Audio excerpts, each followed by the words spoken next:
it is likely to be supported. And then the fifth one is to try and close the gap between the haves and the have-nots by giving have-nots an opportunity through scholarships, bursaries, grants, and so forth.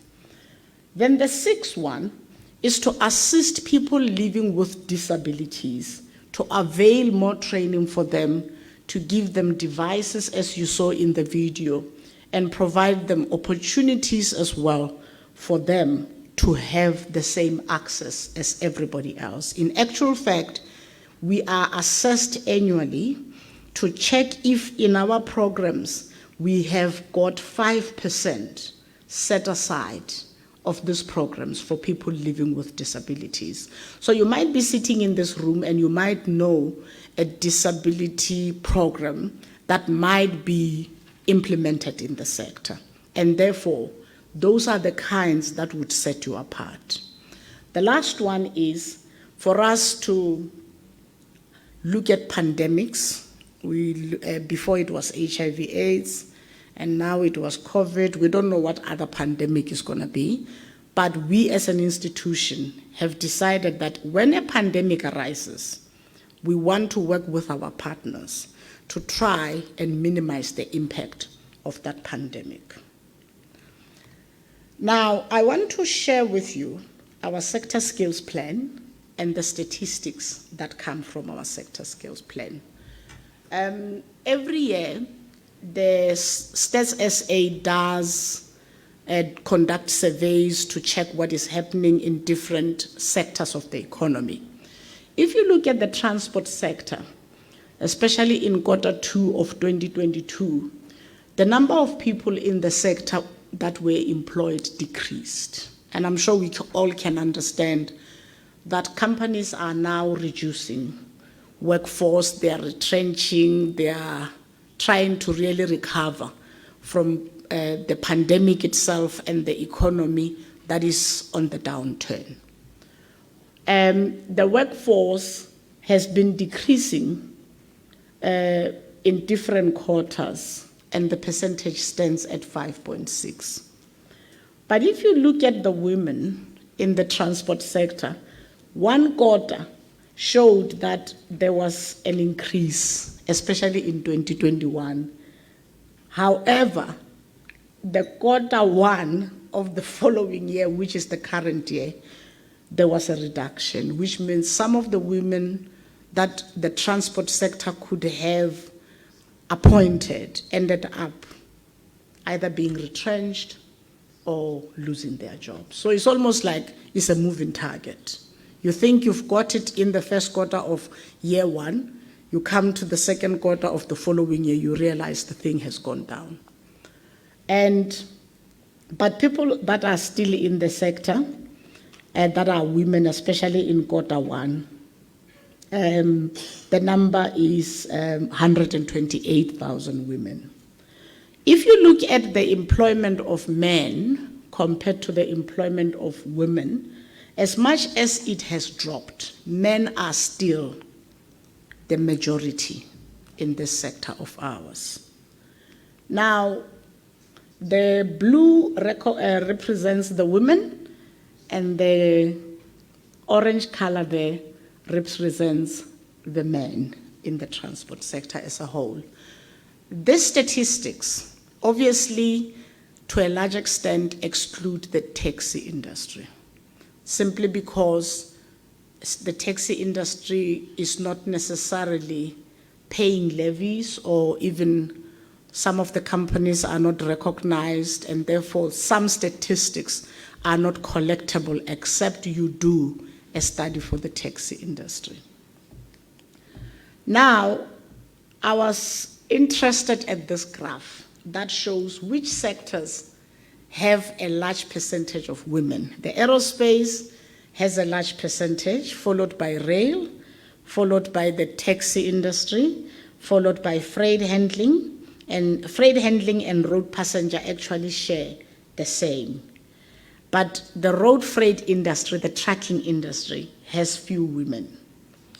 So Tita then wanted to understand the question why are the industries, or what are the barriers that women face for them to get into skills development, for them to have an opportunity to enter the transport market. That's the pie chart that shows you that the biggest barrier is money, lack of funds. And the second biggest barrier, which is a pity, is that some people don't know much about the transport sector because there's no career guidance. In the time when I was a student at school, career guidance was, in fact, they used to call it life orientation.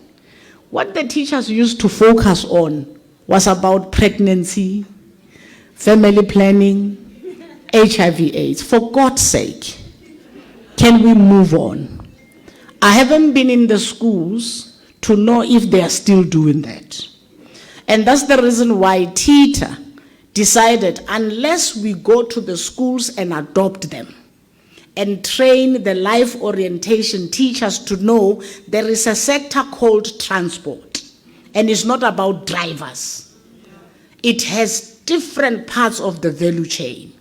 So we have, as an institution, to address this problem, adopted up to now 59 schools in rural areas. And our adoption is, we will take care of the teachers that are teaching math, science, and technology and assist them with curriculum. We will take care of the students that are going to write matric, that are preparing for exam, to go for camps provided for and funded for by TETA so that they can revise. Then we go a step further. If there is a pandemic, they will then get a curriculum with a device that allows them to have the same resources as a child in an urban area. Then we don't stop there. We go to the schools and we say we want your life orientation teachers to be given the TETA career guide. We want them to know by the time a child goes to grade 10, what subject choices should they make so that they can get into the transport industry. It's painful for a child to be doing matric and be doing maths lit and have an interest to do engineering. And then they go to the university, they're like, sorry, we want maths. It's already late. That is why our adoption is high schools from grade 8, so that by grade 10, the teachers can guide them better. Hopefully, with your support, we can adopt more schools. And hopefully, we can stop having my own schools adopted here, my own schools adopted here. We can integrate. And we can share how best to even enrich the program together. Then the other one is them having no access to the training institutions. And sometimes they have poor school grades and they have no accommodation and no transport. But the percentage for that was actually a 0. Now, our literature findings are showing that the transport sector continues to have few women. The access, especially for young people in different rural areas to education, is impacting us. Early dropouts in school is also impacting us. But we find that in the transport sector, based on the research we undertook, there's a preference for males as opposed to females. I actually had an incident where a young female who was recently married was actually being made to feel guilty that they are going to take the 4 months maternity leave. Because it was like, but we've got operational requirements. So companies sometimes, they just think it is a burden to appoint young women because they are looking at their operational requirements, forgetting that young women are part of the society. So we need to find ways in which we can assist to deal with this problem.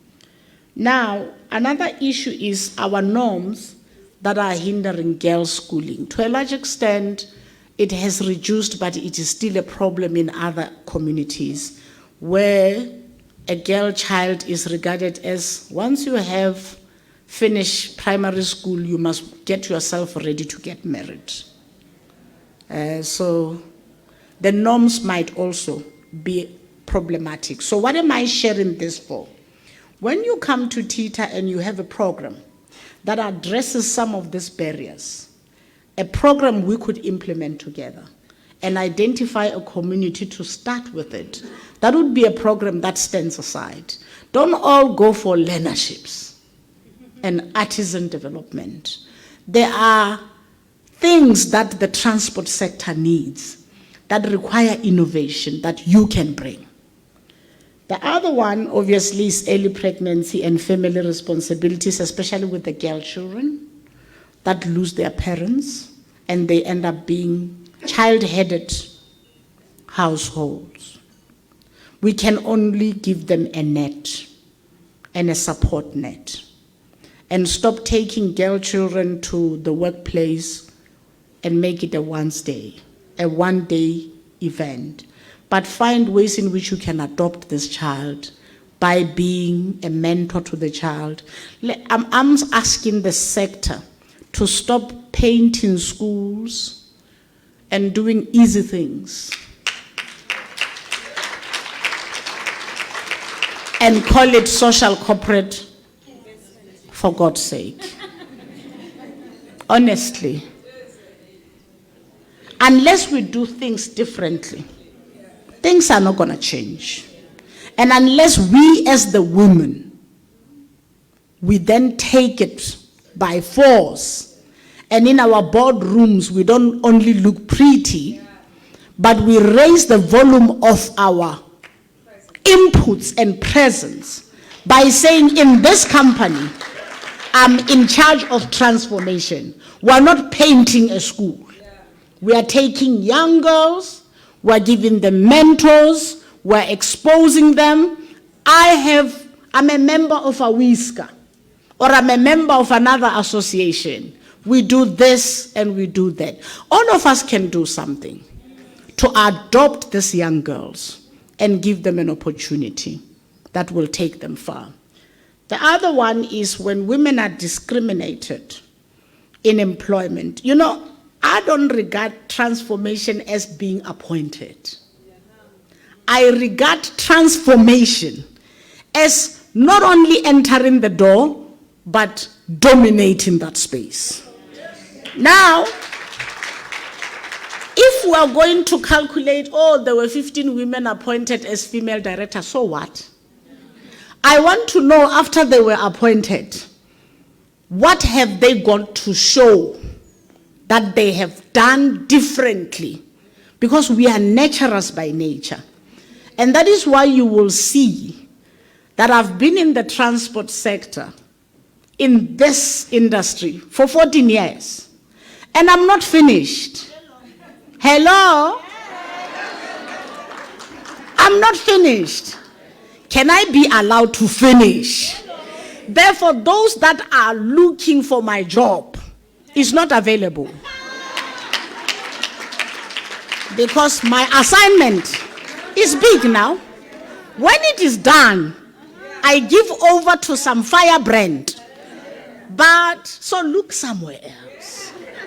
The space is a lot at the top. Hallelujah.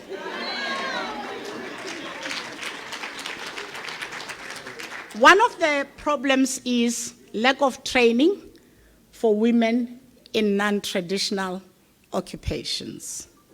So we need to come up with programs that allow women that are trained in technical programs. But let me tell you something quite powerful that the digital space has given us. It's not only vocational and technical programs that we need. The top 20 skills for the digital age is somebody that knows how to network. is somebody that knows how to communicate, is somebody that knows how to master themselves. So one of the top skills is emotional intelligence. One of the top skills is negotiation, resilience. What we used to call soft skills are the skills in demand. So you don't need to feel like, oh, no, I don't belong because I didn't do engineering. You belong, darling, because you've got that gift naturally to nature. Just self-master yourself, identify your space, identify your passion, and do this thing so that the transport sector can change and involve many others. One of the programs that we undertook, as I bring the matter to a close, is a program to understand which sector would be chosen if young people were given an opportunity. And we found, interestingly, that young women, they want to enter the road freight industry. That is why TITA came up with a program, in fact 2 last year, where we wanted women to be involved in transporting dangerous goods. So they were trained to be in the trucking industry as potential entrepreneurs. Hopefully they will be able to make it. And then they were given access to how to transport dangerous goods, because women are careful. If you give them, there's something special about women. And there's also something special about men. But can the women occupy their part? So that program, we're hoping that when dangerous goods are transported, we will not face this problem on our roads that you are transporting chemicals. And then you just get into this high speed and you ram into a taxi. You spill the chemicals and you kill many people. We believe women naturally would be much more prepared, and God created them differently to just have that special attention and special touch. So we did that program for dangerous women. We're currently doing a program in one province where young 50 women are going to be trained as bus drivers. Now, the research says women want to go to the road freight that were part of this research. And then they were followed by those that said they want to go into the taxi industry. That's quite interesting. But many of them did not want the bus industry. And maybe sometimes it could be that the working hours in the bus industry are making them think, I'm going to wake up at 3. So it might be there are things that are hindering these women. We also wanted to check the people that are marginalized, what kind of qualifications they have. And we were surprised that the bulk of them have got matric. You see that they have matric, some have primary education, and a few have university undergraduate and university postgraduate and some sort of qualification. So TITA has got these initiatives that have brought us today here, and I just felt it was necessary to just give you, sort of peel the layers of the onion for you to understand why does TITA do what it does, and why does it do the things that it does differently, so that you don't come to the transport sector because you've worked with the other sectors and evaluate us on a standard that is not ours, and unfairly so, call us things we don't know.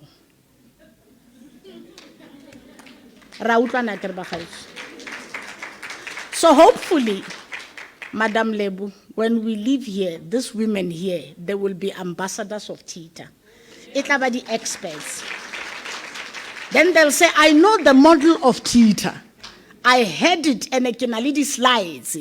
How about you submit? Don't just submit a discretionary grant for professional driving. look for initiatives that are innovative so that we can do things to change because the priorities are many. So I would like to thank you for showing up, but I would like to leave you with a charge that don't stop here. The journey starts here.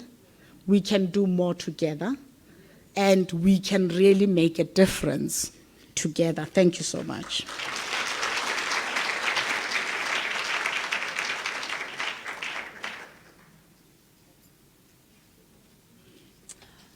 How profound was that? How insightful was it? I am a Tita ambassador.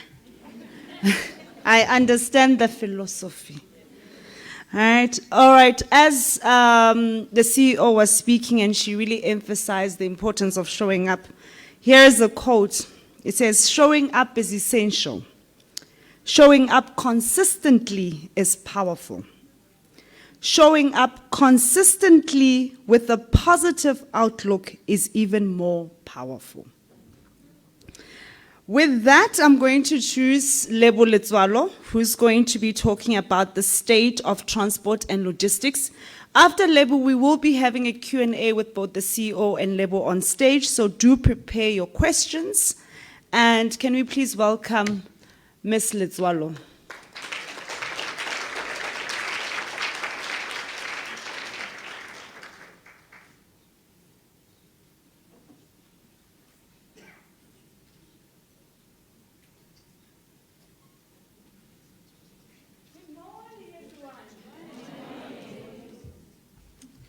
I need a roving mic first. Ladies, are you excited to be here? And the gents as well, looking splashing as well. I'm very excited. This is one of the events that I get to dress up. Don't we love that as women? And you all look beautiful, by the way. Yes. I need a roving mic. So I will tell you why I want a roving mic, ladies and gents. Because I want to really move around. For those that knows me, you know I like moving around, and I'm a supply chain coach, so I really love this.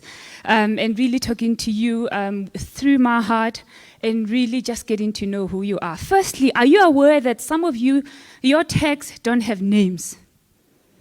Did you see that? Were you wondering why? Why? Have you done anything about it? Do you know your neighbors? Why are you here, ladies? Why are you here, ladies? The only people that has got names is speakers and the partners. Do you know a lady, a woman that's seated next to you? Just be honest. All right.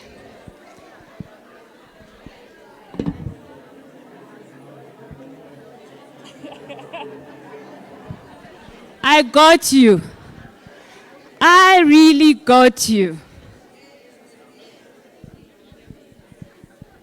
And all you are seeing is that you have a tag and you decided to put it on your neck.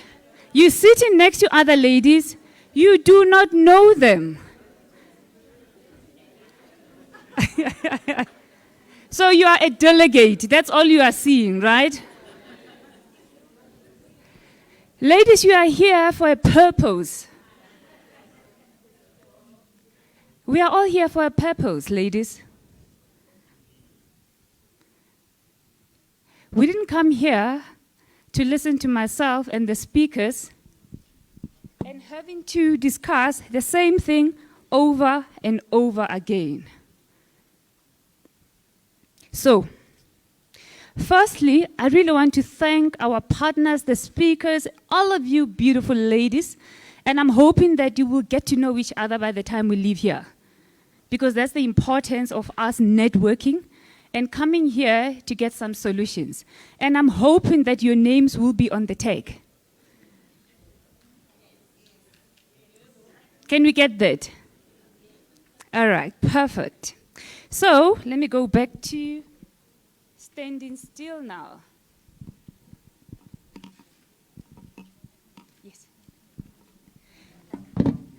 So my question is, who are you? Where are you? You know, if there's one thing that I love, it's taking selfies. So I'm going to take a selfie, just remind me before I leave, with everyone on the background. Because it's very important, it has to be memorable, and I'm realizing that the photographers are not taking the pictures of all of us just sitting here. So I'm going to take that picture before. So just remind me when I finish off speaking here. So I want to know, before I really have a conversation with yourself, I'm supposed to be speaking on the state of logistics. But for me, the state of transport, the state of logistics starts here. How many of you are in the taxi industry?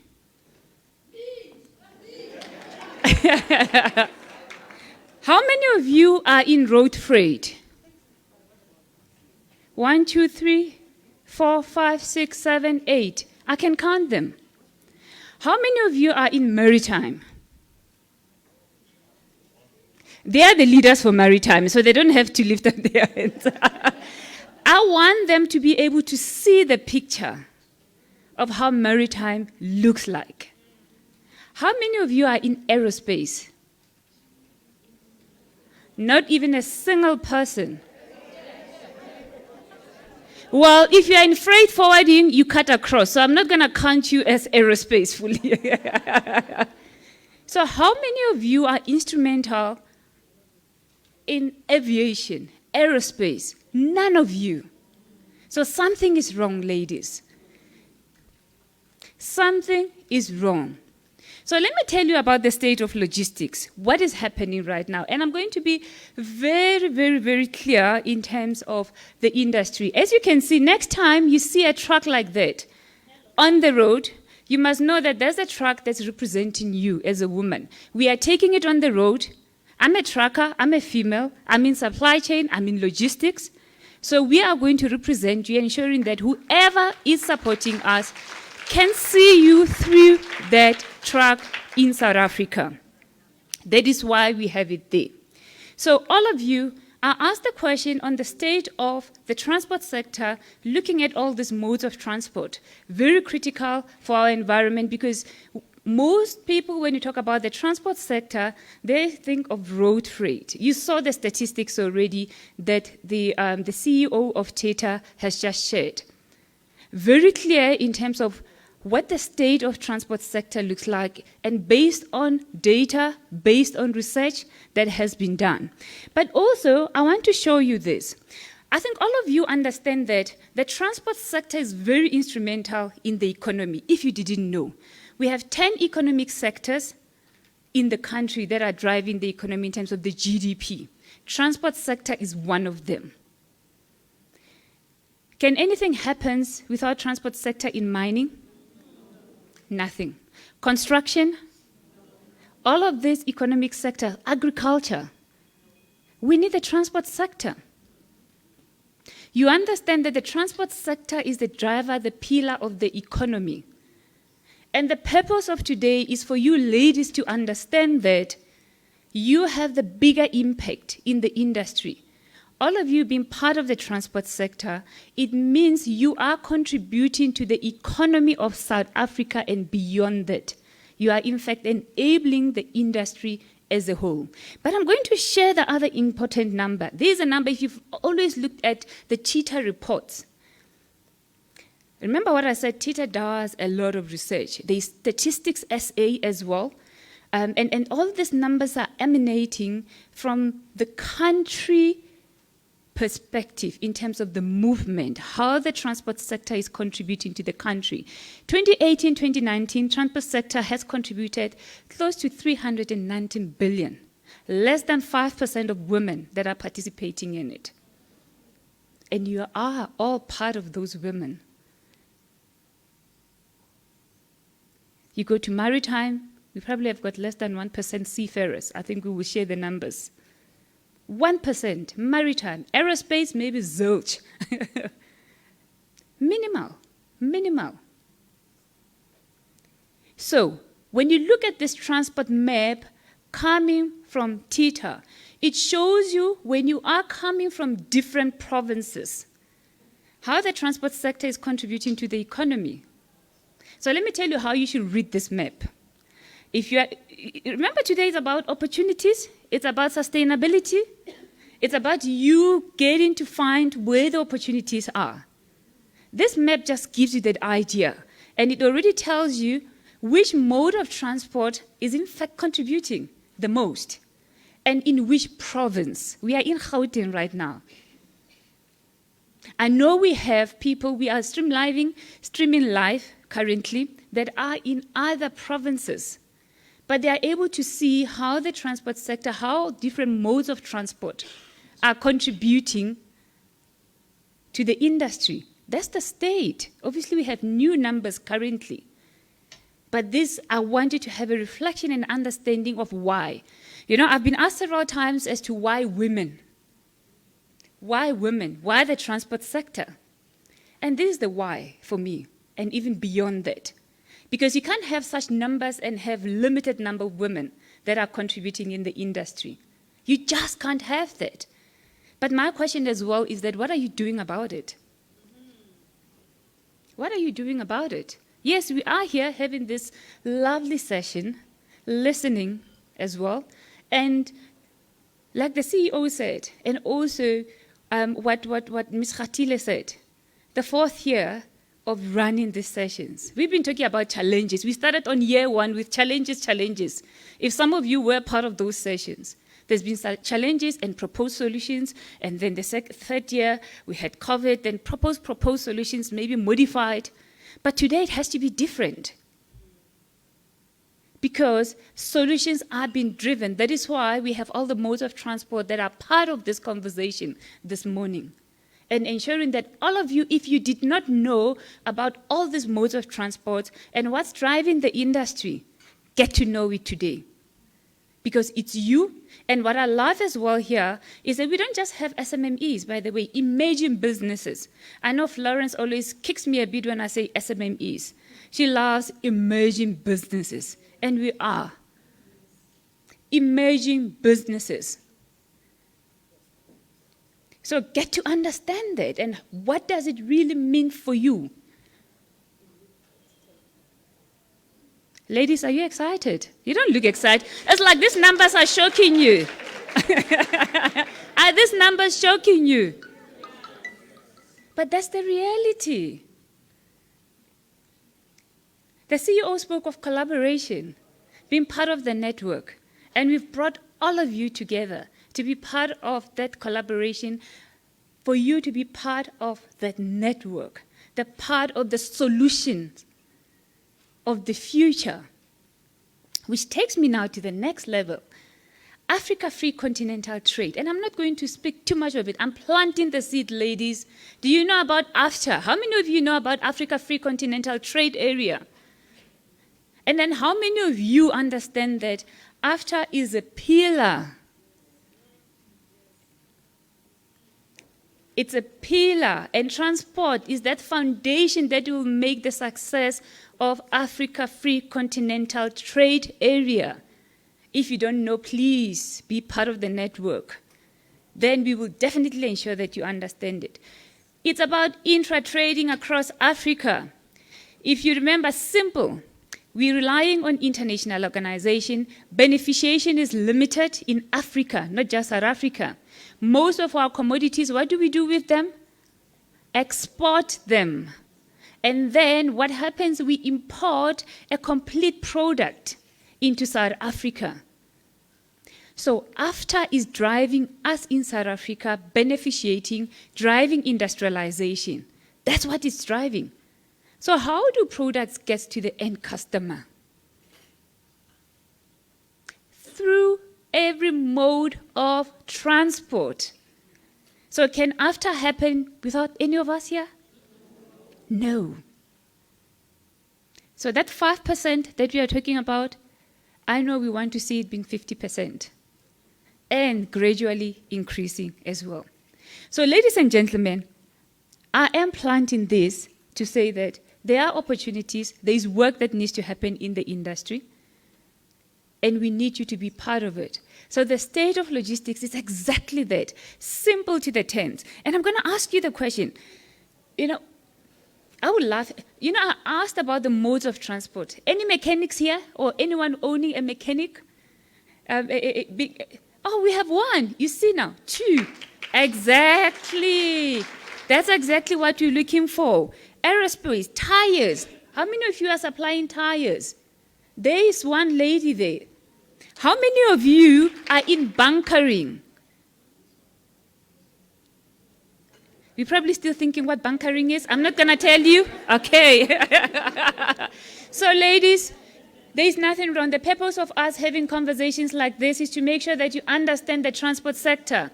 And when you speak of opportunities in the transport sector, get to understand that all the modes of transport, there is a work that is happening in driving the economy, number one. There is work that happens in driving Africa through the Africa Free Continental Trade Area, ladies.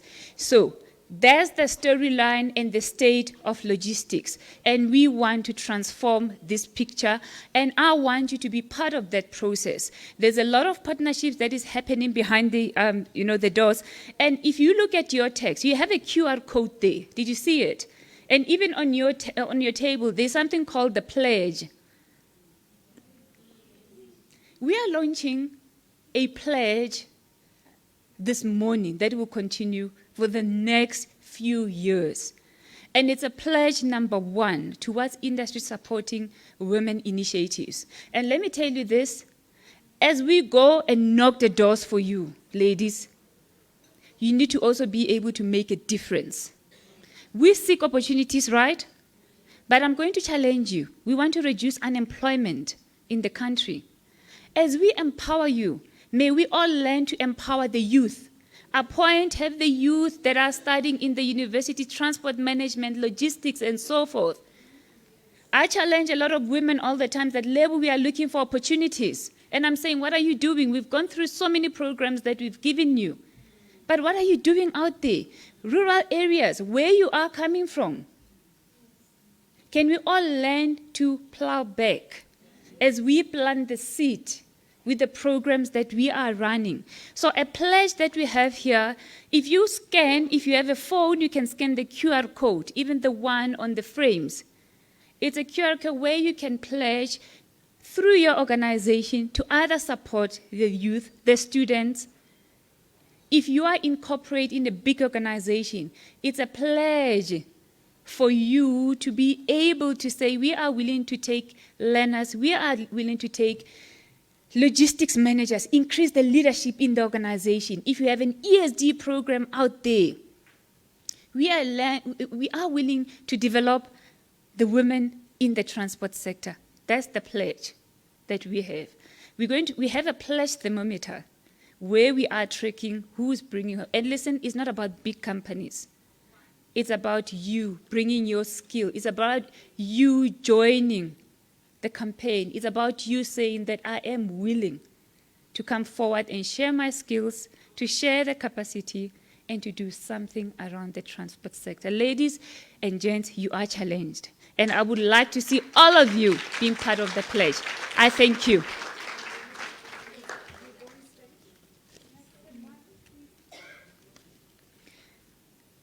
Is Khatile joining me? Oh, my picture, ladies. Yay. You see?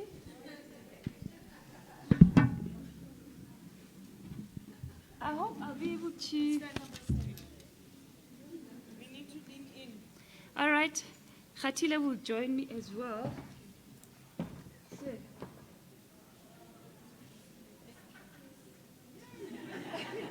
Do a video. Do a video. Like across like that. All right. It looks like, ladies, I am not too. Yay. All right, ladies, thank you. I appreciate and thank you for joining us. I really appreciate your presence.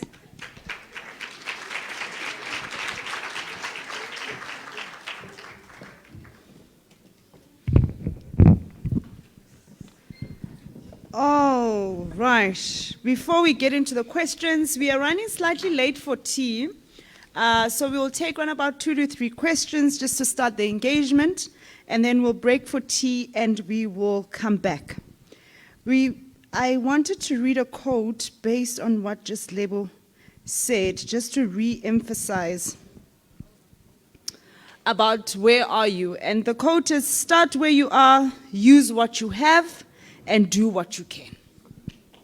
Start where you are, use what you have, and do what you can. Ladies and gentlemen, any specific questions relating to both the panelists, relating to their presentation? One question there. Any question? One more question here, then three. Is these three fine? So it's the lady in the yellow, the lady at the back, the lady in red here. I like that, the lady in red. And the lady here. All right, so it's 4. Can you please stand up, the first one?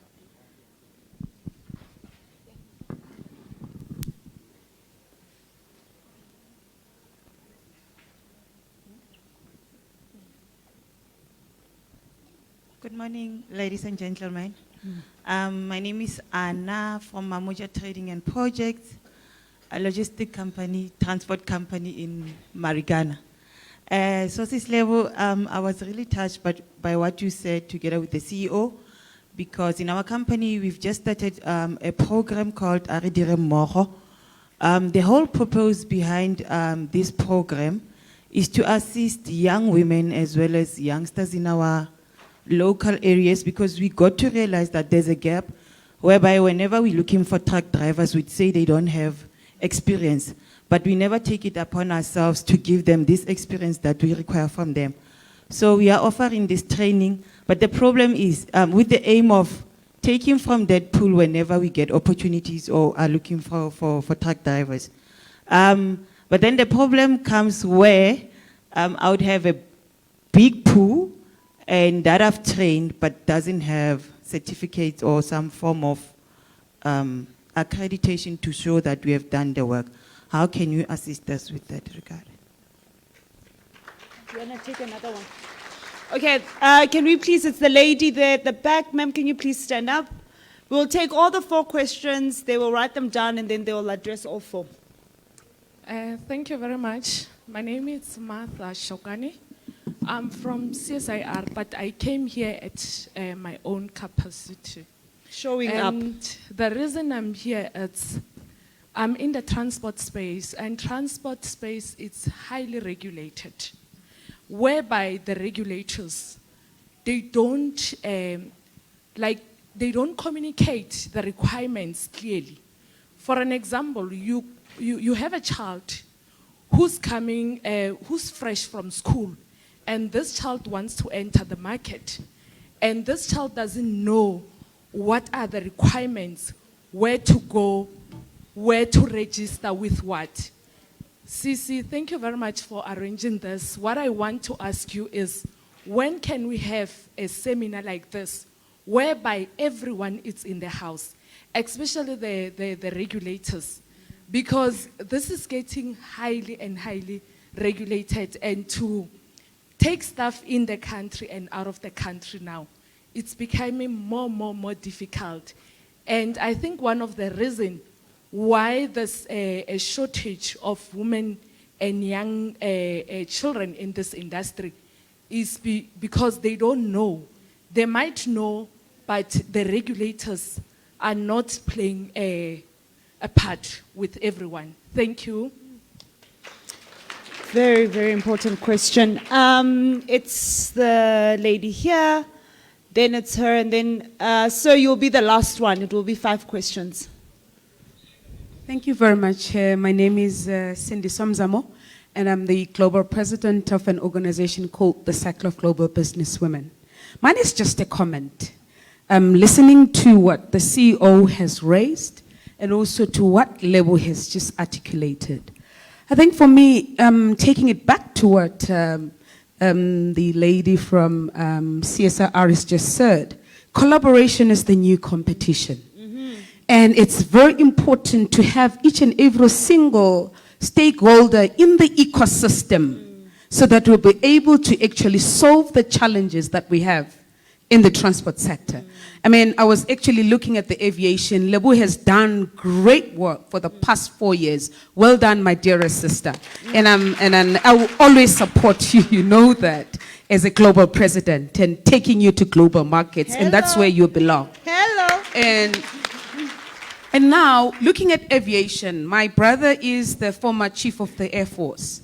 And what they used to do in the Air Force, they used to actually go in rural areas and look at kids that have maths and science so that they can actually have an entry level to be trained as pilots. And I think it's the same thing that we need to do here, so that we'll be able to solve that challenge, because if we don't act, Lebu, no one will be able to actually act on our behalf. So we need to make sure that women in aviation take up the space, but we need to make sure that we go and look at the sectors that are critical, because shattering the glass ceiling in aviation is the most important thing globally. And also, how do we do that? We don't break the glass ceiling, because when you break something, you can fix it. But when you shatter, no one will be able to actually come back. But you are mainstreaming, you're making sure you are in the sector. So this is just my 2 comments that I'd like to make, because the CEO has actually paved the way for us in terms of education and training, because if you're not highly skilled in any sector, in any industry globally, let me tell you one thing. Globally, there is no male or female. You must just deliver. Emotional intelligence, it's your package. Who you are, it's your package. How you speak, it's your package. That's how you enter in global markets. Thank you. We've just briefly been given the strategy of internationalization. The lady here. Good morning, everyone. Thank you for the opportunity. My name is Anna Ngube. I'm from Transnet Pipelines, representing women in pipeline transportation. My question today is that I don't see much transformation in pipeline transformation, whereby there's very few women. When we do career development initiatives, can it be included, the pipeline transportation, so that women can also see that if you do engineering, you can also work in that industry. If you do logistics, you're also more than welcome in that industry, including supply chains. So can we also tap into that? Thank you. Thank you. Thank you for bringing that to our attention. So you, the last one, yes. There's the mic next to you. Good morning, everybody. I'm Peter van der Merwe from Imbokodo Yabatembu Women's League. We, I think, don't need to take the pledge because we are doing the pledge. And we've been doing it for quite a few years. First, just a remark. In the last year or 2, TITA has been granting discretionary grants for ARPL, recognition of prior learning, and I'm sure people older than 35 years can be accommodated that way. Then, gender bias does exist. I've been involved in placing females, black females very mostly, in companies since 2008, when I started in the apprenticeship training business. And there is definitely bias. But the one thing that the previous speaker has said, how do you overcome bias? By performing. So I can stand here for an hour and talk, and I don't want to do that. But women do succeed in jobs where there were only men before. But it's all in the mind. But women can also sometimes be their own enemies. Because firstly, they think they cannot. Secondly, they do the woman-like things like getting pregnant as an apprentice. And you know, that immediately makes the men, the owners of the businesses, say, you see, I told you. So we need to educate our young females. I think that's such a strong point, and please don't take it personal. It's about understanding environments that you work in and how to be strategic about increasing your family. Yes. I must say, the COVID in a way helped us because when COVID happened, we started telling our female apprentices, you apply the COVID rule. No male within 1.5 meters from you. And when we visit them, we only say the COVID rule and they laugh and they know exactly what we mean. The other thing is, it is unfortunately difficult to place females in companies for the on-the-job part of their training. So I want to suggest that TITA ask government to look at tax benefits for those companies to especially place women. BEE points, very important these days, but we have a female apprentice. We employ her and register under the name of Imbokodo and a TITA. But when we place her at the host employer, there's nothing in it for the host employer. So if we could change, look at the bigger picture and change the government laws to say, okay, if you can prove and we and TITA can tell them this is the apprentice, this apprentice has been at your company for 18 months, that increases your BEE points.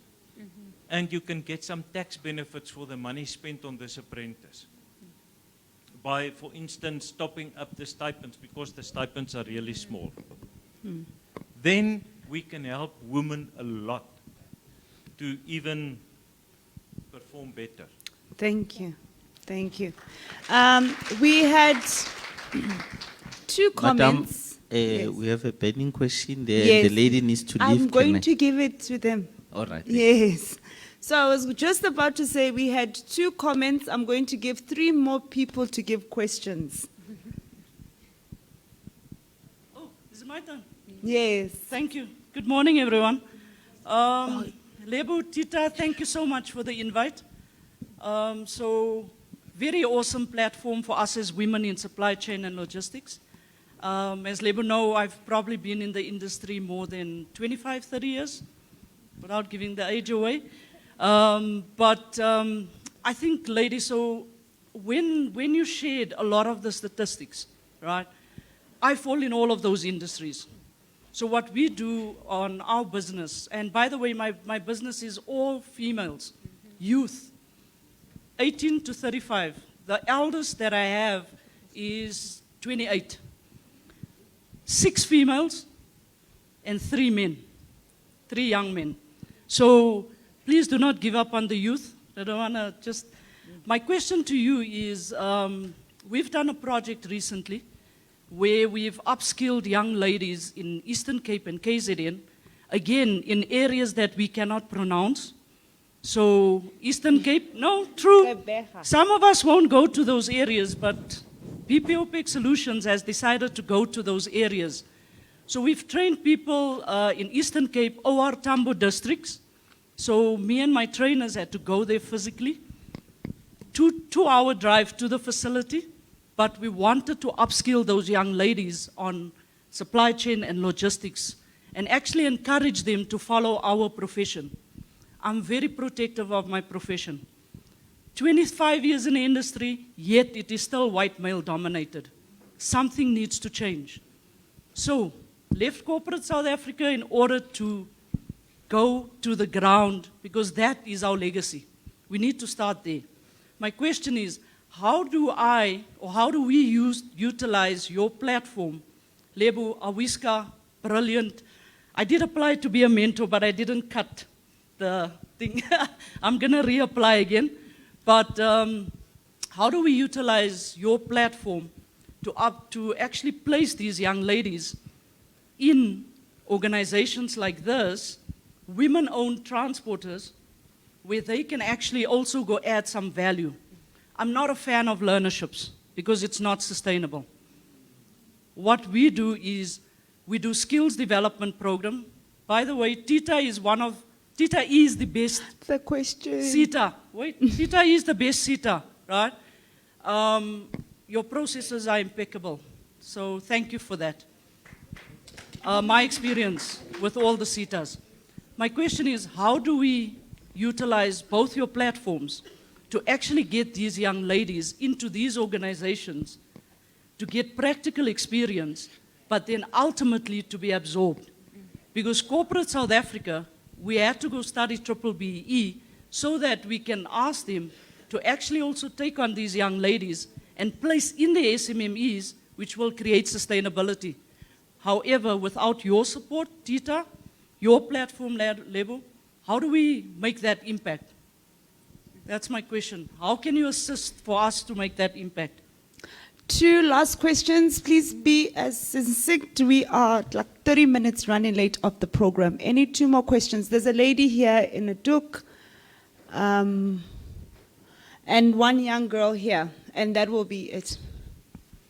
Thank you for the opportunity. My name is Zodwa Tlale. I come from SAWIT, that is South African Women in Dialogue. We are women who are actually dealing with children with disabilities, particularly deaf children. They have diplomas in matric, some have bachelors in matric, but they are sitting. How do we then, I think I will need to also support what the lady has, how do we then bring them? Because then they are just sitting at home and they've been empowered, but they are sitting at home doing nothing. How do we bring them so that they also add value in what we are doing as women? Thank you. Thank you so much. The last one is here.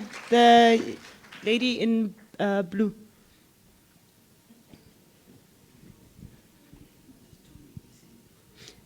She should.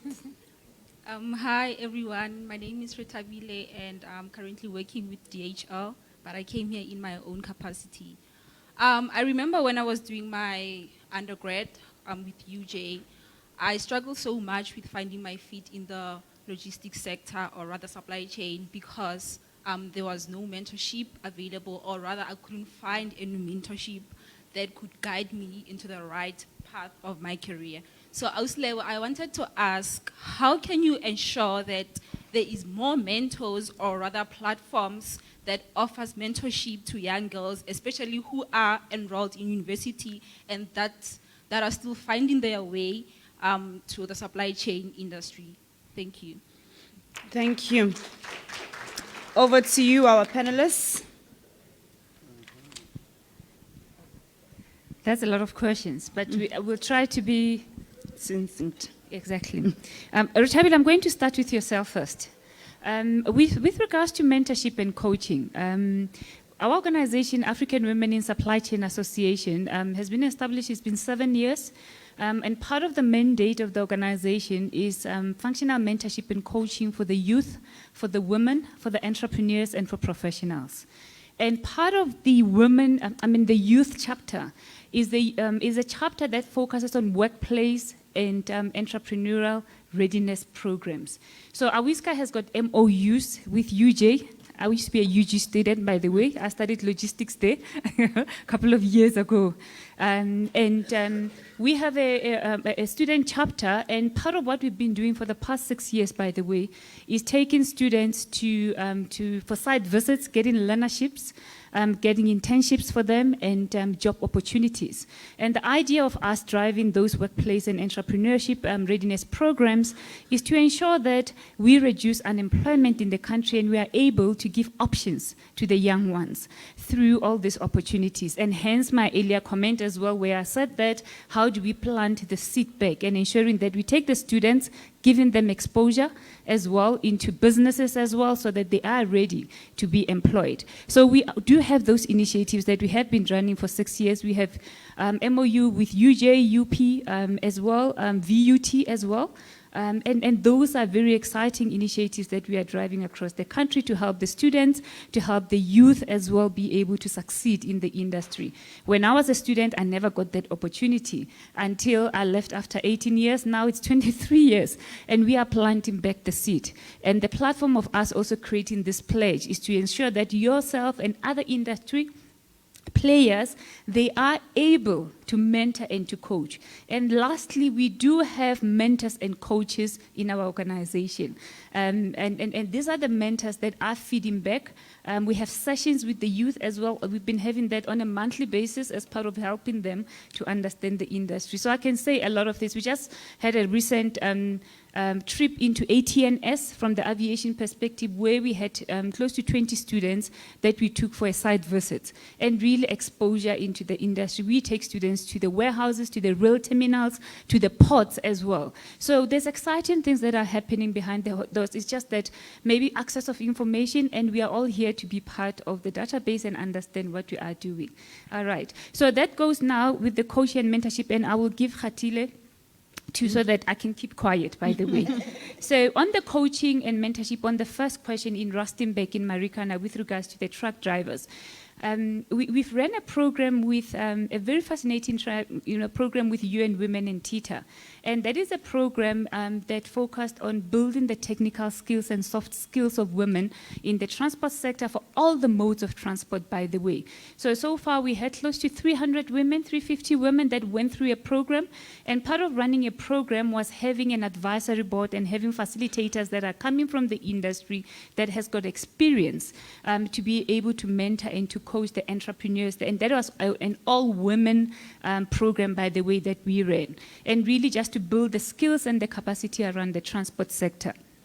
So going to your question around the certificates, one of the reasons I love coaching is because I get to suck out what is in my head and speak and really share it.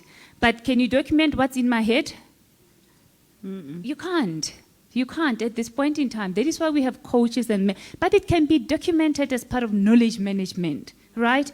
And that's what we are driving from the mentorship and the coaching through SingPoint and Awiska, sharing all of that. So that is the one part of just tracking anyone that's in road freight and so forth. So it goes across all the other modes of transport. So we also, lastly, just to share with you, we had established a supply chain advisory board, which is a soundboard for entrepreneurs. So some of the board members, in fact, are here are seasoned professionals that are in big corporates. And part of the advisory board, not all the entrepreneurs can afford to have a board member and paying them on every quarter, right? So we have created that. And running that advisory board requires some of the board members to be paid. It requires some of the board members that want to just volunteer their skills. So I always request the ladies or any SMMEs that meet us halfway as well. When we get funding, most of the women, it was all self-funded. It all funded by both TITA and UN Women. So those platforms are there. I think we can have more conversations to see how we're planting the seeds across, because we're working across all the provinces, ladies. So let me give an opportunity to Khatila. I'll pick up afterwards. Yeah. Thank you. Thank you. Thank you, Ausilebo. Am I audible?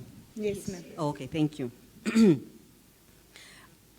Our work as Tita, and I think you've heard with what Lebo has just shared with you and what other people who have stood up in the room have said. So our results are shown through collaboration with stakeholders across the transport sector and skills development. When the young lady talks about mentorship, one of the programs that we have, that we fund at TITA, is mentorship and coaching.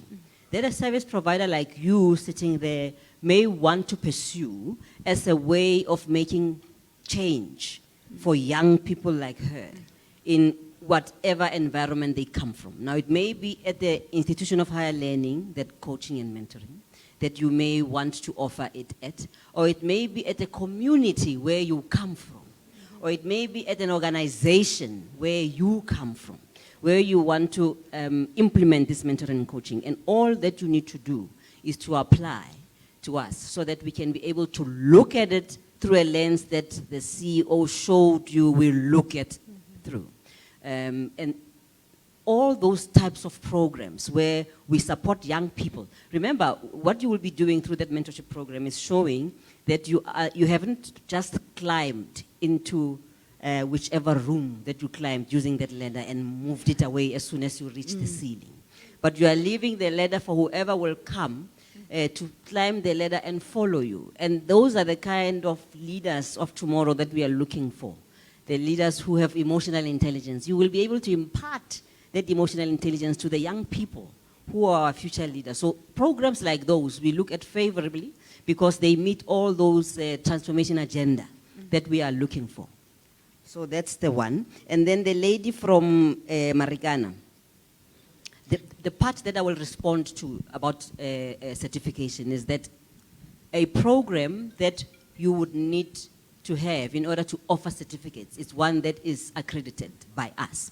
Now, you mentioned that you are in the trucking industry, so you will just have to get hold of our people. Otherwise, you can go onto our website, or you can call our offices in Johannesburg, around the corner here in Randburg, and ask for our accreditation service. So I don't want to call it by name, it's a long name. You just say accreditation service, and then they will assist you.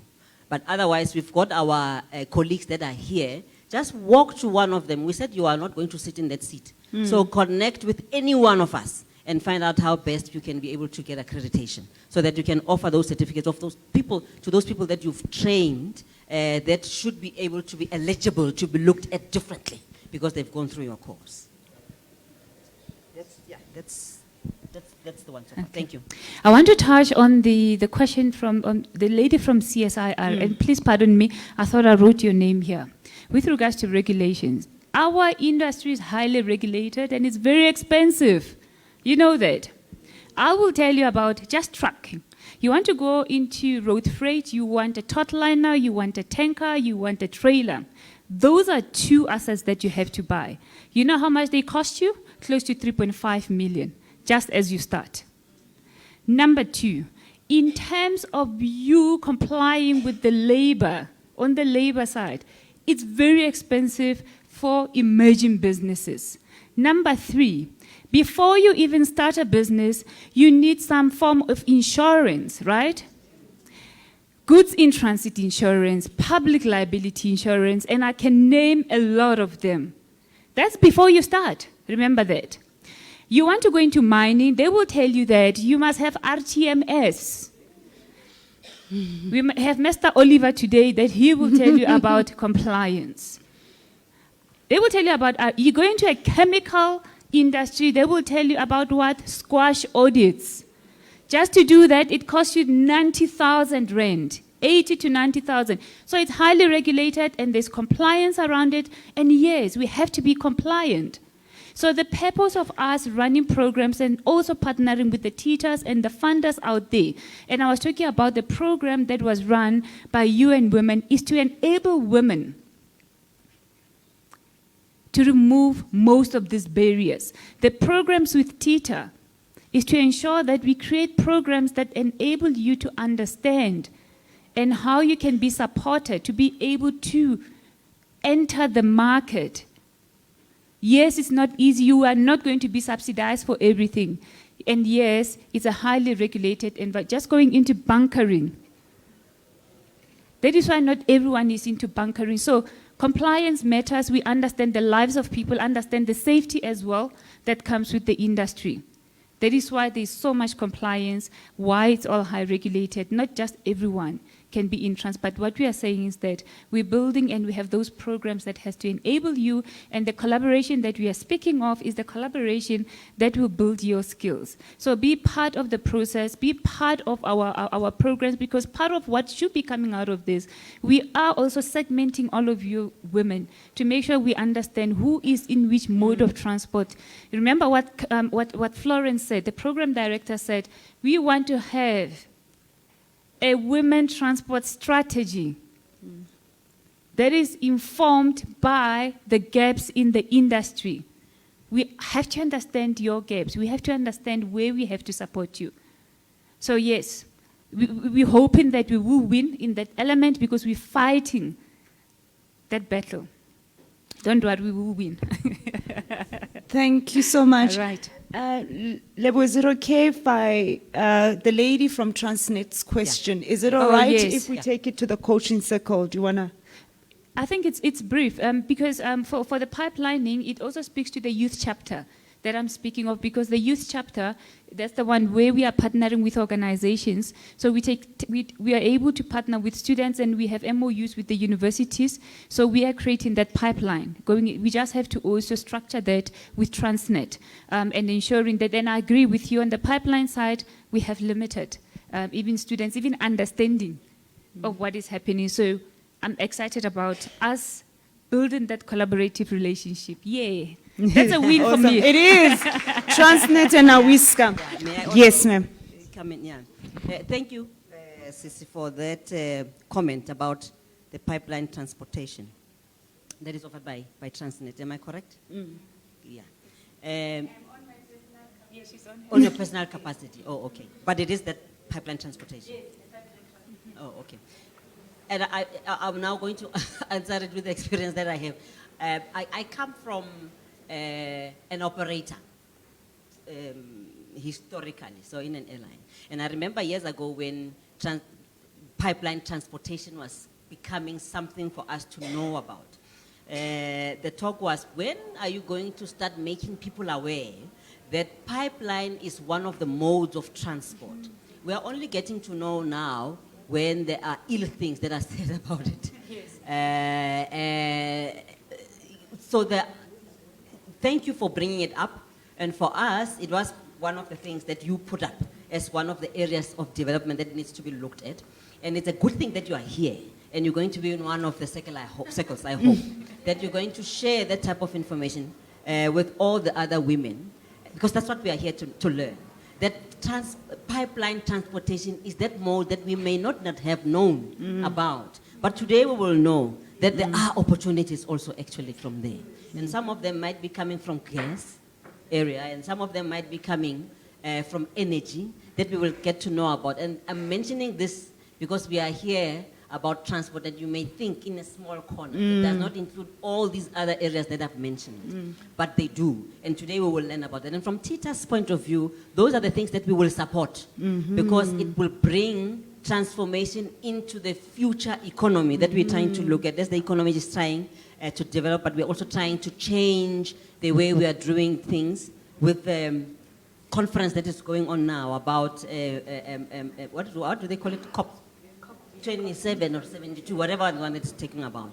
So thank you for bringing it up. Let's have that type of conversation, and from TITA we will definitely support that type of pipeline transportation, which is I don't want to say a new mode, but an innovative way that we, especially as women, must now try and venture into. So thank you. Thank you. Can we please give our panelists a round of applause? On that note, ladies, we're going to break, and gentlemen, we are going to break for tea break. I am very aware that the aircon is pretty cold. Emotional intelligence. So during the tea break, I will speak to the venue people just to take it down because it is cold.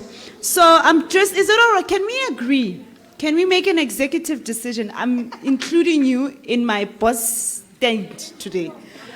Can we be back in 15 minutes? We're going to be riding the next part on a particular speed so that at the right time that we're supposed to end today, I land this plane. As we part, here's a quote on emotional intelligence. Emotional intelligence is the foundation of leadership. It balances flexibility with toughness, vision with passion, compassion with justice. See you in 15 minutes. And we are live on Facebook on Awiska's page. Please send it to your friends. Sila.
Kindly please be seated. Let's settle down.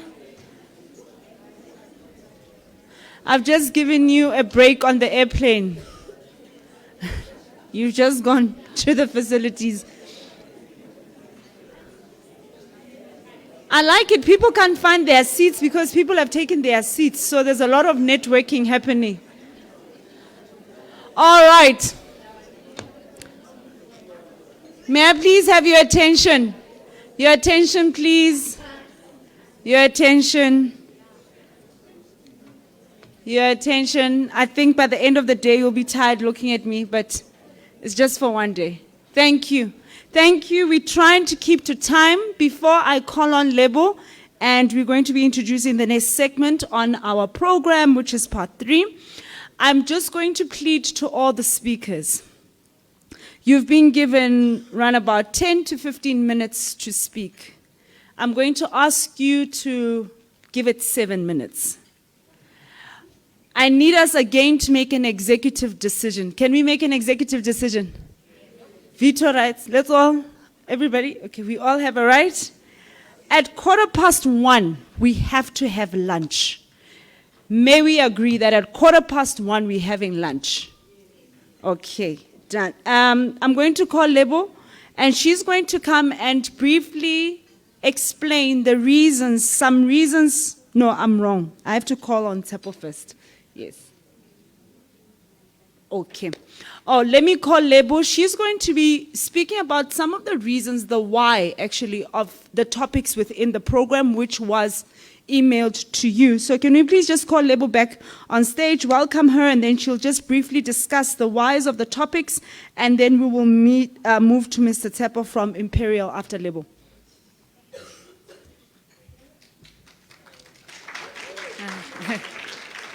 Thank you, Flo. Ladies and gentlemen, I've given permission to Flo to tell me to keep quiet.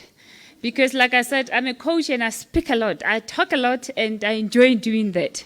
So because of time, she has said, like, Lebo, when I say cut, you cut. So in the next part, we are on part 3 of our program. One of the things that is being emerging from since we started is the issue of the transport sector, looking at the technical skills, looking at the soft skills. So the first part of the program has been around what is the transport sector? What is happening around the sector itself?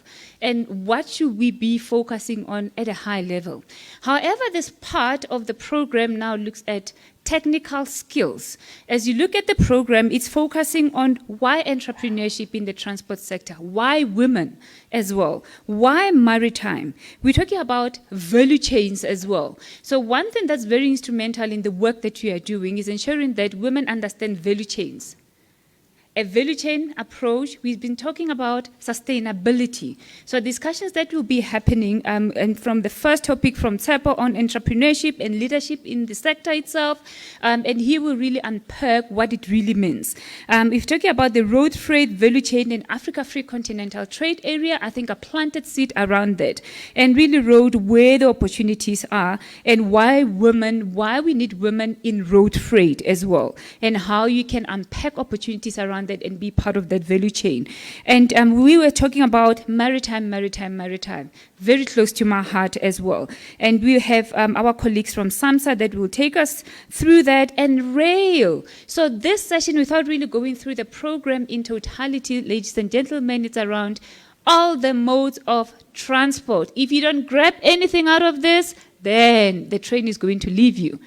Oh, the flight. You know, we've got a ship here, it's a bit slow. We have the airplane, it's a bit faster, right? And we have rail as well. Are we ready for that? Because we have to hop onto one of those, ladies. Are you ready? So, Flo, I will give back the stage to yourself. Thank you. Thank you, Lebo, for that. Thank you for setting up the roadmap for part 3 of our day. I would like to call the Executive Vice President of Imperial, Mr. Tsepo, to come and talk to us about unpacking entrepreneurship and leadership in transport sector. Ndate Tsepo, he's dressed very cool. The man dressed very cool today.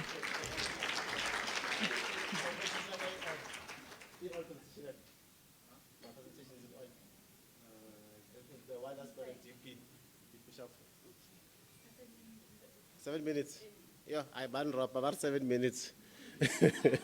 But it's fine. Hopefully I'll make the most out of it. Good morning, everybody. It's almost noon. My name is Tsepo Makelani, and I'm a trucker. So I can drive a trucker. So today it's an opportunity to apare suit, but I'm always wearing PPE and a hard hat. All right, yeah, that's the one. So I'm from a company called Imperial Logistics, which most of you would know. It's now called DP World, or we are owned by DP World, Dubai Port World. So the Dubai billionaires now own Imperial, and we delisted. Hopefully they're going to give us lots of money to expand and actually facilitate trade within Africa and globally. So what comes into Africa and what goes out into Africa, we definitely will be there. So brief history on Imperial. So we are a global leader, and I know there's other companies like Unitrans, which also is our competitor, but also a collaborator in some of the instances, because ultimately we move product together for the various clients. So this is who we are as Imperial. We've got offices all over Eastern and West of Africa and the South. We've got ports operations. We've got ships that we run globally. And most importantly, we've got trucks that we run within Africa. But not all of them are owned by us. So we've got about 6,000 trucks, but we move on a daily about 22,000 trucks in Africa.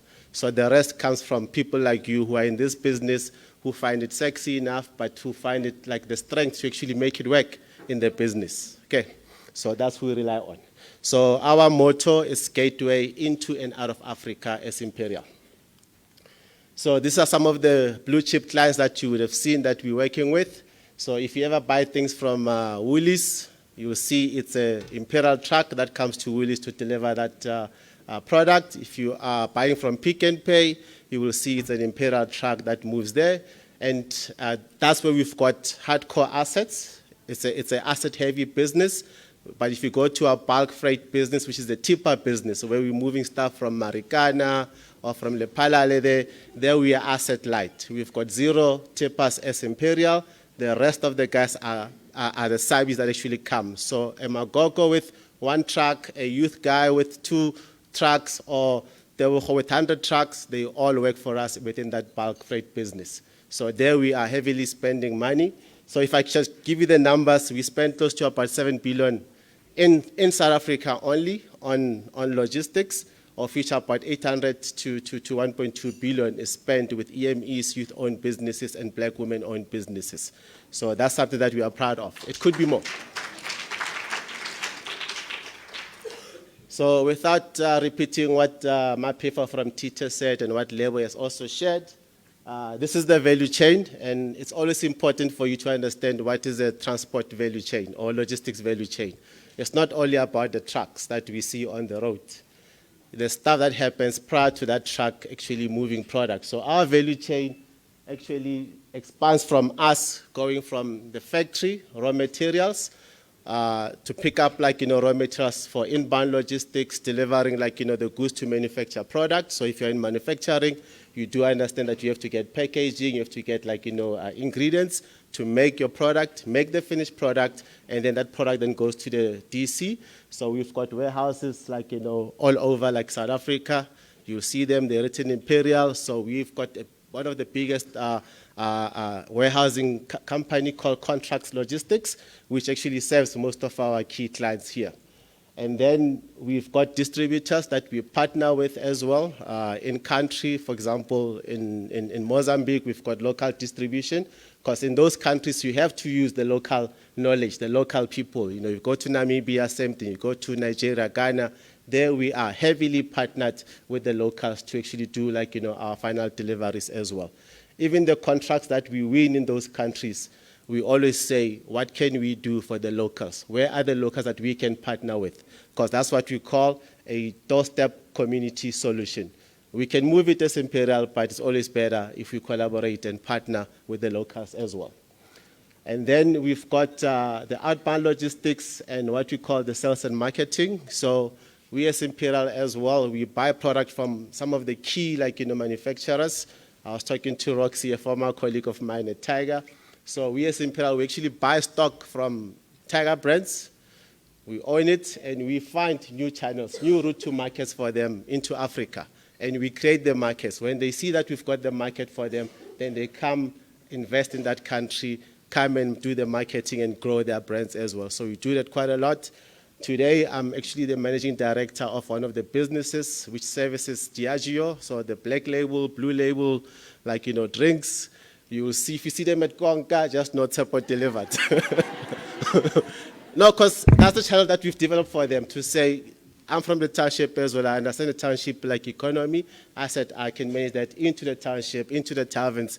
They're only focusing on retail, so the macros, the spas, but I go to the informal, like, different markets, because we understand it. And if you've got the local knowledge, the local people to work with, it becomes a success as well. So that's just the value chain. So there's lots of opportunities. So today I will share, like, just logistics only or transporting. It's definitely a high capital cost requirement business. There's nothing really sexy about it. So as Lebo has said, if you were to buy that combo that Lebo showed, the Sing Point truck, the tractor and the trailer, it's at least 3.5 minimum. If you're going for the Mercedes-Benzes, for the Volvos, it's going to be 5 million just to buy that stuff. So now imagine when you want to start today, you don't have the 5 million. Chances are you don't even have the collateral to actually give bank guarantees to say you're going to do it. So it is quite like, heavy in terms of capital, but it's doable as long as you've got access to market. Access to market, what do we mean by that? You've got the clients, you've got the services that you want to provide to actually provide the services to, and you've got them. We can also help you with that because, as I've said, we've got lots of subcontractors on our books, and that's us giving them access to market, and we even get them funding as well. We help them with funding from the banks, the CFAs of this world, IDCs of this world, the APSAs of this world. So we actually help them by giving them the contract, and I give them the letter of support to say we're going to incubate them for 3 to 5 years until they are proper logistician or trackers. I am going to give you some examples. Then obviously there's high operational cost in this business. In fact, today it's even worse because of the diesel price. So if you are running a logistics business, diesel normally counts between 42 to 45% of your costs. But today on some routes it's 80%. So imagine now you're just transporting goods just to only pay for your diesel. You're not making any profit, you can't even pay your driver and all that stuff. So the diesel cost is quite heavy. We're doing some nice things as Imperial, where we're giving guys diesel, almost like, without paying up front, we only take it like, after a period of time. But we give them diesel for them to execute our loads. You've got drivers that are expensive that you also need to keep them motivated because a driver can either make you money or lose you money. If he drives well and turns around a truck on time, but safely so and reliably so, he's going to make you money. That asset that you've got is a 3.5 million asset. If you crash it, you are in trouble. So again, you will see there's cost involved in, Lebo spoke about GIT, goods in transit insurance that you must have. You must have public liability insurance. You've seen the trucks that are killing people on the road. Ne? Some of those guys are actually going out of business because the public liability is quite high. The insurance is quite high. Clients are not happy that you're not a safe operator. They're canceling your contract as well. So you end up having an asset that you have to fund and pay back without you having money. So it is a tough business, but once you're in, you can do it. So this is the, broadly speaking, logistics. Lebo asked where are the opportunities. So this is what might interest you. Remember we saw the value chain. Ne? So it's not only about trucks and wheels and walls and roofs. It's not only about that. So for example, what I am advocating, where's my pointer?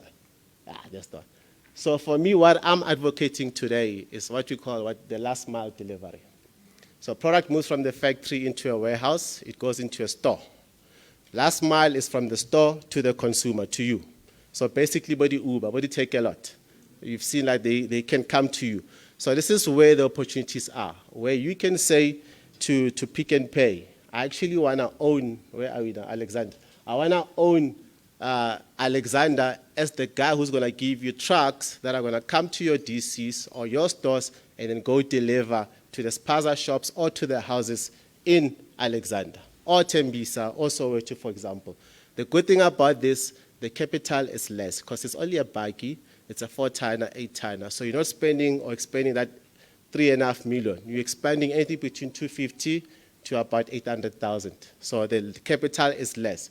But the good thing is you need to have volumes. So you can even club together. You can even put people together and say, it's a king. Now as Tepona, I'm going to get Babum Tungwa, Sfiso, Tebo, Violet, and I'm going to aggregate their capacity and then go pick and pay. I've got capacity to move 20 tons for you every hour because I've got those vehicles. So on the last mile delivery, that's what you could do. Bicycle today, the scooters as well. You could also do it because that's also less capital, intensive. So those are smaller things, but they are becoming a niche, especially if you've got a proper setup. I was telling Roxy Khore, I'm running Uber for fuels, where I go to residential areas like Baldwin properties, and I park a 10,000 liter truck there, and I fill all of them. Between 10 and 3, that's what I do in my private capacity. I fill them up and I leave. Next day, another truck comes in and we do that. So these are becoming niche, projects, but there is demand for it. There's demand out there. People require these services. And if you come into the right time, right play, with the right partners, it can happen. Other one is that I'm happy that there's people who've got kiddie mechanics here, so 2 of them. So even within this environment, tires and maintenance of vehicles is quite key. So if you've got tires, you don't have to manufacture tires, but you could go to Dunlop, Bridgestone and say, look, I'm in Marikana, there's 100 trucks every day in Marikana that actually require tires. So I want to run a branch in partnership with Bridgestone or with Dunlop to supply those guys. So it's your business. Bridgestone will give you the tires at cost plus, but you want to sell it. And the good thing is you can become an enterprise and supply a beneficiary of theirs, where they're throwing money behind you for you to service that market. So there's an opportunity there. The containers, there's also a big volume and opportunities in containers. Not many of us actually in that container business. Not many, but there's money in containers today. So you could actually get containers, you can prefab containers and then start renting them out. Same as CNF, clearing and forwarding. I know Lebo said there's people coming from CNF at the back there. They will talk to you as well, but there's lots of opportunities in there for doing clearing and forwarding. Yes, you have to be close to the client to be able to clear their product, where they're exporting or they're importing product into the country. That's an area. So I'm running one of the businesses at Imperial as well, which is called ICF, and I'm doing clearing and forwarding globally for Imperial as well there. Diesel supply is another issue. You can do it. All vehicles use diesel. So they don't have to always buy from a Sasol or from a Total. You could get your own little Bowser and deliver to your mine, like 10,000, 5,000. You could buy it from both Sasol, both Total, but bring it to your own Bowser. Mines will be happy to actually buy from you. Even if they can buy from Total, they'll be happy to buy from you because you are local, you're a black woman-owned business, you're a youth-owned business. They will support you there. For you only have to get the support from a Sasol, Total, or BP to supply you at the right preferential rates, and then you supply into the mine. It's their product, so they're getting product benefits, but you're getting the ESG benefit. How am I doing on time? 2 minutes, and I'm almost done. I'm almost done. So, but because I also see there's a whole lot of youth in here, the other opportunities that come here is all the digital solutions. So what do I mean by that? Today, when you want to order Lebo's vehicle, you have to call Lebo and say, Lebo, I need a truck to move 34 tons to Nelspruit. But now with all this new technology, now you can have a marketplace digital platform where all the truckers actually go in there and all the clients put their loads on the market for you. They say, we've got 10 loads that we want to move from Joburg to Nelspruit. On the platform, the guys register on the platform like Uber. And they say, I can accept that load, here's my rate. So you almost bid on the platform. But now you can develop that platform yourself now and then get everybody to sign up on it, get the clients to advertise loads, and you make money. You can take 3.5% to 5%. It's still good money because you get the volumes as well there. Other one, some of us, we like borrowing people. The guys in this space, cash flow is king for them. Mine is not the king. Cash flow is king. So constant incoming of mine is king. So ba ko mashonisa ba tla korona ba kopa working capital as well. So this is another area where you can also start what we call a supply chain finance solution, where you actually go to IDC, SIFA. They will give you the money, by the way, for you then to start dispersing and actually giving out soft loans, supporting people working capital. All the thing is you must make sure when they pay back, when the client pays, they must pay you first. They mustn't pay into your account because it was happy. So it must be paid into your account, and then you take what you take, and then you give them the difference as well. So both CFA, both IDC are quite big in this. They've got the money, they're just not being able to disperse it. So this is where you could also play. Be the real mashonisa, no, not the one babangkang bat. All right, so I'm going to end now. So ultimately, anybody can be successful here, but partnerships, collaboration is quite key. And hence, I'm pushing for the ESD, beneficiaries. The lady from Marikana, I'm busy with Teresa. We're busy with Teresa and Chromtech. We're putting up a nice solution for them, for the locals as well. So, comparison cards after this, I could share more with that. Find a niche market that you can easily start today without you having to say, cash is a problem for me, funding is a problem for me, and then upscale it sharp. Look for mentorship, because in this business you need to have mentorship, industry know-how. But Pato Tuisang show you the way, how to manage drivers steal diesel, drivers steal your time. But if somebody understands that environment, they could help you and say, these are the red flags that you need to be aware of. Yeah? And then you see, you're going to have to be hands-on in this business. If you are wearing like label today, she's dressed up because she has to dress up, but other times she knows, get the booty, get the genie, get the PPE, because you really have to be on the track yourself, inspect the tire threads, go in the track and see it for yourself. All right, so since Bankatile, I did have, so lastly, we as Imperial, we do have an incubation program that we provide coaching, we get you funding, access to markets, we give you a business mentor and coach. And these are experience trackers, so you can have this pack afterwards label, you can distribute it because it also talks to how the ESD program works, how we help you move from stage to stage, from ME, QSE, ultimately become big. So we've done that as well. Ne? So they can share this with you, and I'm available to chat as well. Thank you. Unfortunately, I'm not selling ice cream today, so everybody would like me if I was selling ice cream. I believe, Tsepo, you will be in the coaching circle, one of them that will focus on road freight, so he will be there and you can discuss further. You can tell that he listened to his marketing team, hey? Put the slides. So the next topic, we're going to move to road freight value chain. It's going to be 2 speakers, and they're going to be speaking to this particular topic, which is after an inclusion of women in cross-border transportation. But we're first going to start with Dr. Juanita Marie from SAFF. Is Doc here? Here's Doc. And then Auskanyi from CRBT TA, please get yourself ready. And please also, let's not forget to talk about that cross-border agencies looking for females to join. Oh, okay, on the stage, please, yes. And Oskanyi, there she comes, and Lebo is going to be the moderator. Can we please welcome them with a round of applause?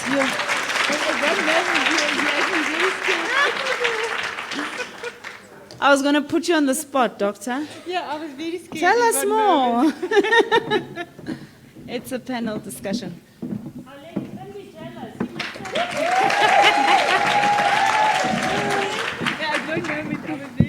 You only have 10 minutes, thank you. Oh, all right, thank you. Agenda. Oh my goodness, I'm not. All right. So we're going to have a good conversation now. As I said, from the agenda perspective, we're speaking now of road freight. And it's really a continuation from what Tsepo has been talking about. And my stakeholders, my partners in the industry here are coming from 2 important organizations. The South African Freight Forwarders Association and the Cross-Border Road Transport Association. Do you know who they are and what they do? Huh? No. Start Googling now if you don't know. Because the conversation now is a conversation that continues from TAPO, and really it's around regulations, regulations, and regulations as to what is it that you must comply with, and why road, why women as well, because you can see it's females here. And these are the two areas where we want to see more women participating in. So ladies, are you ready? Don't worry, I'm not going to shoot at all. So, thank you for joining me. I think maybe as a start, clearly most of the women do not know what SAF does and what Cross-Border Road Transport Agency does. Maybe briefly just introduce yourself at a high level, what you do in your organization, so that you have a better picture when we speak of SAF. You have a better picture when we speak of Cross-Border Road Transport Agency. Then you can relate, right? Let me give an opportunity to the ladies. I'll start with yourself, Jonita. Dr. Jonita. No, Lebo, you can say Unita, that's fine. I think my PA keep on telling me, because this morning when I prep, and you probably will know, sometimes these things are not easy. You need to get your thoughts together. And I said to her, no, I'll ask you to maybe help me. She said, look at your tag. What's the speaker? But I think from our point of view, we represent about 351 companies, and they are the multinationals, which is the DSV, the Kuehne+Nagel, the Rohlich, up till the small SMEs. And what they involve, they do the freight, so they will pick it up in, let's say, from Germany, they will book it on an aircraft or on a shipping line, they will do the customs clearance, they will bring it through right into our South African borders, do the customs clearance, put it into the last mile that my colleague from Imperial was referring to, and then it will go to a distribution center, and from there it will go to the end user. So in that, we have 4 projects which we're currently looking at. We're looking at the training, and the training is for us not the training to capacitate, but it's more how do we professionalize our industry. I think if you go to attorney or to accountant, they have designations and they put it under the signature, which in the freight forwarding industry we don't have that. So we're currently looking at an institution of customs brokers and freight forwarders, which we approved with SAQA, put in the application that we start helping the people to be professionalized. And in that, what we do then also is the CPD points. So we don't want to leave them, we want to continue with them.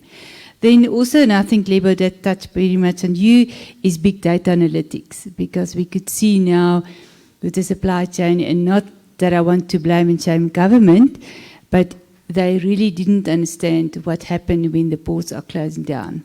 And I think you will know, if you're in the industry, with the ports are closing down, it's not the or the minerals, it's the one that manufacture. You can't get your container, you can't get the chemical equipment, you can't get the components, and that's got a huge impact. And we calculate, and just to give it to you, like the salary increase was 1.5 billion.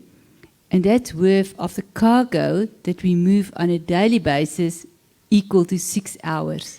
So it just shows you the linkage in the supply chain. And sometimes we as industry do an injustice because we cannot express it in terms of growth and jobs. And then we don't have the government's ear. And the third one we do, and that probably touched on cross-border, is that we want to bring in a compliant and a safe, secure supply chain. So we're very much on the authorized economic operator program. And how can we do that? How can we help our industry? But I will stop here. That's just to give you an idea. Thank you.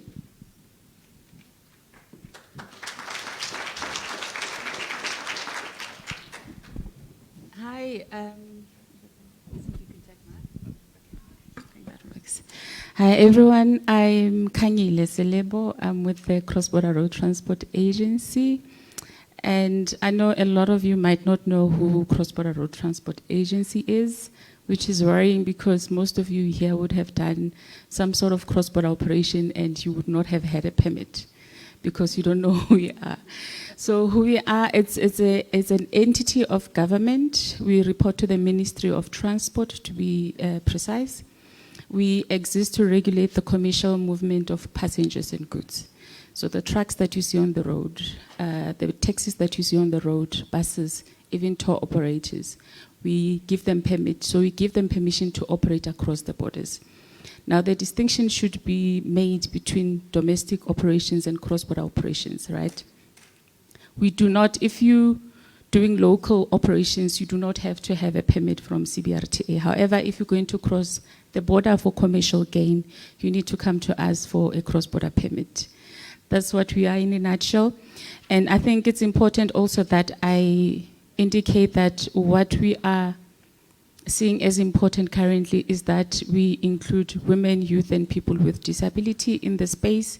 We have done a baseline that got us really worried, because if you look at freight, for example, in that particular year when we issued 3,770 permits, and we did a baseline study to see how many of those permits went to women, how many went to youth or people with disability. It was a shocking thing to see, because really for freight, we were looking at 6.1% of women and less than 2% for youth. Even worse for people with disability, because we really got zero, nothing, which is really disheartening. So we are encouraging women, youth, and people with disability to have contact with us, get into contact with us, and have a conversation with us in terms of how we can help you come into the sector. And the collaborations that Ule was talking about earlier on, and almost every other speaker that was talking about earlier on, are the most important thing for us to do, because we can't do everything. All of us are mandated to do different things, and we are capable of doing different things. But if you come together with all our strengths, then we are able to make a difference. And I think I'll end it there for now, Lebo. Thank you. All right. All right. Okay. I guess now you know what both organizations do, and you probably maybe having light bulbs around opportunities out there, right? And some of you are importers, some of you are exporters.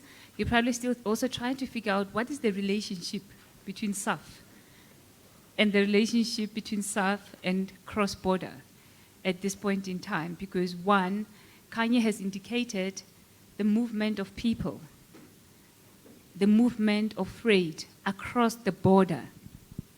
But also from the SAF perspective, there's a whole lot of movement across for freight, right, Janita? All the modes of transport. Yes, Can right. you just unpack that for the ladies? Because I know it's all up here, but I want you to understand when you're talking about freight forwarding, what does it really mean for you, for all the modes of transport, and just the relationship with the cross-border? Thank you. Yes, when we look at the world, they have a program which I touch on, the authorized economic operator. So, and it was born out of Sweden to say that customs authorities control the tax, and you all know you need to pay your taxes. When you move your cargo across border, you must make sure that it fulfills certain regulations, and you pay the VAT and the duty. And they didn't have enough resources to control the cargo flow. So they started then with a program to say that I trust you as an importer-exporter. You will take the responsibility to control your cargo, but then you need to become into an AEO program, a trusted program. We started in 2010 in South Africa on the preferred trader program to say that Customs was saying now, Customs and Excise and CBRTA for that matter as well. Okay, I know you're the importer, I know you're the transporter, and I know that's the activities that you do. But we only stop with the compliance side.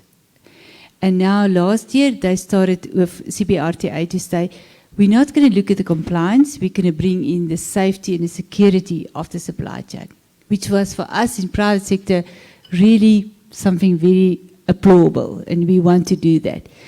But then we said to government, we don't want to work with Customs and Excise and then CBRTA and then DOT.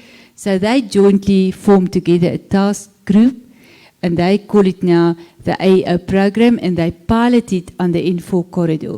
So CBRTA with Customs and Excise are working together. They say that you've got a truck, you've got according certain regulations, but we bring in now the safety and the security component, and we're going to see how you move the cargo. So that's probably where we, from a SAF point of view, touch very close to CBRTA because we can make a compliant supply chain. I want us to touch a bit on that before Kanye comes through, because I want us to get it to a point whereby with the women here or any emerging business out there that wants to get into freight forwarding, to understand when you're talking about regulations, what does it mean? You know, for anyone that wants to go into freight forwarding as a business, what are the key regulatory aspects they must consider for them to be able to operate? Thank you, Lepe. I'm going to bring it a bit practical to ladies. And we were discussing that yesterday and this morning as well. If we look at the characteristics of a lady, I think you will receive a lot of messages and you'll be able to categorize them because you work in your house, you've got children, you're married, and you stand in a relationship. And it's the same when we look at our regular environment. There's that you need to make sure the product that you move, there's a regulation. You need to make sure if you move the cargo, what is the relation on the road, the rail, the air commodity. And then the last one, you look at your conveyance. So that's why I would think in my mind, and it's for me fascinating why we have only 7% women in C-suits in our industry, because we have the capability to absorb all the messages, bring it into a funnel, prioritize it, and play in the space that we do. But for some reason, I'm not sure why, and maybe the statistics is wrong, because if I compare to the increase of the female engineering in the last decade is 99%, but yet in the supply chain, we sit at 7%. So I'm not sure if it's a case that we think the regulations are too hard, maybe we don't understand supply chain, or maybe our training programs is not equipped to address that. But I would not stop with regulations, because regulations, I think it's easy for a woman to understand, and we can actually find our knitting like this in it. Oh, definitely. I agree. Kanye, let's touch around cross-border business. I mean, tapping on what Juanita is talking about, that few females. Why do we have such few women on the cross-border? And people, most women just do not understand what cross-border business is about. Is it about the risk? Is it about, obviously, limited knowledge about what cross-border is around, the regulatory part of it, and also understanding that ladies, cross-border business is across the border, which means that familiarizing yourselves with the rules of other countries, always remember that. So maybe you can just, based on the research, I know CBRTA conducts a lot of research in the industry, and we want to get to a point whereby we have more females, like you said, getting into cross-border transportation. I think the cross-border road transport industry is not an easy industry. It's extremely difficult, but it's also very rewarding. So there's a reason people go into that space. And it's even more so if you look at what you were talking about earlier on, Lebo, about the Africa Free Continental Trade Agreement and what that it means for South African operators, or for women for that matter, sitting in this room. So it is a very complex industry in that you need to understand what you're doing. Depending on the sector that you're in, there's different things that you need to be in compliance with.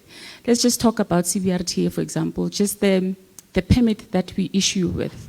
It has permit conditions. It is important that those conditions are met and they are complied with.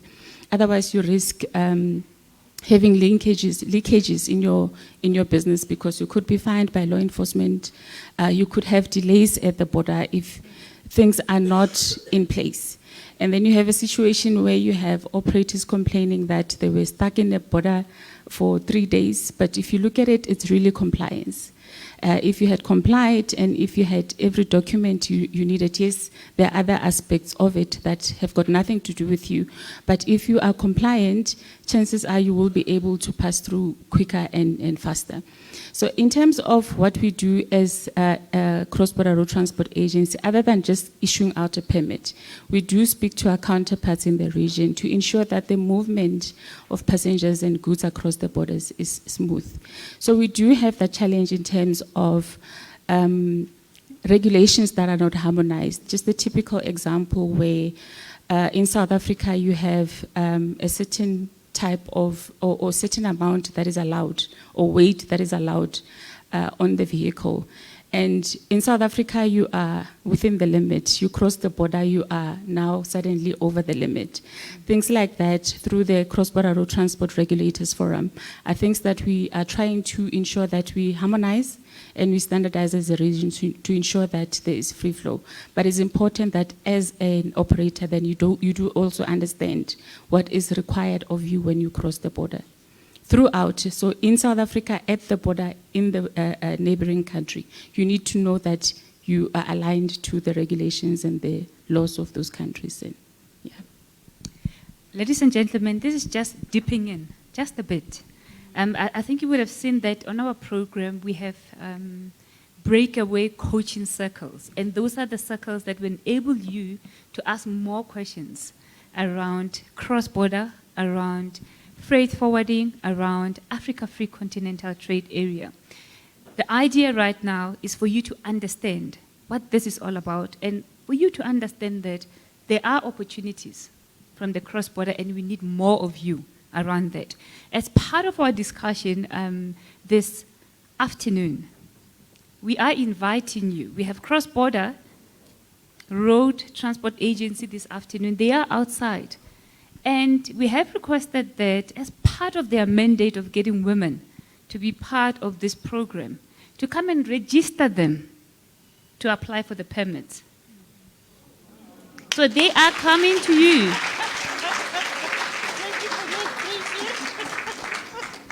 If you can't go to them, you can't go on their website, I'm going to force it on you. And we'll make sure that you understand cross-border business, ladies and gentlemen. So please make sure that you ask more questions. Attend. It's very important that you attend the coaching circle so that you know what you're getting yourself into, by the way. Because right now, we're not going to spend the whole day discussing that. So ladies, in closing, one word from your side. Why women? And we close it.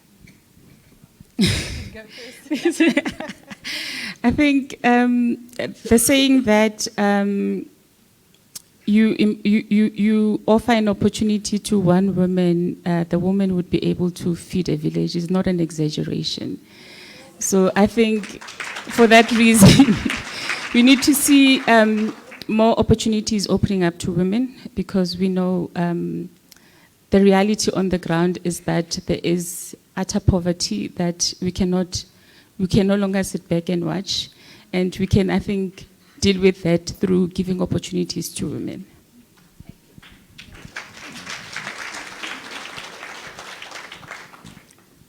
I will probably put it back to, if we look at the house that I grew up in, maybe most of you, is that who is the one that put the core values in your life? It was your mother. And if I look at the structure of a supply chain, it works with different modalities. There's about 12 different distinct role players. And what links them all together is with core values. And the core values is the resilience, the trust, the sustainability, integrity. And who better than us that can do that? So I will encourage you, and that's maybe my last sentence. And Leanne was asking me, what will the people remember? And said to me, maybe I must tell them there's a time of plant and when you harvest. And it's our time as women to stand up and say, you can trust us. Thank you, Dr. Janita. Thank you, Kanye. And thank you, Flo. Thank you, colleagues. More questions at the breakaway sessions. Thank you. I'm the face of efficiency today.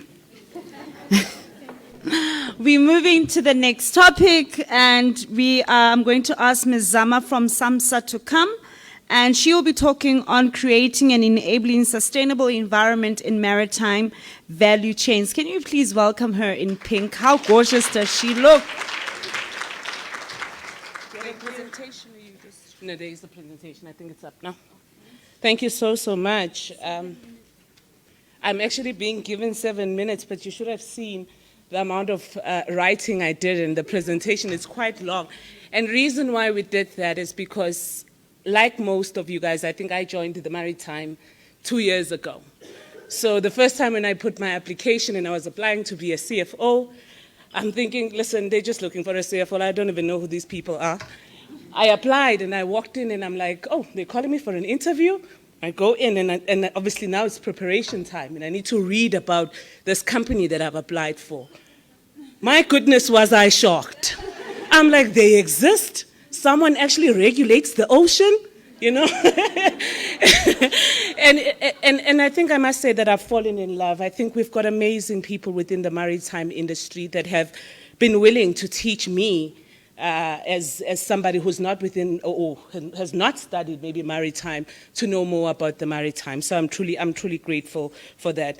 Again, I think we have similar problems like everybody has mentioned. I think, Lebo, you've actually touched on it, to say within maritime we actually sit with about 1.2% women.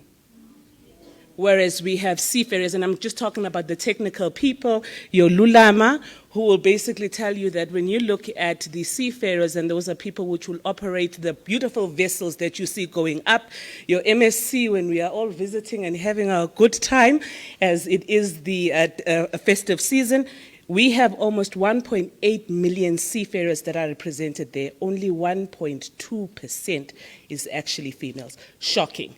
But let me also give you courage that it's actually an improvement from what we had in 2015. So you would think that, and it's actually a 45.8% improvement. So my goodness, what was happening within the maritime in 2015, I am concerned. All right? But I've already started talking to my speech, so don't count that as part of the 7 minutes. That was just me giving a good background on who we are. All right, greetings. Greetings to everybody. You'll know when you work in the public sector, you need to make sure you greet everyone. But today, because there's no minister or deputy minister here, it's greeting to everybody. And thank you so much for giving me this opportunity to be able to speak about an industry that I'm extremely passionate about, which is the maritime. Let me start by saying to you, we cannot begin to speak about any communities, countries, or even companies' upliftment programs, economic growth, addressing of social ills, if we do not give consideration to their gender equality, equality agenda.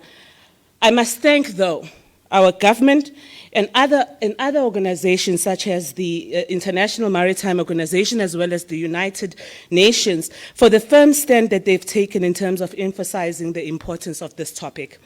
In fact, it is the United Nations that says, besides gender equality being a human right, a fundamental human right, it is essential to achieve peaceful society with full human potential and sustainable development. Moreover, it has shown that empowering women spares productivity and economic growth. Let me, ladies and gentlemen, introduce my company before everybody here looks at me and says, who is she working for again? When I was asked, and maybe before I get to my company, when I was asked to actually speak about this topic, and I think it's something very important to me because one, it speaks to the challenges that we have within maritime relating to the transformation of the sector. Second, it is also speaks to our third mandate as SAMSA, which is to promote the Republic's maritime interest. And here is where we speak about we need to transform this. I must tell you that the first time I joined or attended any meeting with stakeholders, I walked in and my God was I shocked. And I thought, if there's one thing they're going to take me up, and that was men, if there's one thing they're going to take me down, they haven't met me. So it was shocking to see the representation that we had of females within maritime. So it becomes important, therefore, to say that we need to transform the industry. I'm going to also be political, well, I'm not political, maybe I'm going to speak about race. This is a very white male-dominated industry. And therefore, there's a need, whilst we speak about females, which is very important, but there's a need to also transform it by making sure that we can get people of color into the maritime industry. Ladies and gentlemen, who am I and where am I from? All right. Sorry, I'm going to move around now. You made me nervous because of the 7 minutes. So well. Wow, thank you. Very well. Let me see. Oh, did I just switch it off? It still doesn't count as part of the 7 minutes. Okay, maybe I'll just go in. We are from the South African Maritime Safety Authority, and it is legislated under the SAMSA Act, which Act number 5 of 1998. Our mandate basically speaks to three things. It speaks to safety, which is the safety. Thank you so much. It speaks to safety, which is the safety of lives and properties at sea. We speak about pollution because we do understand that we need to make sure that we limit, or in fact, it is not even limit, we mitigate any pollution in our sea because we understand how important this resource is. Someone once said to us, and I think it was a Peleng that says that we cannot begin to start speaking about transporting anything in South Africa if we haven't had a conversation about the ocean. Everything that comes into South Africa, what we probably all are wearing here, came through a vessel. So we need to start having discussion where is how do we get it into South Africa by ensuring that whatever happens in the sea, there's safety of the people that are working in sea as well as the property that is using our waters. And we also speak about making sure that there is no pollution in our waters. The last one, which is mostly important to us and what we are speaking about today, is the promoting of South Africa's maritime interest. And there what we are trying to do is ensure that we have a vibrant maritime. What is vibrant maritime? It's to ensure that it is inclusive, it is transformed maritime, and to ensure that it answers one of the problems that we have. How do we ensure that we address the unemployment of youth in our country? If this resource is there, it's got to be able to answer how do we make sure that we get our youth in here and give them the opportunities that are presented within the ocean. I'm going to be very quick. Maybe you can help me with this, please. Yes. Then if we can move to the second one is what do we also do? We've got the maritime... Oh, yeah. Yes, please. Efficiency is my name. I promise I'm going to be very quick because my colleagues will actually cover most of the stuff when we actually have discussion. Then we've got the maritime search rescue. And here, basically, it is those people that basically look at the ocean. And I'm going to be very simple today. I'm not going to use any terms. This is how I understand it and I've been taught, and this is how we're all going to understand. These are the people that sit day in and day out and look at your ocean. Who's coming in? Who is going out? So the Russian yacht, we know. Right? And then also we just regulate coastal and inland water aid to navigate, including vessel traffic services. We've also got an addition to our mandate, which basically speaks to inland waters. One thing that I like that we spoke about is what do you do in the rural areas? And how do you reach out where there is no sea? One of the things that we have actually done is to be able to go to areas such as the Northwest, right? As well as Limpopo, where you are not going to find a sea, but we do recognize the need that people need to be educated about maritime so that they can join our sector. What our vision and mission is we want to be the authority championing South African maritime ambition to be an international maritime center by 2030. We want to make sure that when you talk about when you talk about Norway, you mention South Africa. When you talk about Singapore, you mention South Africa. And then, oh, you've passed. And then our mission, I'm going to be very quick. Our mission is basically to provide leadership in maritime safety, prevent and combat maritime pollution for a sustainable maritime environment while supporting an innovative, progressive, and vibrant maritime. I think I've already spoken to that. Then if we go to this one, this is literally just stats, and I'm not going to waste too much time. I think you'll read it when you get the slides. We have representation in 9 ports across the country, and we specialize in different things within the ports. I think we can go to the next one. This is basically what we do, and I think of importance today is to develop maritime and to promote the maritime interest. The rest is what we do and how we help seafarers. Seafarers, like I did say, those that operate within the vessels, and what we do for them. How do we ensure compliance and we enforce compliance? So we are very serious as a regulator. You do wrong on our ocean, we will fine you, you know? And also, how do we make sure that we manage the outcomes? I think we would all remember what the incidents that we've had with the oil spillage. Most recently, we were there as SAMSA. And then also the incident that happened in Echozini. we were there as SAMSA. So we are there to prevent, and we are also there to assist where accidents have actually occurred. Now then we can move to the next one. Stats that we need to know, and I think I've already spoken to most of it, but of most important is we don't only want to speak about people that go into the sea and work at sea, but we also want to speak about people like me who join organizations within maritime. And we ask the question of saying, what is the representation of females when it comes to that? Now, IMO actually did a survey, and they said that if you look at middle management, we've got 39. If you look at technical core roles, it's 28, and then administration and support is 48. Also of importance is if you look at people within board as well as strategic position, you're sitting at 28 worldwide. However, I think we must thank South Africa and commend South Africa, because when you look at the results that came from South Africa, we actually are sitting at 53 in terms of female represented. Please give us a... We are trying. Thank you. And then what of importance, and I hope someone from Treasury is here because they will probably be able to give us more stats, is how we spend. Now, this speaks to the emerging, like we don't call them SMMEs anymore, emerging, right? When we speak about the emerging, you can see on what they could analyze, which is the 94 billion on triple PFA, black-owned youth and women, etc. Only 13.2 billion are payments towards women, and 6.5 billion are payments towards the youth. Now, if you knew what South Africa's spend is, that's shocking. And then we also speak about gender-based violence, which is something very topical within SAMSA. We send our females to the sea. Who protects them? And what happens when they are on sea?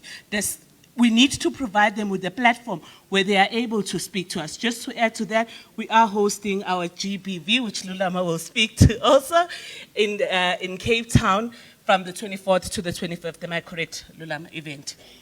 All right, then I think we can go to the next one, just to show that we are aligned with the country's priorities, and we basically sit within the Department of Transport Strategy as well as the Comprehensive Maritime Transport Policy. I think we can go to the next one. Also then to look at the ministerial maritime programs, this also speaks, and if you ever have time to look at the annual report or annual performance plan of SAMSA, you would actually see that we do and we act on all of these priorities. I won't go into all of them. This basically then speaks to our APP, and what is it that as SAMSA, is when we speak about being the International Maritime Center by year 2030, what is it that we are basically speaking to? I'll also pass this one here. I think it's self-explanatory. And then when we speak about how then do we respond to the challenges that are there?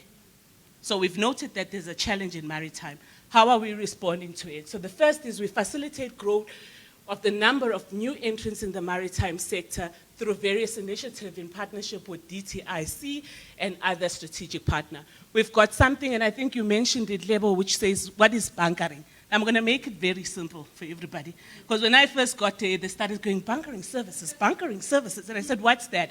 Well, I said, listen, in my head, it feels as though it's just a BP service station that's just in the ocean. So we've got such opportunities that are available. We've got forums where we sit down and we have discussions on how do we ensure that we are able to get more people to enter into this field. We currently have 3 operators, Vusi, in that area. We need more transformation in the bunkering sector. Then we design an implementation of the South African Maritime Agreements and promotes the Republic interest into the region, continent, and global. We have a lot of MOUs that we've signed, and reason why we've signed that, and we've signed it with the best companies, your Singapore's, your everybody, we've signed MOUs, and why we've signed is because we want to learn. We want to learn from the best so we become the best. And if we want to become that international, we've got to be able to learn from the best.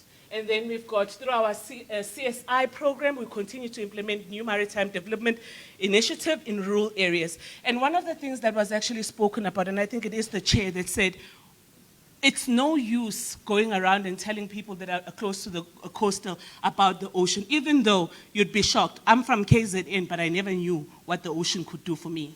But it is also important to go to rural areas and be able to speak about maritime. And I think I did provide the 2 examples of the provinces that we've actually been in. We continue discussion in terms of our fishing, our tourism, cruise tourism, and maritime education. We've partnership with a lot of government institutions in terms of being able to launch a lot of the maritime awareness programs and job opportunities. We've developed and implemented the South African Maritime Industry Growth and Transformation Strategy. Please note I'm going through this very quickly, but I do know when we have the chats, we'll probably unpack most of them.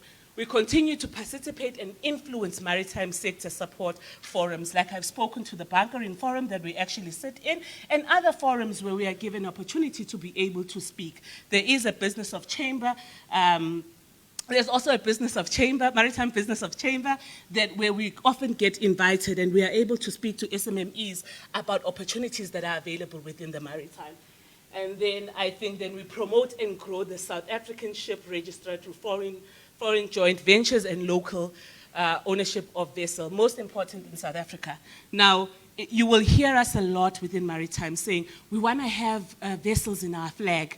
And why we say this is because it provides an opportunity, one, for us to create a job opportunity, but it also looks good for us as a country that we are trusted that other foreign vessels can come and register can come and register their vessels on our flag. Some of the things that we've actually done, the initiatives, is the development of the South African maritime skills capacity, and I think I've already spoken to the activities that we actually do. We facilitate employment creation for South African women as well as the youth, and I've already spoken to the amount of partnerships that we have in different provinces and with different stakeholders and how we can actually create opportunities for the youth as well as women. We are a great stakeholder in the operations Pagisa, and this basically promotes the growth of the South African Ship Register and also the supply to ships visiting into the South African ports. We have the marine tourism, and here we partner with your MSC, where they assist us in terms of also providing job opportunities. I think we can go to the next one. Okay, now most important is what are my opportunities when I come to maritime? We're not going to ask you to buy a vessel. Last time I spoke to somebody who is leasing a vessel, they actually told me that they needed to get 400 million, and I looked at them and I said, whoa, that's a lot of money. But there are certain things that we can do and that I have seen being done. I think you've already spoken to it, Butepo, as you said that there's actually the providing of a fuel, right? You can actually do that also for vessels, provide fuel. We also spoke about providing spares. If you can, and you do have spares, you can already provide that. We speak about, we speak about transportation, and we speak about lubricant oil, traders and all. But I guess this also will speak about in more detail. But there are great opportunities within maritime. On a serious note, there are great opportunities within maritime. Some will require you to have a lot of capital. Some will just require you to think and start acting. Now let's close it off, which is my conclusion. Yes, the last one. Yes, conclusion. I was asked to speak about creating and enabling a sustainable environment in the maritime value chain. And I think that the key things that we need in order for us to be able to implement this is number one, and we've spoken about this, is working together. We need to get to a point where we all work together. If we are going to win the fight on maritime, the transformation, the inclusive maritime sector, we need to be able to work together. Second is there's a need to raise awareness. SAMHSA is doing it, but we can't do it alone. We need industry to also jump in and assist us in terms of ensuring that we can raise awareness about maritime. Then legislation to promote gender equality, must stop this word, needs to be unapologetic. We cannot continue to be speaking about it and not actioning it. And second is we need to be unapologetic when it comes to saying we are creating opportunity for women within maritime. And then the creation of opportunities reserved for women, that also speaks to that. And second to this, and this is very close to my heart, when we had the Seafarer Day, it was shocking when a lady stood up and said, when I got pregnant, there were not even policies that spoke to what happens if a seafarer gets pregnant. My goodness, this cannot be serious. We cannot be serious. We cannot be having employees that are female on board, and it says that we haven't thought about a process where they get pregnant and what would need to happen, you know. So it is important that in everybody, all companies, all industries, maritime industries, that they create an environment that is understanding to the needs of women, specifically in the working environment. If we are to attract and we are to retain female in this industry, we need to take care of them. In closing, history has shown equality for women means, and for women, delivers progress for all. Thank you.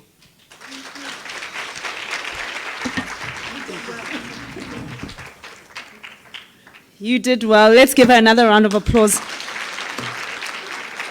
As the pilot of this plane, I can tell you that we are 60,000 feet above sea level. We are going through some turmoil. Put your seat belts on. I am avoiding an accident at 2 o'clock with the parallel conference. So can I please get my next panelists who will be speaking about building a futuristic rail network geared towards economic transformation and social development of women. The panel moderator will be Levu, and it's Ms. Misela Nhlapo and Ms. Dolly Matebula. We are 6 feet. A lot of turmoil. Hold on. We have to go through this one very fast for us to avoid an accident.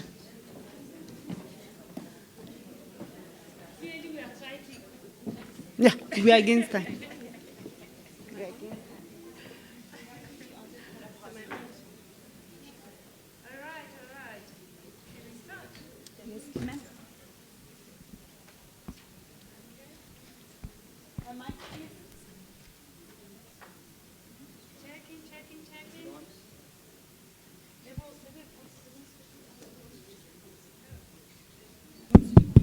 Oh, there is an on button. All right, now we are moving along the rail tracks now, hey? We have moved now from the house, from the seaways, now we are on the rail mode. Ladies and gentlemen, now we are talking about rail transformation in the rail industry. Any of you fascinated or interested in that? Oh yeah, then there's a lot here that you're going to get from these lovely ladies. We have two women here coming from the same industry, but different people. Is there anything like that? The same industry, one will give you a perspective around rail value chains. The other one will tell you still about rail, but in terms of manufacturing, in terms of industrialization, in terms of the movement of people. That's what you're going to get right now. And that's where we'll start finding opportunities and understanding the rail industry as to what it really means. And part of the discussion is really talking about the road to rail migration. Now we are moving along.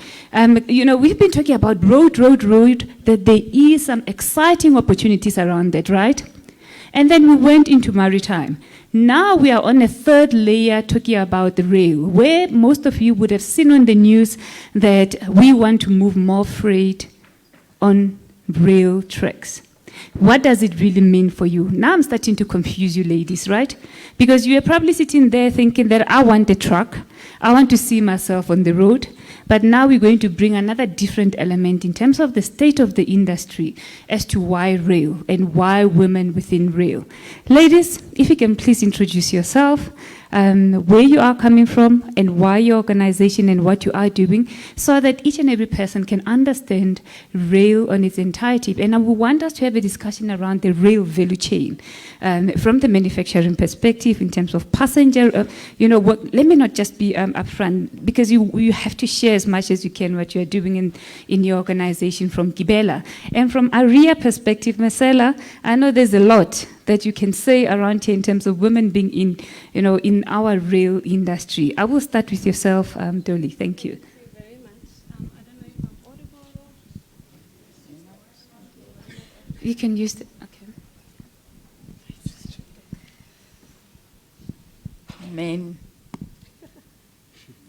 to switch the thing on. I think, Marcella, you can proceed quickly then.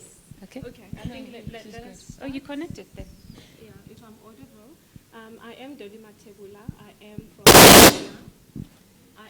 Gibela Rail Consortium. They can't hear you. They can't hear you. I think let's use this one. Thank you so much. I am Dolly Matebula from Gibela Rail Consortium. I have been in the company for 8 years now, and we manufacture, let's start, we design, manufacture trains and passenger trains. It would have been lovely to share the video so that you can have a visual, but if you're able to, please go to Gibela website, please do that. It is interesting, it is trailblazing, and definitely just one of a kind. So if we say state of the art, please put Gibela in the same sentence.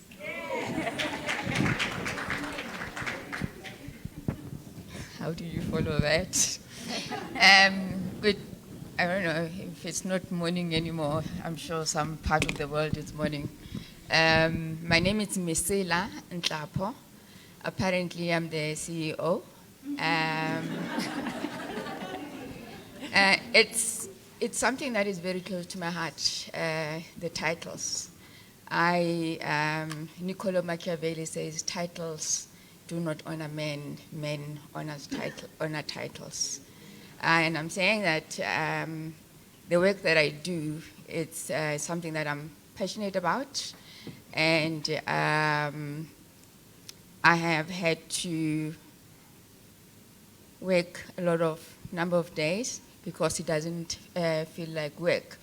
But I am from Aria, Lebu said Aria, is the name that went to a private school level. Thanks for reminding me all the times. We are an industry body, but we're also an export council. Our association, we have formal agreements with the DTIC, which funds us as part of the Export Council. We recently signed an MOU with the DOT, and there are a number of stakeholders that we work with. And as ARIA, what we stand for is want to revitalize the sector. We want to transform a transformed sector, and we advocate in the best interest of our members and most importantly for the country. And when Lewi invited me to this, I didn't want to come. I'm serious. But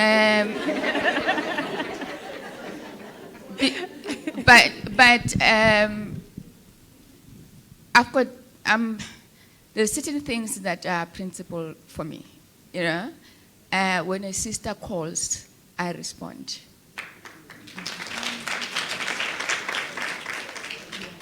So exactly when you want to go into the rail business, when you call, I will respond. But you must be a member. I don't work for free. Yeah. So in a nutshell, I met Lebu a few years ago. I didn't like her.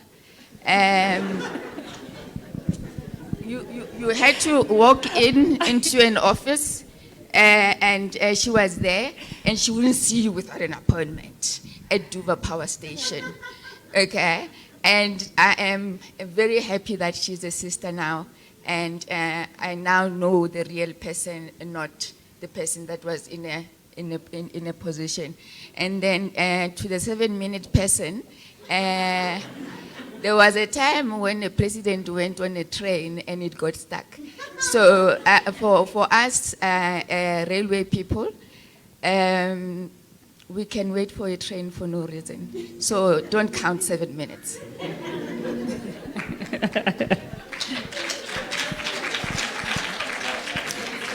All right, you heard it.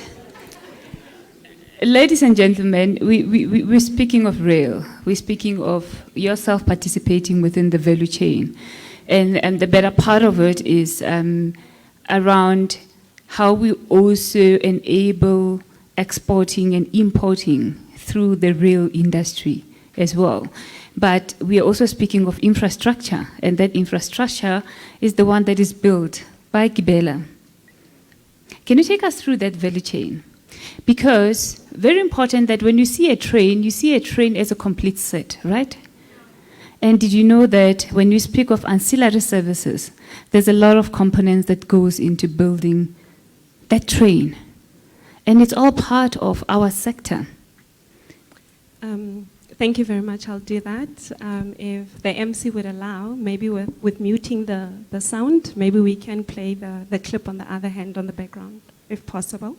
Like I said, if we follow the normal Porter's value chain, with Gibela, we start with design of the train itself, and it has different elements. So you need to know that you have the roof, you have the underframe, you have the car body shell, which is basically a car itself. So our train is a 6-car train. It moves basically in both directions. So you have a driver at the front, we call it a trailer car, and then you can have, when the train goes on the opposite direction, it doesn't have to turn in that regard. It's very beautiful, it's very magnificent. So we start with that design. The minute that design is out, then we follow the known Porter's value chain, which is basically the inbound logistics. Here, this is where we get now the material, all the suppliers. A colleague of mine, in fact, my executive will speak more about it in terms of localization, double sourcing, and what have you not, to get basically all the parts that make up the train. Once we are done with all those parts, this is where the manufacturing starts in. We are in Danota. Literally, we start from the beginning of the beginnings until a train moves itself and it is sold. This is what we do basically in manufacturing. I just want to take another opportunity as well in the same discussion to just share the opportunities that are there. We have bursary programs, and I would really encourage, I know this is about women, it's about business, it's about economic development. I really, really urge most of us, if we can follow Gibela and get as many girl children into the program, so they are aware that these things are done in South Africa. You don't have to see it basically in Europe only. In that regard, it is done by our own people, and those trains are literally sold in that regard. And when we talk in the, okay, I stopped, I think, the process in the manufacturing side. We also do, hopefully my colleague will talk about it, my executive, incubants. So Gibela does have business incubant programs, and I think most of the companies do that. We do support in building entrepreneurship, and we give access to the markets, and definitely we give coaching in that regard. I think on the 3rd of November, not so long ago, one of the business incubants was basically in the radio, in Power FM, and I think there were articles going about it in that regard. So that is then what happens basically in manufacturing. If we go and we follow the next process in terms of outbound logistics, this now for us is the actual product. Basically Gibela telling our customer to say, there is your product. In that regard. And then there is the other end, which is services, which I find myself in 3 years. In the 8-year career in Gibela, I have been in services for the past 3 years. This is where we give technical support to the customer. We tell the customer how to maintain the trains, what spares to do, how to go about it, and we are actually on call 24/7. So if the customer is basically running the train, there is Gibela to say that we will not block operational commercial service, and we are available 24/7 as well in that regard. And we, on the services end, I think we spoke a lot about the manufacturing of the train. Yeah. We give technical support and spares supply. So the Alright. customer does not have to worry about that. I want us to get to that. Who's the customer? Just so that everyone can know. There is a customer, by the way. I would want you to know who that customer is. Of course, we do have a customer, and our customer in this regard is PRASA. It's PRASA. Yes. So you know the role of PRASA in terms of the industry, in terms of the entire value chain. Now you understand when I said get this, understand the entire value chain from manufacturing all the way to the end customer. And then who is the user of the trains? It's us. Exactly. So the entire value chain, you need to get to understand that.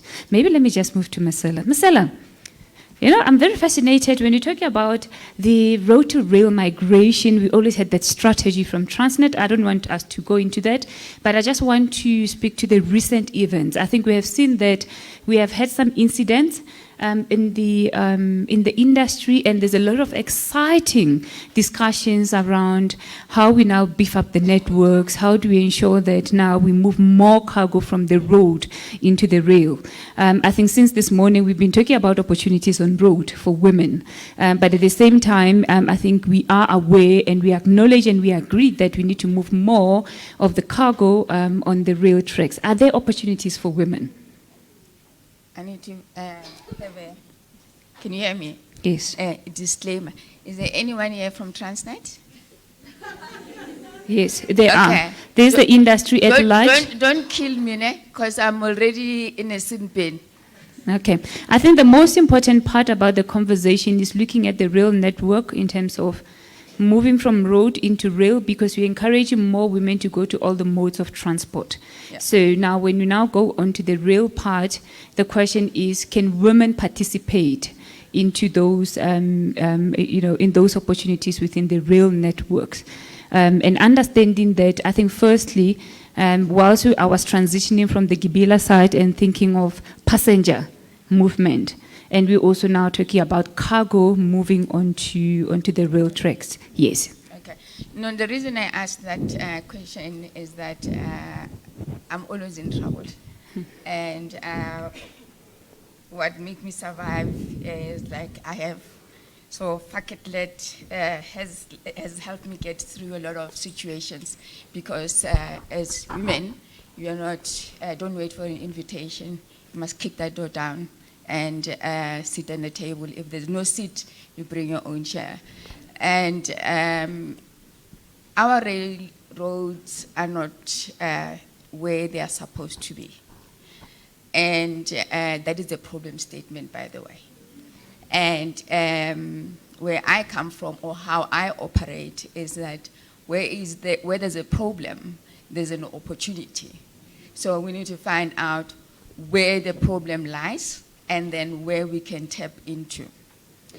We had Transnet a derailment a few days ago, and now the question is, why did we have a derailment? Certain sections of the infrastructure have not been maintained for a long time, and they want to kill me when I say this.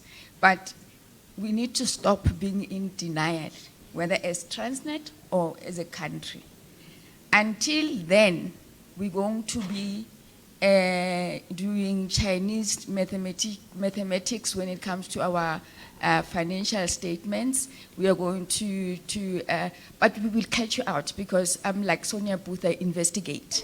You know, I will find out the truth, and I will tell it as is. Okay. But what I want to say is that there are opportunities other than on the passenger side, but on the freight side, which are huge. It's not only about supplying parts. Any lawyers here, there is, in terms of the national rail policy, there are few agreements that it will be the first time that we have it, and we need to start having that communication. Consultant, we need to know, I need to know who does what, because I get projects and I want black women on it, but sometimes it's difficult to find, I don't know who does what, but if I know who does what, it's a matter of, madam, there's an opportunity. Because if we don't share those opportunities, they will stay where they are with patriarchy. So it's up to us not to ask for permission, not to stay within, they call it ESD. I don't need to be empowered. I am empowered. I just need this man to get out of my way. Okay. I think, ladies and gentlemen, thank you for that, Marcella. It's very clear that the rail network has got a lot of opportunities. But also, as we are observing that, one of the things that we are saying that we have to look at infrastructure development. There is infrastructure that needs to be fixed, number one. Number two, I think we have seen, and I remember a couple of years ago growing up, going through the rail sidings. Have you seen the rail sidings? And most of those rail sidings are not even used. I think there's an opportunity for yourself, as an example, to get those rail sidings fixed up operationally, for you to be able to, may I request that we close the door, so that we are able to access the opportunities in the industry. So there's infrastructure development, number one. There's engineering over and above the services that you are indicating, Marcella. The consulting as well, that is support services. But now the core of the operations that we want to see you being involved in, it's exactly part of also industrialization, right? Because remember what I spoke of earlier, ladies and gentlemen, is around how do we start building and beneficiating in South Africa? Remember that discussion. How do we start industrializing in South Africa in terms of building the technical skills so that you can be part and parcel of this process? So, looking at it, I mean, we shared earlier, Marcella, probably before you got here, that there's fewer women in rail. I know we have a lot of associations, I think for most of us that understand the rail industry, that few women in rail. What are the key things that we should be focusing on? Because at a high level, we know that there's technical skills. We are running a lot of ESD programs, which by nature, if you build in technical skills, it is needed for us to be part of the operational value chain. And we spoke of soft skills like emotional intelligence as well, understanding the nature of the transport sector as well. So your thoughts around that, Dolly? Yeah.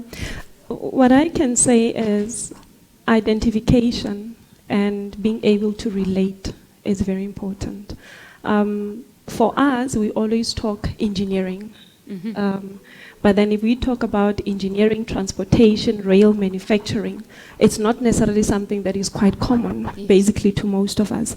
It will really, let's say all of us, like we started with a pledge, let us pledge to send the information out there and make people aware of the industry that you work on. Be available to basically go and mentor someone. Be available to be on a platform to talk to someone about it. Be available to create a web page and go to a school and have a program just to say once in a year, I just want to come with my colleague and all my colleagues, all my peers, to come and talk about the industry that I work with. Instead of being good career people, good business people, but nobody or people in your neighborhood can't necessarily identify with what you do. So for me, I think really having to share the information out there is very key, so that any young child, boy or girl, can be able to say, here is a living, working proof of what I'd like to be tomorrow. Definitely. Thank you. One of the things that I've always seen is that some of the emerging businesses do not necessarily understand the policies, the frameworks that really informs the businesses within which we are operating in. And I think one of them, which Marcella has spoken of, is the National Rail Policy. Marcella, just at a high level, for the purpose of everyone understanding the key highlights of the National Rail Policy, can you just maybe, for the purpose of informing the team, what are the things that enables, especially, the rail industry to be more efficient coming out of the policy? And remember, colleagues, very important that you understand it, because it informs where you are heading up to in terms of yourself participating in the industry. Thank you. The policies that government bring up, the plans, get yourself involved in those, because we as business, we have to implement those policies. the reason that the plans do not work is because we leave it to the policymaker. But, and then we say government is useless. Government is not useless, it's us that are useless, that we don't want to go and craft a way of how business is going to benefit from a policy. I was invited as an expert. I don't know why they call me that. But going through the national rail policy, there was a one-liner about women. And I raised a strong objection that is like a tick or by the way. And it can be a tick or by the way. From the policy itself, it doesn't say men and women. It talks about revitalizing the sector. It talks about, even if you don't know rail, I didn't go into this business knowing rail, okay? We have people that can explain, OHTE, the rolling stock part, the infrastructure part, that we can share. And because we are mad as women, we tend to identify opportunities very quickly. But from the policy point of view, this is the first policy that we have had as a country in over 8 years. It's important to know that. But our involvement in that policy as private sector was key in order to get a policy that is implementable, because we don't talk, we work. So from the high level, it's a policy that talks to all of us, that says that if you want to go in rail, you don't know rail, come, let's study rail. We are not just going to be users of rail. And by the way, when you move a freight from a road to rail, you need to have rolling stock. Who's going to manufacture rolling stock? How long does it take to manufacture rolling stock? What is needed for rolling stock? How long is it going to take to get private sector onto a third-party access? What else do we need? Sometimes you don't have to start from zero. Sometimes there are companies that are not creative like we are as women. Sometimes you need to go into those organizations and turn things around. And I'm working on a project level. I'm working on a project at the moment for the automotive sector, which the project is funded by government. And I made sure that there's a black woman that is part of the project, okay? So that I empower the next women, Nginkani. And then I will say to them, DTI, I have lied about DTI. DTI said there must be a black woman, and then it's acceptable. But I am my sister's keeper. I need to make sure that you all benefit. If you want to go into rail and understand the policy and then understand the opportunities that come out of policy, and but what we can do as women in this sector, it's quite key. There are lots of engineers. It's not that we don't want to go and work in a factory and do casting and all that. We want to, but we are not seen. And hence I go back to say, do not ask for permission. It's easy to ask for forgiveness than to ask for permission. Yeah. Go in there, get your stake. All right, you got it. Listen, I am building a train. I'm building a Boeing on my side. We are building the next ship for South Africa. Who's joining me? That's part of us.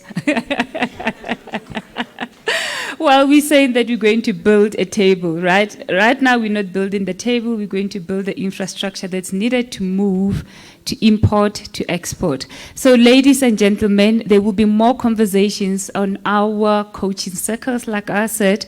The topic is really around how we build a futuristic rail network that enables economic transformation, and we doing that in social development through mentorship and coaching, yourself, understanding the policies and the frameworks within which you are operating in, because if you don't inform those conversations and those policies from the government perspective, you will never be represented. So when there's a policy that goes out there and they say participate, comment, it's for public participation.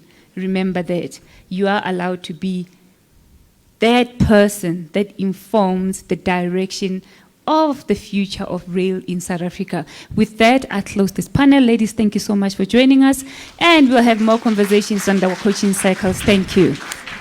Thank you, thank you. Very insightful. Very insightful.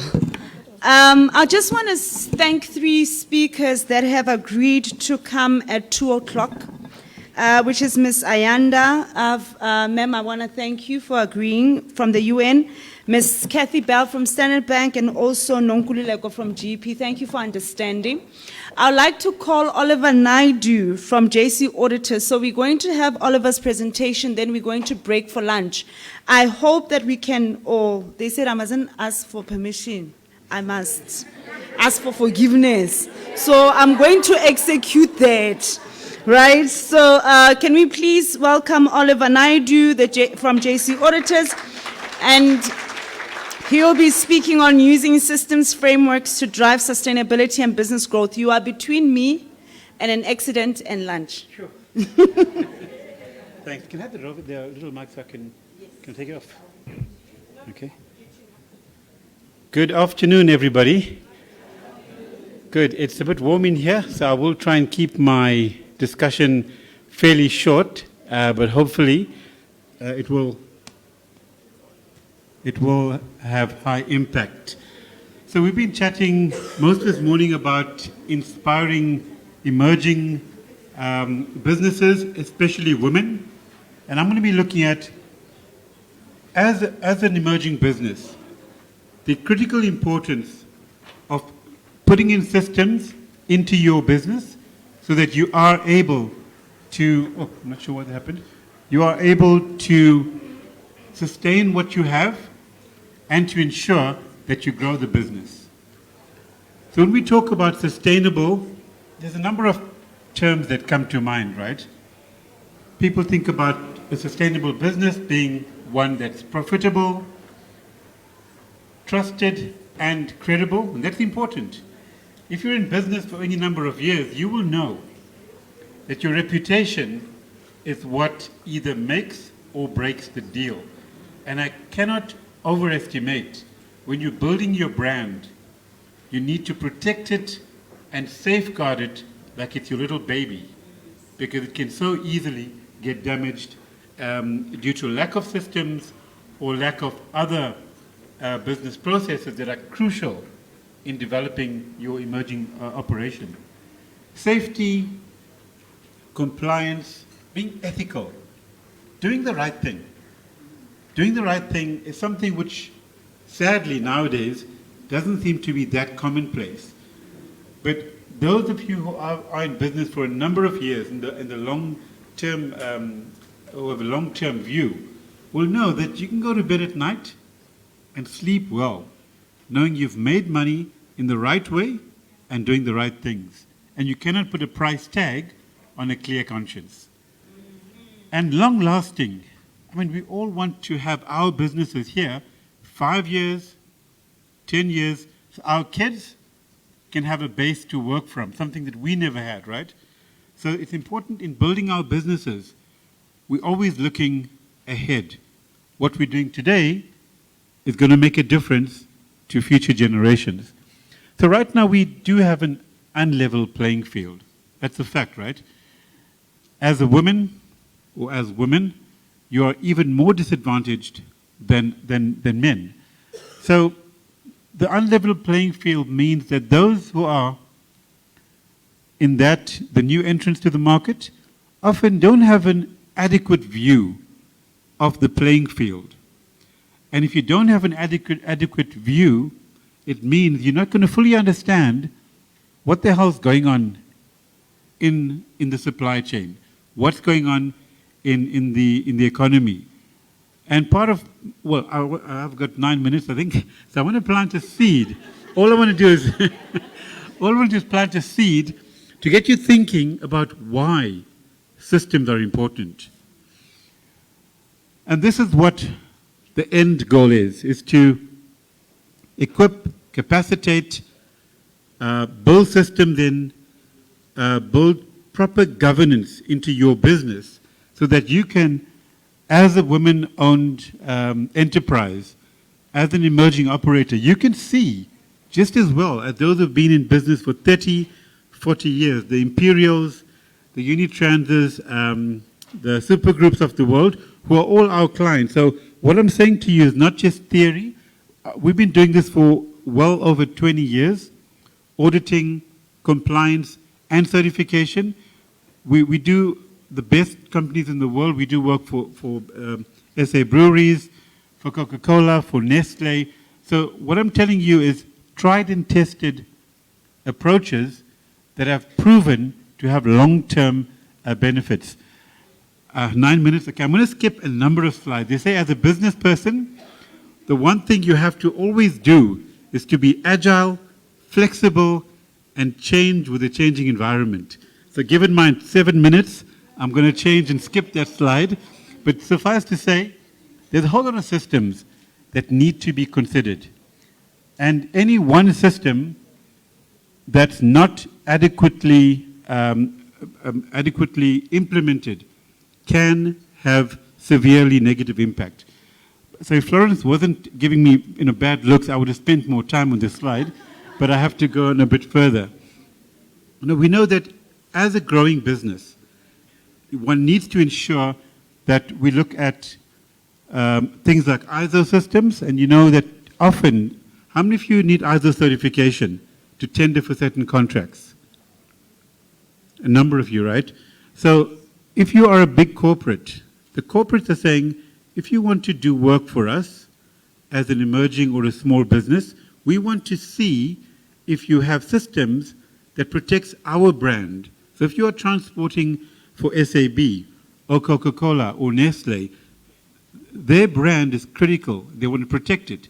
So they'll only give work out on the bigger contracts to those who can demonstrate that they've got systems to support their brand. So just a quick snapshot, and I won't talk much here, but you can see, compared to other developed economies around the world, we are quite far behind in terms of our promotion of building frameworks and systems into our businesses. But nonetheless, we need to give it the attention it needs. You can see China. China is a dominant world economy, and they are having by far the leading number of ISO certifications, which tells the story. Why are they so dominant? Why are Chinese products infiltrating the market like they are? They're doing something right in terms of systems. Okay, there's a whole lot of systems that are out there. ISO 45000 is about how do you manage or mitigate your people, the guys in your business and the girls in your business. How do you protect them? How do you ensure that you're protecting or not causing undue harm to the environment? How do you ensure that you are meeting your client need? And I could talk for half an hour on that alone. Make sure, ladies and gents, that you are identifying accurately who are your clients, what are their needs, what should you do to fulfill it. And then RTMS, which is applicable to road transport companies, looks at how do you manage road risk and asset protection. So this is just a bird's eye view of how management systems and how systems implementation is structured. So one would need to look at your organization or your business context. What are your client requirements? What are the needs of other parties in your environment? And factor those into all of your processes to deliver on your customer's need and to ensure that your products and services are of the highest standard, and also embracing that model which seeks to promote the philosophy of continual improvement. So your business, no matter how good you are right now, it's still not as good as it needs to be. And part of the structured framework approach is to continually analyze, monitor, measure, understand what's going wrong, how can we do better so that you don't become obsolete 5 years or 10 years from now. Okay, this is just another breakdown of all the different criteria and different concepts that one would need to consider when implementing a world-class management system, so that there's no one part of your business that you haven't considered in the way in which you're building your system. So I'm going to, I plan to talk a bit longer, but I think I won't, because I know we're under pressure for time. Now here's an example of systems and how they interact on the shop floor, on the ground. So you're a trucking company, so you want to make sure your clients get their products on time. Vehicle maintenance is a critical component of that system. If your vehicles are not maintained, you're going to have breakdowns, your fleet availability won't be what it needs to be, downtime, etc. Driving behavior, crashes every single day. There's tens or scores of crashes on our roads. So driving behavior is a whole process or activity. Payload management, to make sure you get the highest possible tonnage on your trucks so that you're efficient and you are profitable as well. Fuel management. If your drivers are abusing your trucks, harsh braking, harsh acceleration, speeding, it's costing you money. It's wasting your tires. It's causing engine wear, and it's bad for the environment. So all of these factors are key in building a successful, profitable, and sustainable business. And RTMS is the one standard that some of you are quite familiar with. It's a South African national standard that has shown exceptional benefits in achieving safety and compliance and productivity on the road networks. I'll just skip, I plan to talk a bit more about each one, but I won't, given... So here are some examples of the kind of risk mitigation that you need to build in to ensure that your fleet list is provided for, speed trends are being analyzed, vehicle maintenance schedules. So this is just one particular system that relates to road transport. There are many others like this that will depend on what type of business you're running. And based on the kind of business you have, you'll then contextually build a system with the required policies, procedures, and controls. Here's an example of a typical vehicle maintenance schedule. And I was talking to somebody at the City of Cape Town the other day. They've got 800 trucks, 800 vehicles rather, including about 150 trucks. And they found that by implementing the RTMS, they've reduced their downtime by 14%. And that's a big number. The fuel consumption decreased by, I think, 11%. That's a few million rand. So these are really, it's not just, often people think compliance is a schlep and it's like hard work. Yes, it is to put things in place, but the benefits in terms of your risk being reduced and the cost benefit, it is worth the effort. Okay, tire management, all of you own trucks will know your tires, if the inflation pressure is not correct, if the tread depth is not right, it's costing you money. If the tires are underinflated, what happens? The driver needs to put his foot down a bit harder to get the trucks going because it resists the movement. So your tires play a role not just in safety, but it affects fuel consumption, and it is probably one of the biggest costs for any transport business. Having your drivers trained to check the truck before it leaves. The last thing you want is to have a truck leave your yard and to have an accident because the driver didn't check the brakes were working, or he didn't check that the indicator lamps were working, or perhaps he didn't check the steering was adequate, responsive enough. So that's really important to get this kind of culture implemented within your business. And speaking of which, culture change is something we all have to do. Part of this initiative is to empower women, is to change the culture of our economy. In a similar way, we've got to change the culture of how we do business so that we are, in fact, becoming world-class in all that we do. Here, the earlier slide I was telling you about, this is the city of Cape Town that implemented the RTMS, and they found a fuel saving of 5.7 million. Time is of the essence. Fleet incident rate, I mean, the number of crashes and incidents, they were sitting at 27% in that year. They currently, and I spoke to the guy yesterday, in fact, they're at 4%. So it reduces your number of incidents, number of punctures, number of crashes, breakdowns, etc., by putting in the systems that help you maintain your compliance level. So I'll skip through these, but ISO 9000 is the international standard for quality.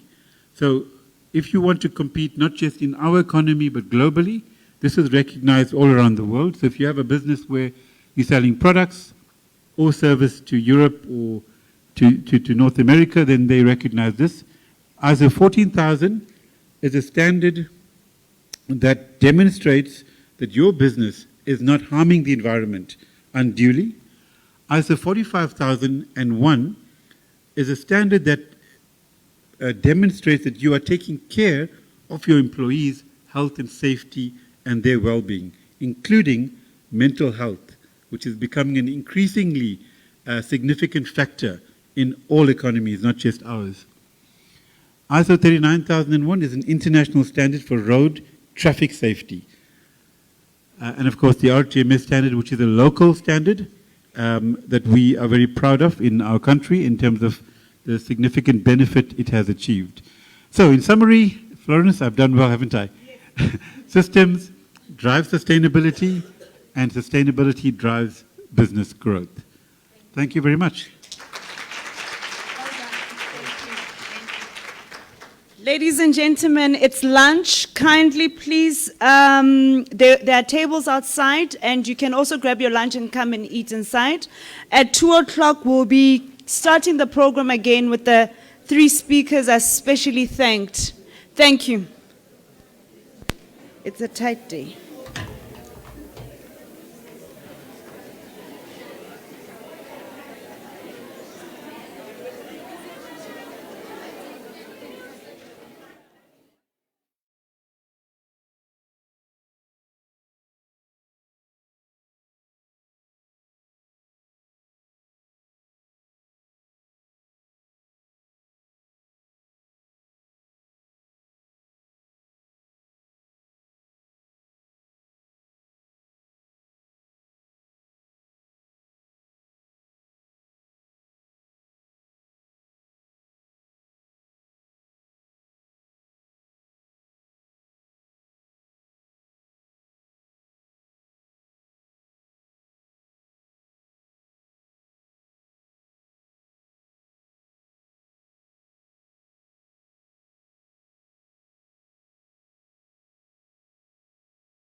1, 2. 1, 2.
But 1.8% story that you had today. But also you go to Stats South Africa, you get the data and you influence, because without influencing people who need to make a decision about this, it's not going to change. We also know, and I want to tell you a story, in the Eastern Cape, we just completed a program where we're training women entrepreneurs, it's been like happening for a year in the various municipalities, and strengthening the capacity of the municipalities to work with women entrepreneurs and to support and provide appropriate ecosystem support to them. So we're in a meeting, we're talking about how to take the initiative forward, what the municipalities require to take this work forward. And there's a gentleman in the meeting from one of the municipalities I'm not going to mention, and he keep on saying, women, oh, poor women. And I keep on saying, women entrepreneurs, we just trained. And he keep on saying, oh, poor women. Every time he refers to these women entrepreneurs that we've trained, he says, oh, poor women. And this is a huge issue that was highlighted by that report, because the adverse norms and how people perceive women businesses is a serious issue. You are excluded in the table or wherever in the deal and so on, even before you enter, because when you enter, no one sees you as a proper business person. It is a problem, and we need to remove these discriminatory practices that are all over there. I also want to emphasize the issue of laws that needs to be repealed, and we have to find regulations that are promoting the transformative agenda. Because if we don't have regulations in our sectors that promote the transformative, that are deliberate and very intentional about what they want to achieve, we're not going to achieve this agenda. And also, I think focusing on productive assets, digital literacy is a new thing. You heard the young woman was doing a presentation here, that it is key, in fact, in driving the economic growth, and we need to be building that capacity. But also, most importantly for us, it's really important that we change the business culture.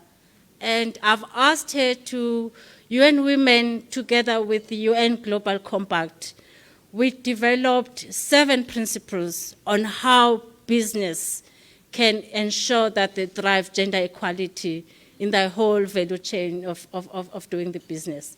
And we developed the 7 principles. And those 7 principles, so I know that there's someone from ESCOM here. No ESCOM. But how many of you know about the women empowerment principles? Are you a signature?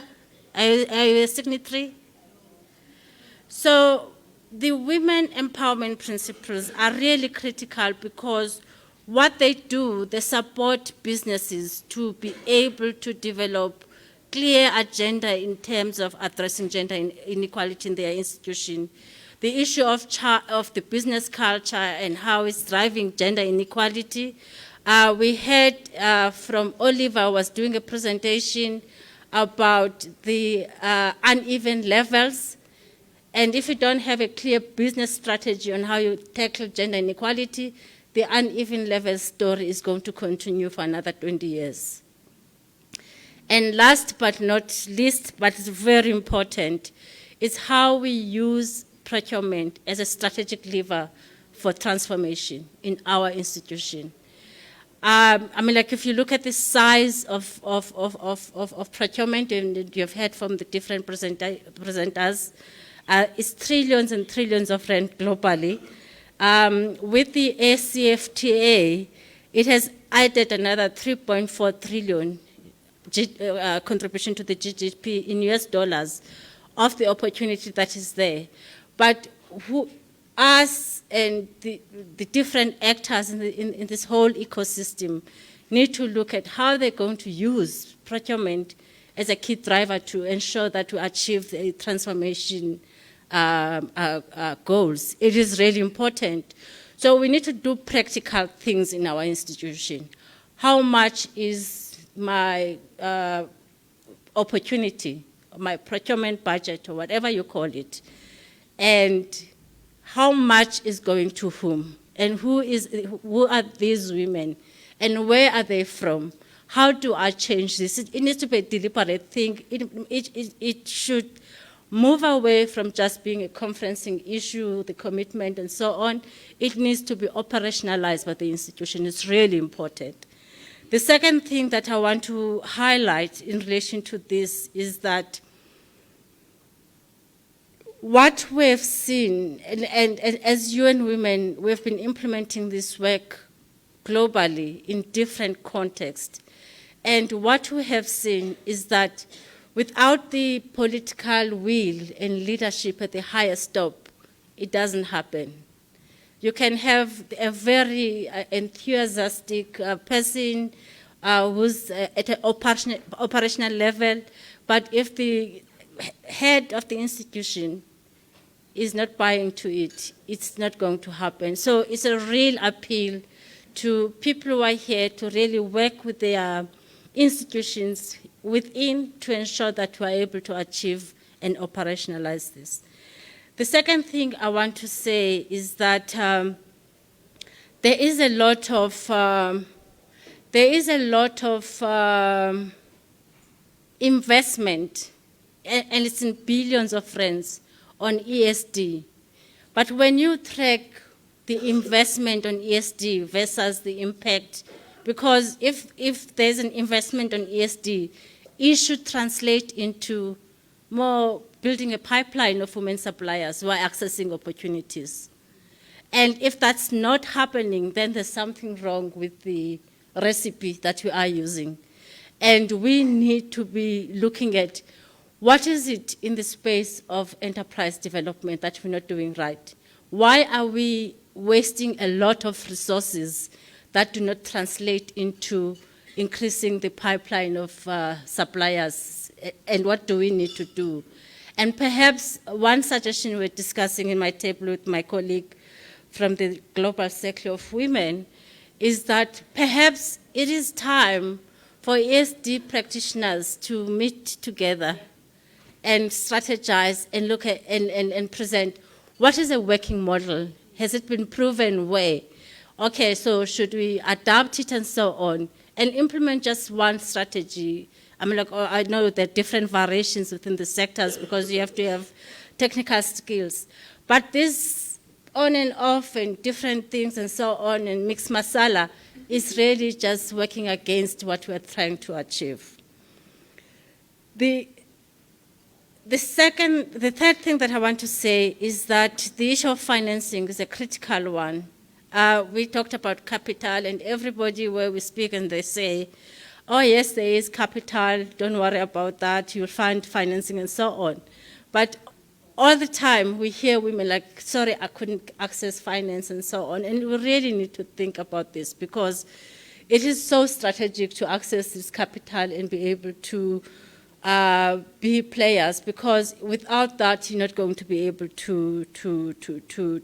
we're not going to be able to achieve.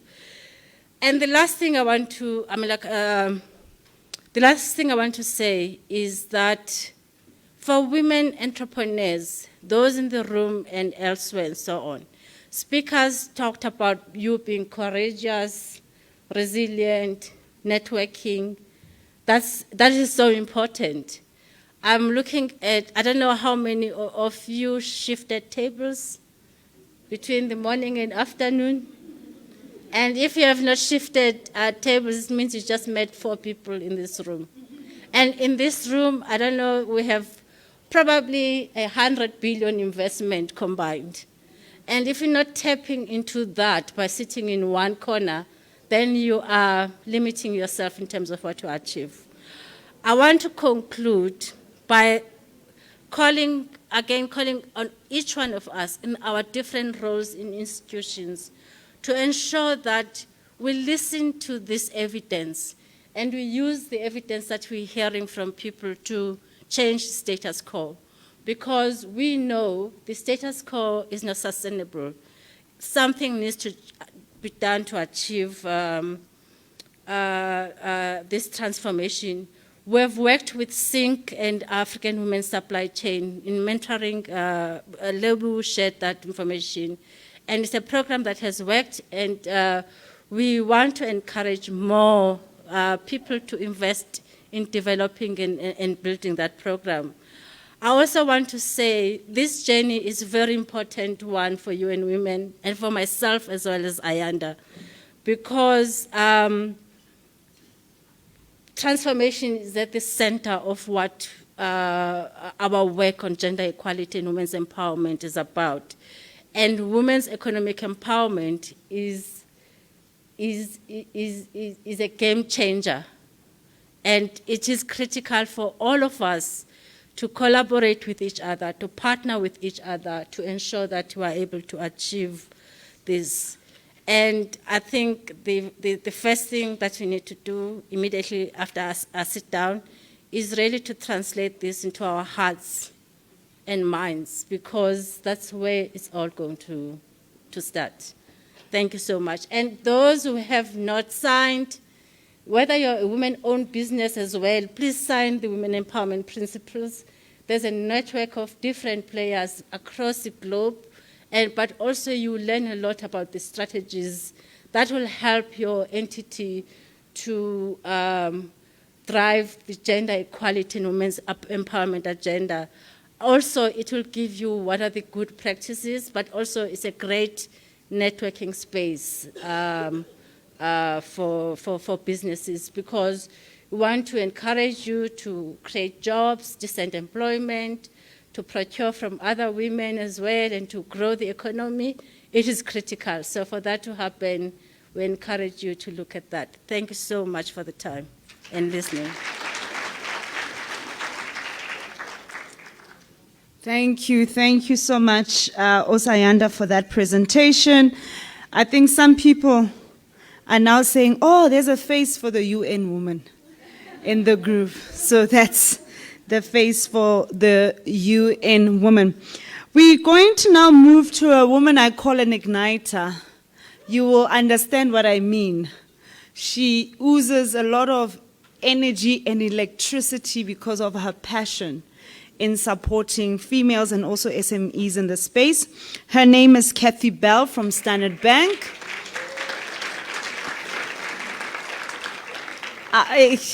Everybody's going to leave here liking what she's going to talk about, because she's such an igniter, and she's going to be talking about an elephant in the room: access to finance and funding. Roaming. Okay, your presentation, do you want me to move it for you? Yeah. Okay. Yeah, you can put it on. Thank you. Okay, Thank you. great. Thank you very much.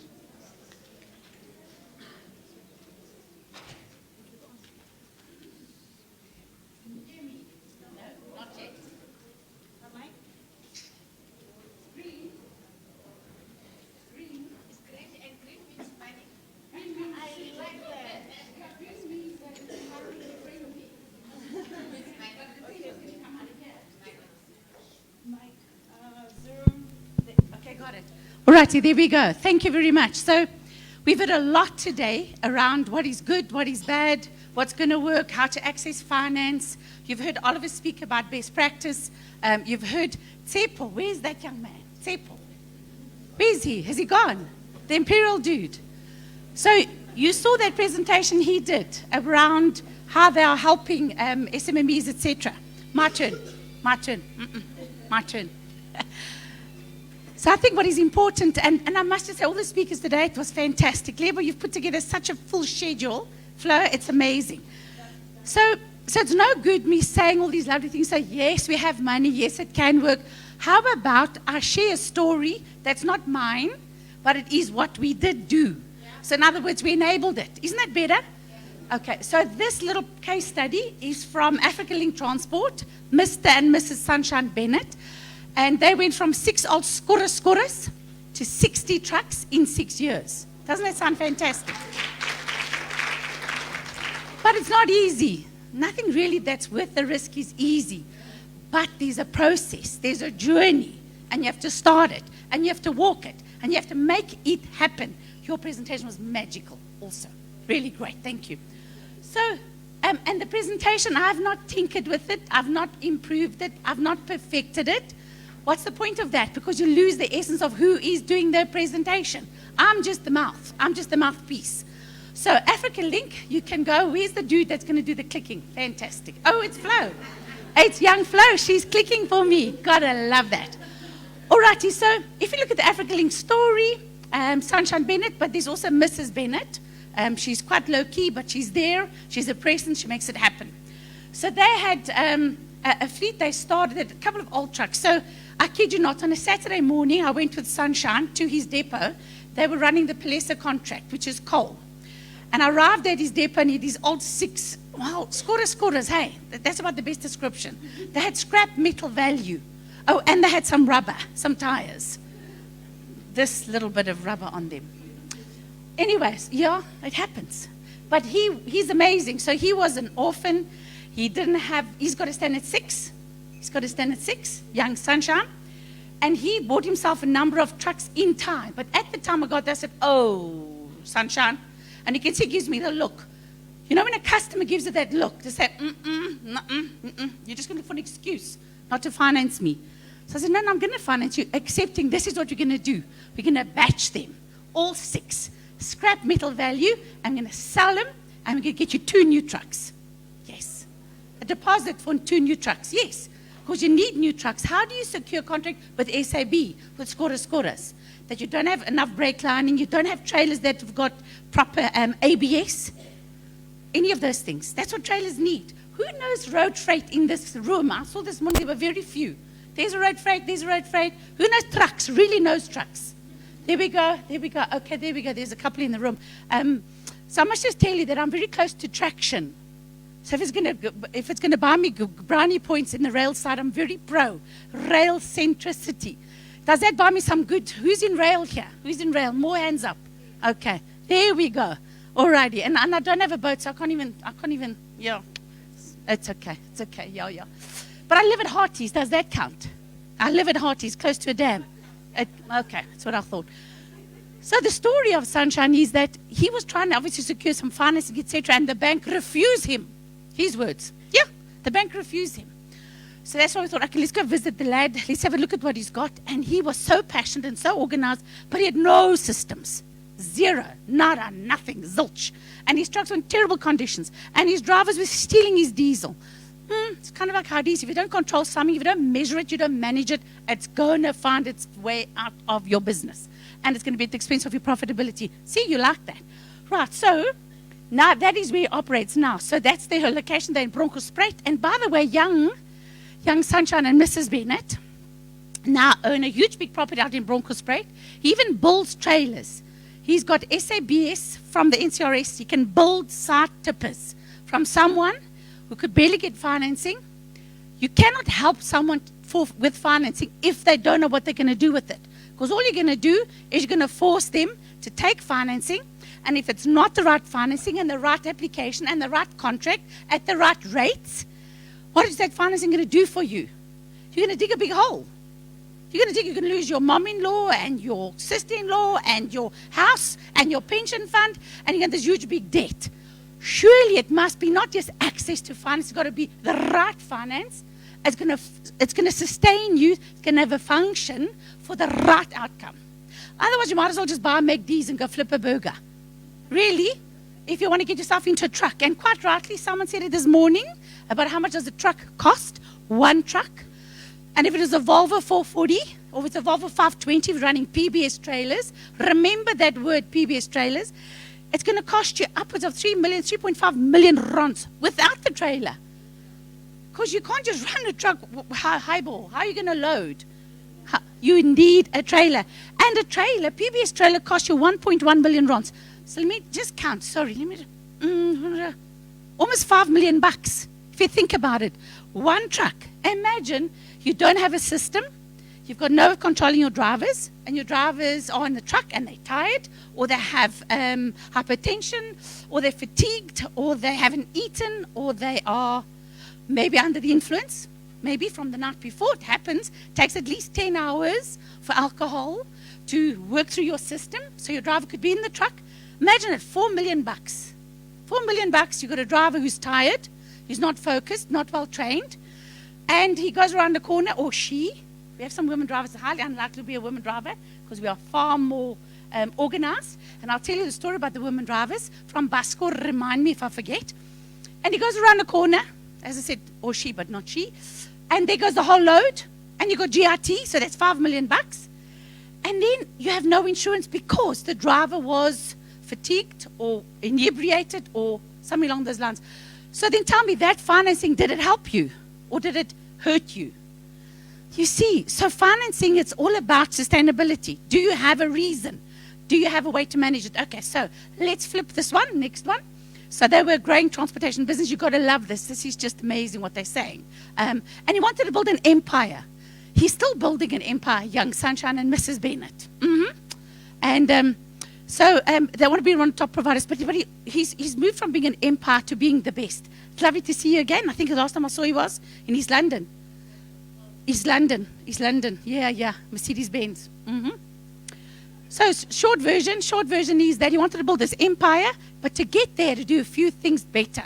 So remember I said to you, no systems, no procedures, old scorers, hardly any rubber on the tires. I remember I said that. So next slide will tell us a little bit more. And what he did. Oh, yeah, he mentioned, oh, by the way, I have to tell you this. You see, he calls me Kathy Bells. You know why? My surname is actually Bell. But he said to me, no. He says, you make too much noise for one bell. You got to be Bells. Got to be Bells. Anyway, so they start in 2017, and we implemented RTMS. You've heard Oliver talk about RTMS. You've heard talk about systems and all those lovely things. So everything Oliver said, yes, I'm saying that too. Makes it quick and easy. Because I think you're only giving me how many more minutes? 4 more. Oh, gosh. Okay. I'll have to really double up. So short version is he went from a business of 6 old scorers to 60 trucks in 6 years. Oh, and 90 trucks in 9 years. Right? And what he did is, it's not a complicated thing. So what's lovely about RTMS? Listen nicely, Mamela, ne? South African national standard, not ISO, not international, for South Africans, by South Africans, for our operating conditions. That's the standard if anybody wants to run a truck. Even buses, by the way. How many bus operators in the room? I heard we talk about the taxi. You ask taxi guys. There are bus operators in this room. Well, they were here this morning. Where are they? There they go. There we go. There we go. Let me just see. Yeah, Imogen. 22 buses. Mamela, 22. 65 seaters. 65 seaters. Hey, they didn't ask you about buses in the room this morning. I heard that. They missed you. Yes. Yeah, now we know. 22. How awesome is that? That's anyway, so let me not get distracted because now I've got 2 minutes left. So the short version with young Sunshine is he adopted the standard. The standard is very simplistic. Very, very, very. 4 things. 4 things. Safe drivers, safe trucks and buses and trailers, safe loads must be secure, and passengers must be comfortable to have safe roads. Isn't that what we want? So that's what the standard does. 13 elements to a standard. Do you have a fleet list? Do you manage your drivers? How do you manage your drivers? Are your trucks or your buses roadworthy? Don't you want to know that? Imagine you go to bed at night and out there's a truck with a driver that's not healthy, not fit, not competent, an unroadworthy vehicle, and it's your truck that's on the N2. It's your truck that takes out 22 children in a bakkie. We have to be accountable. We have to be responsible. We drive the right behavior, a culture of compliance, all about standards. Make it happen, right? Imagine that you have a ship out there that hasn't got no buoyancy certificate or a COF. Imagine that you'll shut it down. Same with trucks. It needs a COF. It needs an operator's card. It needs to be roadworthy. It can't just be a check. It's got to be real. Okay, so short version. Let me go to the next one before she chases me away. So what they did is they had a tire bay. They put in the tire bay. He didn't have any of that before. So these are all the things. Look at that minimum 4 millimeter tire tread depth. I must keep it close so then you can hear me. So that's what they're doing. And he's going with Michelin tires. Next slide. I'll be quick. They even have boiler makers. And some of the boiler makers, right, are ladies, are women with muscles, attitude, perfection, skills, well trained. highly competent. Okay? And he even bought his own first trailer. From someone who had nothing, look at that. Another one, another slide. Oh, you must click it. Yes, there we go. All right. And there's the wash bay. And look at that. And look what he loads. He loads cement for Sapaku. He loads sugar for RCL. Now, remember what did I say to you a few years ago? He was driving coal for Palesa. He got RTMS, right? 60, 90 trucks. He runs sugar with RCL, Sapaku, SAB. And by the way, in the middle of COVID, this poor family ended up with 20 combinations with dope in his yard. SAB. What was he going to do with that? Do you remember what happened to... You remember. It's not that long ago, right? He prevailed. He prevailed. He made a plan. And you know what he also did? He built himself 3 huge big luxury homes in Blue Valley, Devon Valley, somewhere there. And he sold them. He sold them because the money that he made from the profits of the trucks, RTMS, highly skilled, highly trained trucks drivers, he could actually then build property. And he sold them at a profit, huge profit. He kept his business going. Because it's not just about once you have the money. What do you do when you have the rents in your hands and something goes wrong? A global pandemic. You know that he didn't get a COVID loan, didn't ask for it, didn't need it, he planned. Anyway, another one, another slide. There's some of the people, the drivers, they've got standbys full of mechanics, everybody's got PPE. Next slide. What does this slide tell you? Hey? That is their underloads, overloads. He was overloading and underloading. You don't want to do either. You want to be maximum payload systems. Next slide. Click it through. And that is overloads comparison. So essentially you can see that they used to overload and now they manage the business in a good way. And that was just some of the numbers before COVID. Next slide. Click through. Service and maintenance. He used to not service his trucks. Now they do. And when he implement RTMS, his insurance premiums reduced by 23%. But not just that. So did fuel consumption improve. Next slide. You can click it through.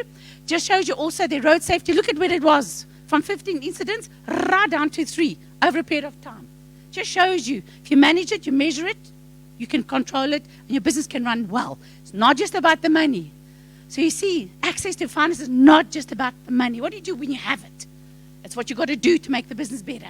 Hey, Ndima. Yes, RTMS. You remember from Babcock, RTMS. Okay, next slide. He implemented a speed policy, and by doing that, he saved hugely on terms of his fuel improvement. I think it went up by about 23% fuel consumption improvement. Next slide. Benefits of RTMS, you can look at that. The staff morals by getting certified. Bigger clients, bigger clients. Speeding has also improved their fuel consumption, 15%. There we go, decrease in fuel consumption. And that was monitored only in 1 year. You must see what it is now. Next slide. Live tracking, right? Where the vehicles are, how they're being used. It uses a telematic system, uses Volvo Dana fleet. Next slide.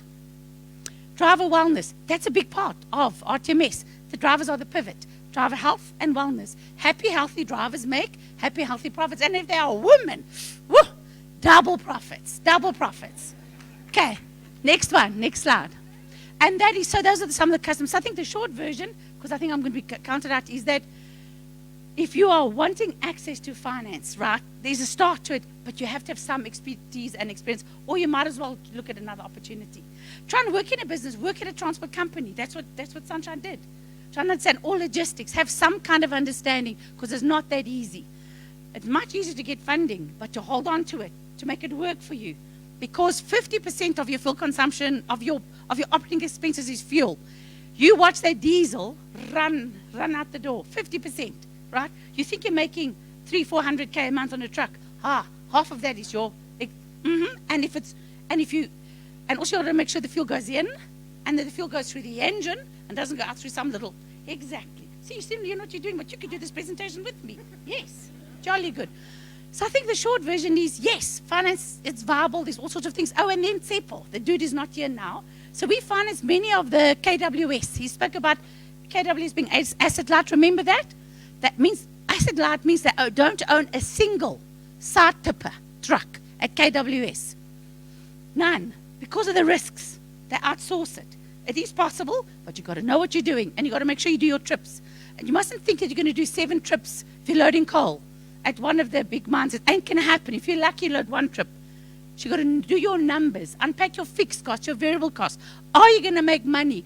Or you're going to make money for someone else, like a bank.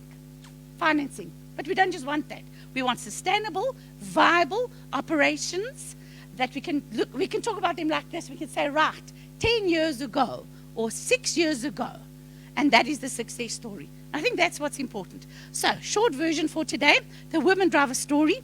So, we have a customer from Baskor, Dr. Nora Fakudi. You know this one, hey. Imogen, you know this one. They got 450 buses, and they run PBS buses. Do you know what a PBS bus is? You do. Imogen, you were going to tell me it's a performance-based standard. So they rode. So it's a bus that can load up to 108 people, right? She's got, I think, about 200 women drivers. The women drivers have less crashes. You don't have that whiplash effect when they take away and stop. Women drivers, they have a 45% improvement in terms of maintenance. Yeah, boy. Same route, same bus as the men, and the ladies just do it better. They really do. And yeah, I'm so sorry. I'm so sorry. It's okay. Sorry. And of course, fuel consumption is also hugely improved. And if they do happen to have a crash, it's more of an incident, like a little scratch, not big things. So, and that comes from Dr. Nora Fakudi. So yes, women drivers matter, and there's a big focus on that. And of course, women entrepreneurs, etc., etc. So short version, Flo's telling me to skedaddle, but if I walk there slowly, I can finish my talk. So short version is, everything you do has to have a purpose, and you have to have a sense of purpose. And if you're going to do it, know what you're doing. Identify the risk, mitigate, manage, control, and make sure it's sustainable. Long term, it's not about the rents. It's not just about the rents. It's what you're going to do with the rents. And is the rents, are they going to matter? Going to add value? Okay, thank you.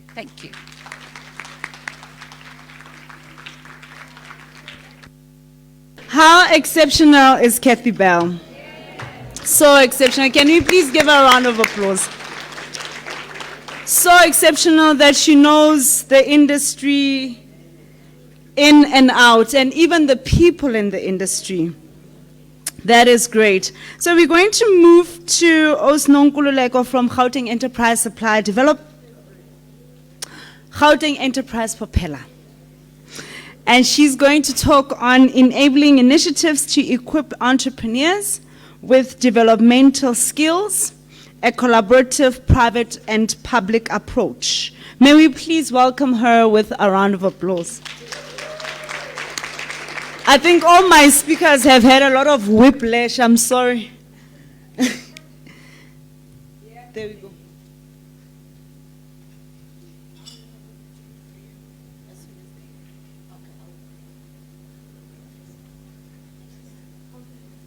Good afternoon.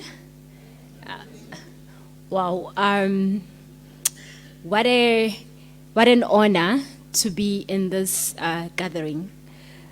It is really a privilege to be speaking to women and about empowerment, and also having understood that has been pioneered by women themselves. So I think we've been giving Auslebu a round of applause the whole day, but I think she still deserves one. She's a trailblazer in this space. My name is Nonkululeko, and I come from Gauteng Enterprise Propeller. I've been given a very rather difficult task, because when I read the topic I'm supposed to speak under, I saw skills development.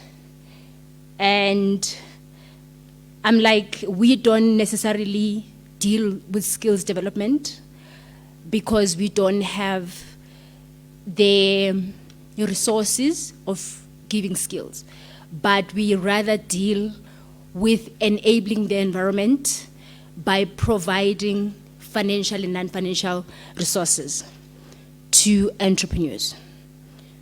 So when it comes to skills, we then collaborate. Can I ask you to go to slide 5, our mandate? Okay, maybe who we are. Sorry, you can stop there. Gauteng Enterprise Propeller is an agency of the Economic Development Department, Gauteng, and we basically are our mandate, which I would really like to read to you, so that you understand exactly what we do for those that don't. It's on slide 5.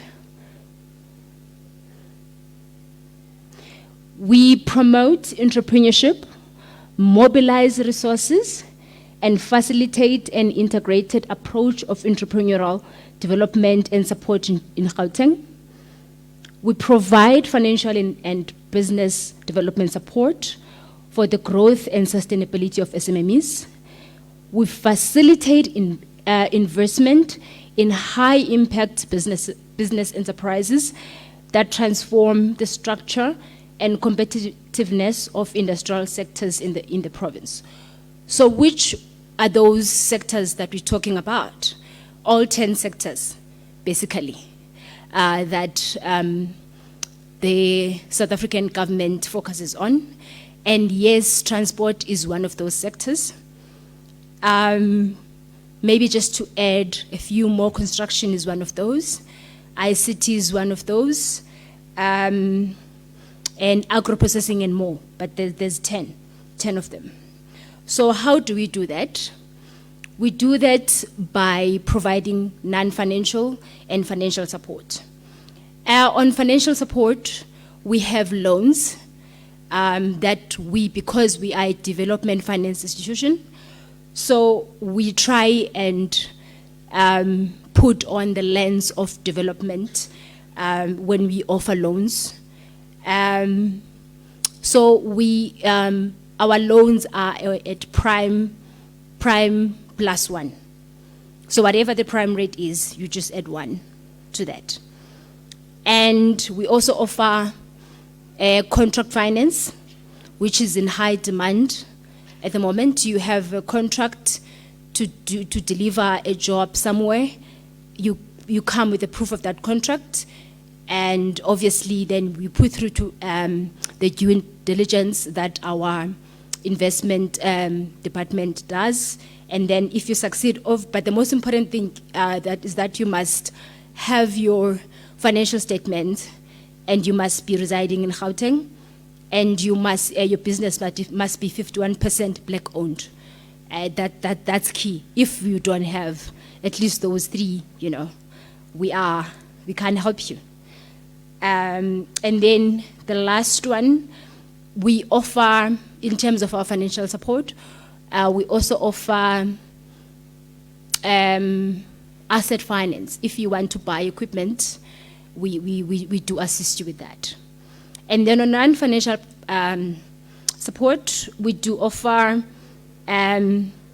everything that is non-financial that you can think of that a business needs.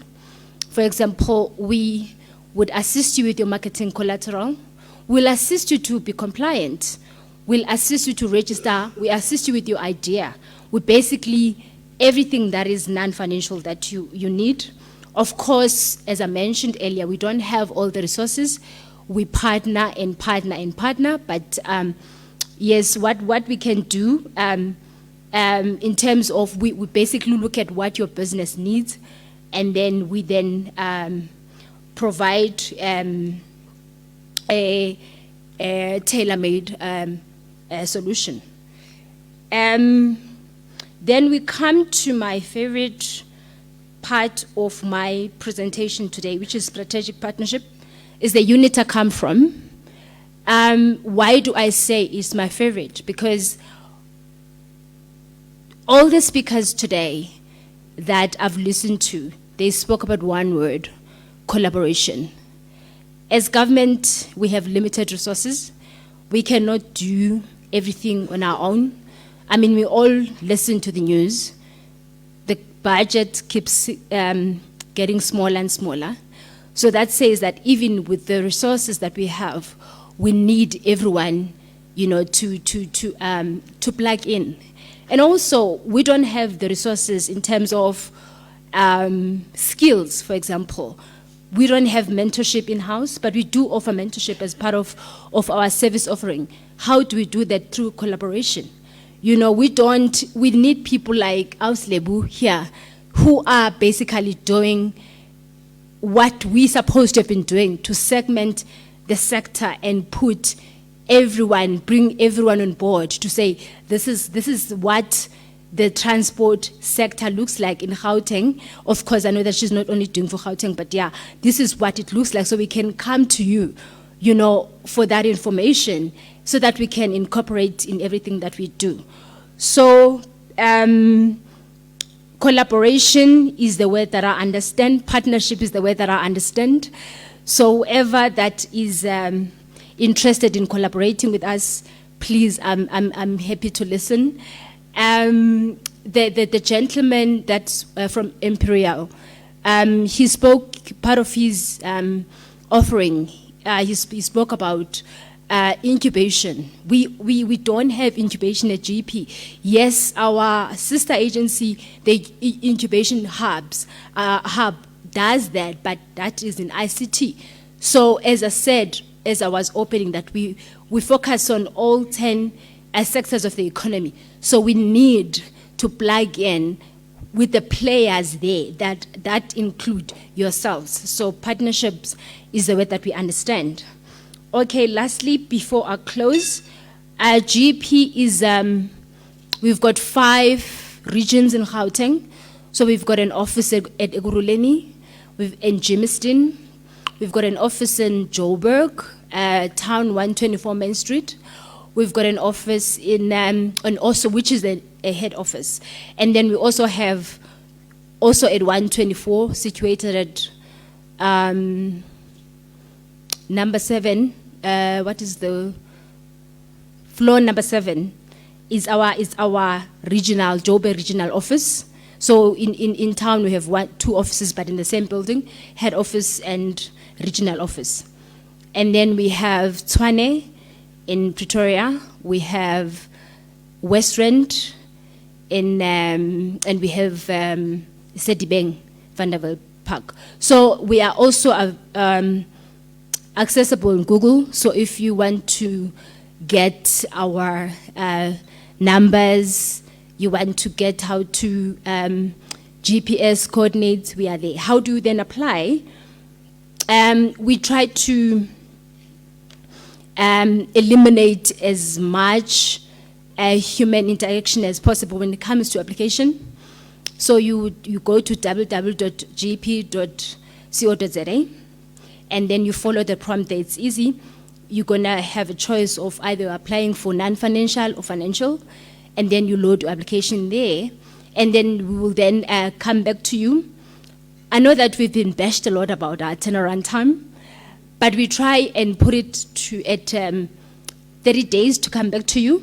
But please don't hold me to it because of the demand. Sometimes, you know, we don't necessarily meet that. But obviously, as I said, if we're not getting back to you, please go to our offices. We are there.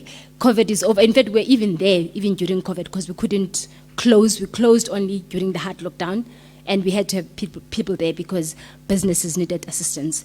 And I think that's it for me. Thank you.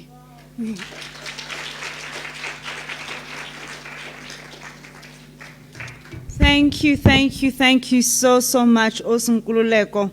And I understand why you prefer strategic partnerships.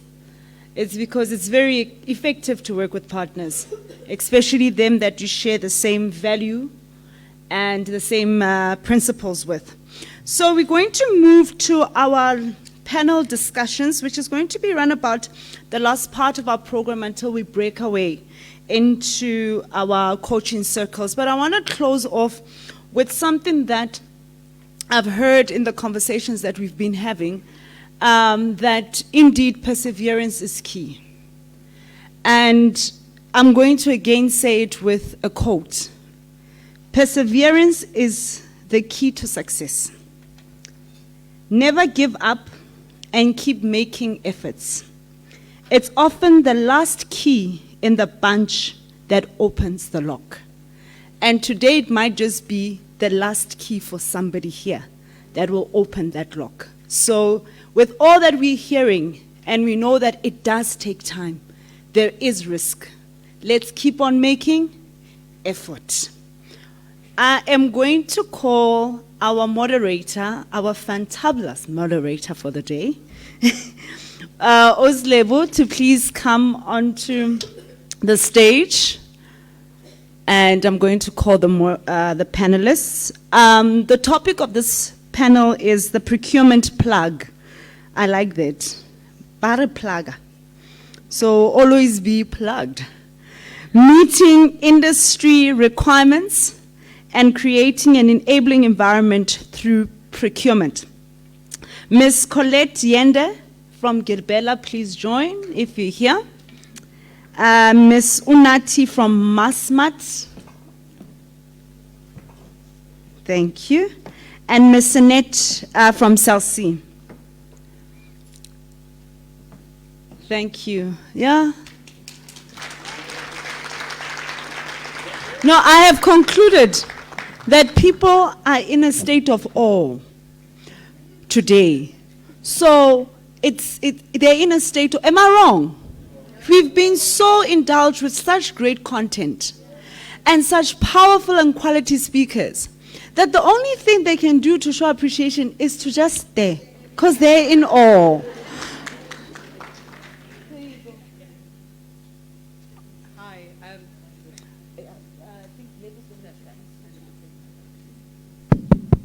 All right, it's not a graveyard session, hey? We're still awake, right? And this is one of the most critical and most important sessions ever. You want opportunities. And when anyone sees procurement, you think like machunguras, money in the bag, right? That's what we are looking for. And that is why we are in business. We are entrepreneurs. We are big businesses that we are building in the sector. We're building our skills, our capacities so that we can access bigger value chains. And I'm seated here with big corporates, big organizations, the women, the female that are making a difference out there in supply chain. And they are coming from different organizations, as you can see, Ms. Unati on the right from Masmat, and another continued conversations with Colette from Gibela and Miss Sanet Shepherdson. You ask yourself, Cell C, do you want to start moving cell phones? No. Sanet will tell you exactly what she's all about. So, ladies, I know all of us, when we are in the industry, we are always looking for opportunities. And most of us, we fail or we don't do well because we don't know what the expectation is from the industry, right?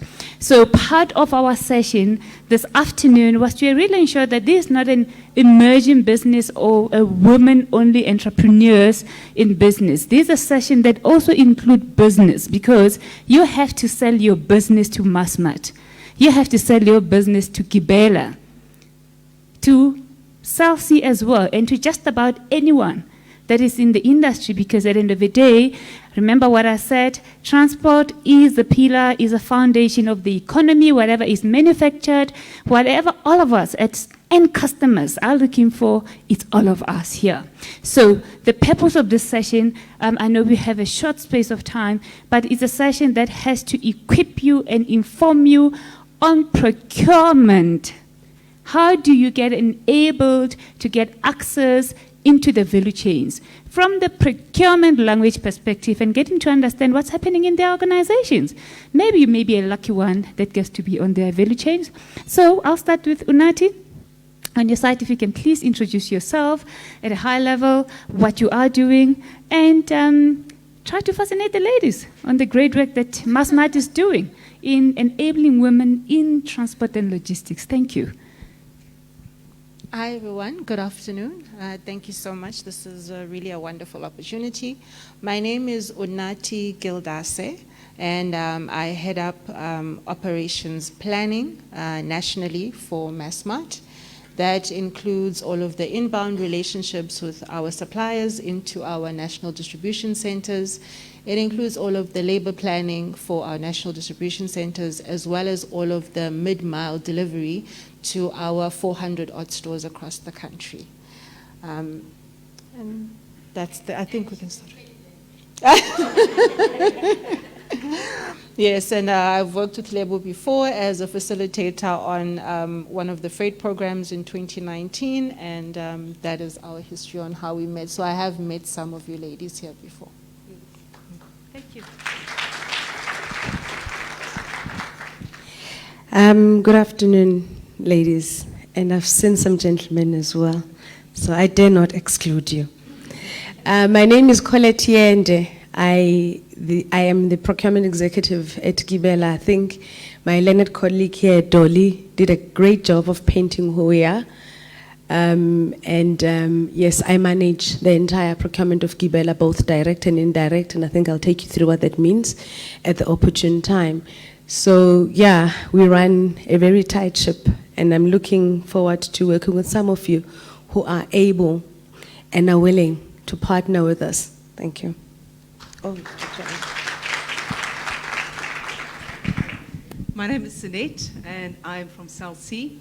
I look also after all the direct and indirect procurement for Cell C. I'm also responsible for all the operations at Cell C. So if we build a store, or if we do something like a lease, or we do a fleet, or we do security, anything like that, it falls under my responsibility as well. But the greatest thing actually is I shop for a living. And that's always when when I go to a school with I always ask, who likes shopping? All the girls go like this. Then I say, you know what, I've got a career for you. Shop for a living. Maybe you want to be a CA, but you can still shop, okay? And that's the basics of what I do. Thanks, eh? All right. So ladies, thank you. We're talking about plugging you. Procurement plug. How do we plug you? We can only be plugged when you understand the requirements of the industry, right? So Sanet, let's start with you. How do we plug the entrepreneurs? I love what you say. I'm a buyer. I started to be a buyer myself, purchasing a couple of years ago, and I ended up doing logistics. And I remember I used to be asked the question, buying, anyone can buy. And now I sit here and I just start recalling all those conversations. I realized what learning how to buy has taught me around the industry. And I'm seeing that learning how to buy is very important for entrepreneurship. How do we plug the entrepreneurs? I think we're very fortunate at Cell C that I get the support from the company, from an enterprise and supply development and a preferential procurement that, we actually move forward when we do any tenders and stuff like that. We score 20 out of 25 for preferential procurement. Anybody that knows what that means is that it's actually very good. We actually get almost full marks for our black women, suppliers and black-owned suppliers. We're actually very good. Where we still battle is from like EMEs and QSEs. I think from my side as any vendor, keep on knocking at the doors. If you guys know how little people actually engage us to say, we would like to supply you facilities, or we would like to supply you with fleet, or we would like to supply you with, clean, whatever, we will listen to you from my side, or from the procurement team's side. We will give you the opportunity when we do tenders to involve you. Also, a very big thing from a company side is it needs to be in your policy. You need to write into the policies to say, black woman-owned, for example. Why can't we have a black woman-owned company? Why can't we have a black-owned company? That type of thing. But keep on knocking at the doors. Don't give up. The big companies don't think I can't supply Coca-Cola, or I can't supply Meta, or I can't supply. Don't sell yourself short. I promise you that people will give you the opportunity. Maybe it will close, the doors will be closed 3 times, but keep on knocking at the doors, because definitely there's a lot of people that will give you the opportunity. It's just that you need to get to the right person in the business. All right, thank you about that. You heard it. You knock on the doors. And as you knock on the doors, you want to plug yourself within the organization.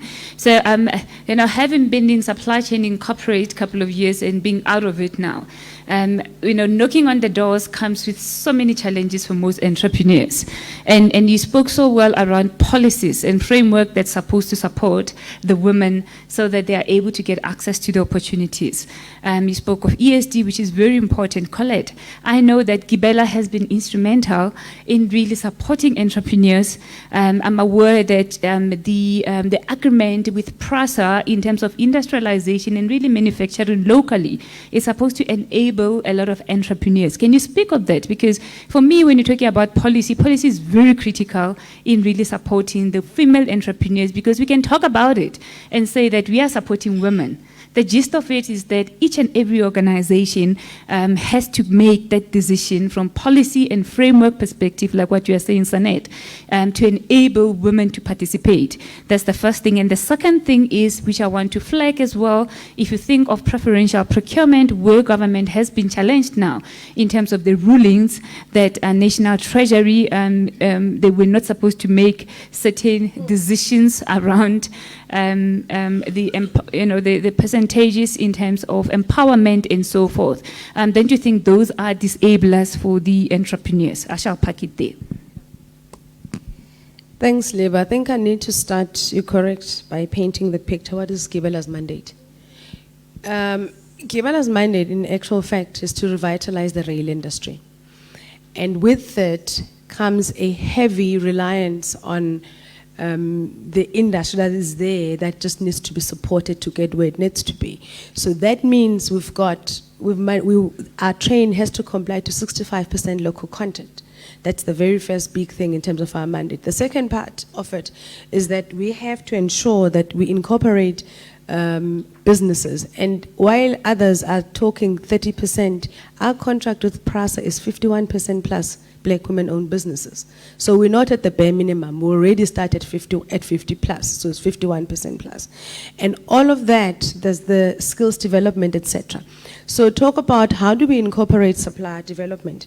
So Gibela, in its current form, I just want to go through some of the points. We are very big on supplier development, and we've transformed supplier development from a tick box exercise to an actual, we've got a group of about 20 engineering personnel whom we call SD residents. So we send them into your facility. They would work with you from the beginning to the end in terms of certification, and annually then we do recertification of the suppliers. So we actually sit at your premises and work with you.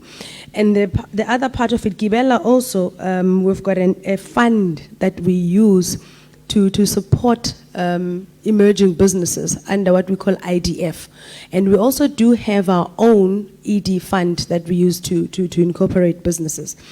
And maybe one day I would bring 2 or 3 of the Black women businesses that are beneficiaries of the actual work or that are supplying components in the train. When we launched train set number 100 at Gibela, when we had the minister, I had all the local suppliers on the actual production line, so that it's not a talk, right? So as the minister was walking past, you would walk past and you see the supplier, greet the person, let the person tell you what they do, the kind of equipment that they do. So we had all of them there. Some of them we've supported them, some of them they were already there, we just worked with them, and some of them we've even bought them some equipment. So we do that with intention. So the mandate for Gibela is not just to produce a state-of-the-art train, but to walk along the journey with South Africa. And everyone now keeps asking me, when are we seeing Gibela in Africa? Soon. That is intentional procurement coming from organizations, and that's what we want to see. If we have policies that really informing such decisions, it's allowing even procurement personnel to be able to procure directly and also build the skills. And the hand-in-hand approach, I think, that is taken is very important in really building the technical skills. And the second part of it, in terms of access to equipment, access to resources, that we know that an industry like that is highly, highly capital intensive. Ma'am, let's talk about MassMart. When we see MassMart, what do you think of? Macro, right? Did you know? And you can just imagine how much macro is really feeding. You can just look at the span of support, the transportation, the freight forwarding, each and everything that comes with supporting entrepreneurs. I really just want to hear all about it from the logistics. Thank you for that. So MassMart division of Walmart is quite a complex beast. I think retail distribution, for the most part, does tend to be, the big lady in the background, in the shadows. But part of what Massmart owns is not just macro, it's also game and your jumbo, as well as your builder's warehouse. I think from a procurement perspective, when it comes to ensuring that entrepreneurs actually meet business requirements, you must remember we are not just a local organization. We are also in a global space. When it comes to retail distribution, you are not competing with only local organizations. You're competing with your Amazons and Take-A-Lot and the like. So I think for entrepreneurs, it's very important, and it's been repeated throughout the day. You must understand what the needs of the business are in which you are trying to approach. It's very easy to sell yourself in the space that everybody else is selling. But remember, there are always sub-industries that exist, even within the retail space. So you must always be willing to do your research. And remember, within the spaces that we operate, particularly in Massmart, mid-mile and last-mile delivery is very, very important, because now we are moving towards a world that is very much heavily focused on e-commerce. So those are the kind of solutions that we are looking for. Don't negate what was said by our colleague from Imperial. Mid and last mile delivery is critical. And those are some of the industries that I think women can actually tap into now already. And it doesn't take complex knowledge. I think we tend to focus on the challenges that we may encounter. But if you really keep your unique selling proposition simple, and for global organizations, I think one of the positives is that we try by all means to eliminate the red tape. So ensuring that we also create a space that allows entrepreneurs to actually approach the business on a regular basis is one of the areas where we are moving towards. And Massmart as an organization is very big on that, because we cannot afford having red tape when it comes to the business operation, because it changes so quickly.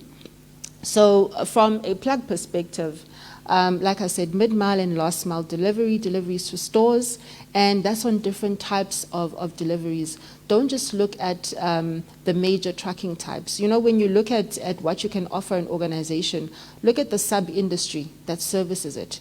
If you can't do local deliveries, what about cross-country deliveries, types of products that you can offer, have niche markets that you approach, and even broadening out from Massmart. If we're looking at the container business, don't look at your general containers. What about your out-of-gauge containers? We've got to start thinking out of the box and granularizing how we actually sell ourselves to businesses. And that is how you actually get yourself in the door, because that is what makes you unique.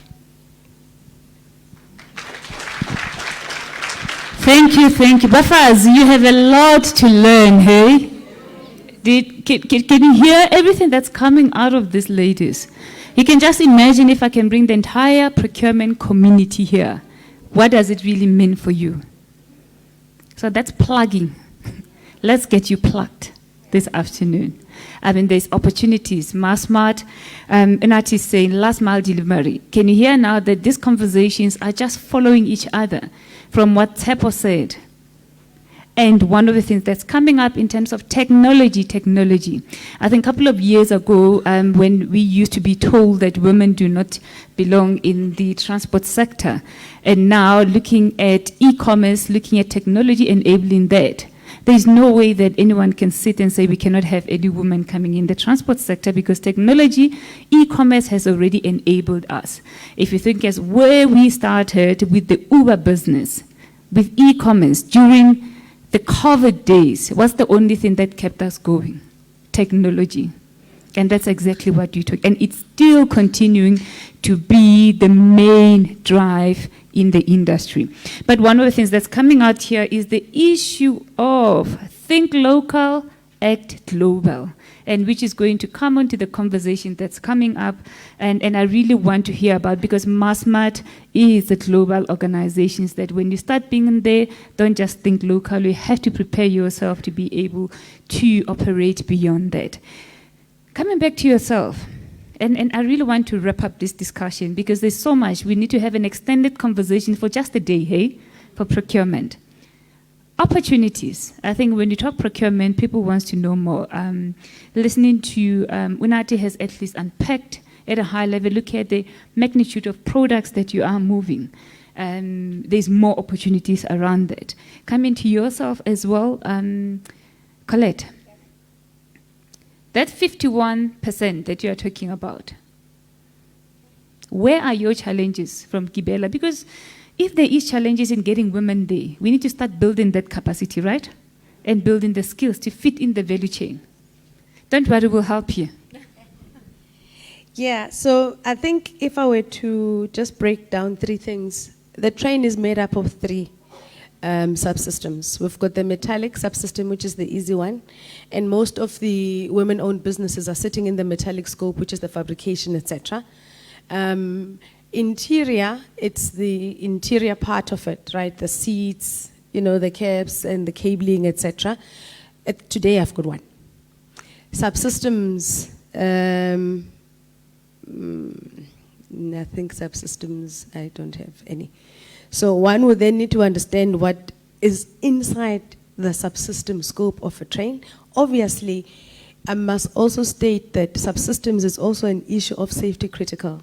So the higher you go in a train and the more intensive it is for the part, it requires a whole lot of things, right? I was approached after the session we had, Lebu, the previous one, by one lady whom when I extended my hand and I said, come to Gibela, have a look at the plant, and they came. And after they had walked the plant and they said, you know, we can make this and this and that. And now we're doing a QIA with them because they've raised their hand. So we're going to do the QIA with them and we're going to take it from there. So it is about coming. I can share my details. And please understand, when you come, I will always arrange someone who's going to take you through. Because sometimes I'm not available, but they will always take you through the plant. And you can then have a look at the opportunities and then we talk afterwards. Sanet, from your side? I think I can echo to what she's saying. You know, make contact, ask. You know, the opportunities are there. At the moment, I think we spend between 1 and 2 billion rand on women entrepreneurs, you know, with suppliers already. So yes, we want to grow it. You know, come to us. You know, look at the value chain. I like what she said from Massmart as well. Focus on what you want to spend or what you want to supply, and actually go and come prepared. When you come and see us, you know the right people will be in the room. You know, we can never commit, we can never promise, but you never know. And also, it might be, you know, there's a network. You know, I know also people at Massmart. I used to work at Massmart as well. You know, go and speak to that person. You know, you can say, maybe you can't supply me today, but I know of 2 or 3 other people that you might be able to supply. You know, collaboration. You know, how do we all work together to get to the right outcomes for women in South Africa? Okay, that's it from my side. All right, I think in closing, I just want just the one-liner from your side, from all of you ladies. Anyone coming to your organization, you know, let's just say access to procurement. What is just that one thing? I mean, it doesn't have to be the same, that they should know. For them to really succeed in getting access to opportunity. Because firstly, I always say to women, and I'll give an example, understand the value chain, what the organization does, so that when you go looking for business, don't say anything. You know, people come into, I used to say, entrepreneurs says that I'm looking for opportunities, and you ask them what opportunities, whatever you have on your procurement spend. You know, so for me, it's one of the advice from the procurement that I've always given to entrepreneurs, that know your business when you come and sell it. To myself as a buyer, as a procurement manager, as an executive, and so forth, because I know that when I have a discussion with yourself, how I'm going to assess you, how I support you through ESD programs as well. So, Sanet, from your side? From my side, use technology. Okay, so for example, on LinkedIn, have a good pitch, like a 3-page PowerPoint on what you do. Make contact on LinkedIn with the Chief Procurement Officer or the buyers. Send it through, but 3 pages, guys. Yeah. What do I do? What value do I add? What's my LinkedIn profile? What's my website? Okay, that type of thing. Because what happens is people make contact with me.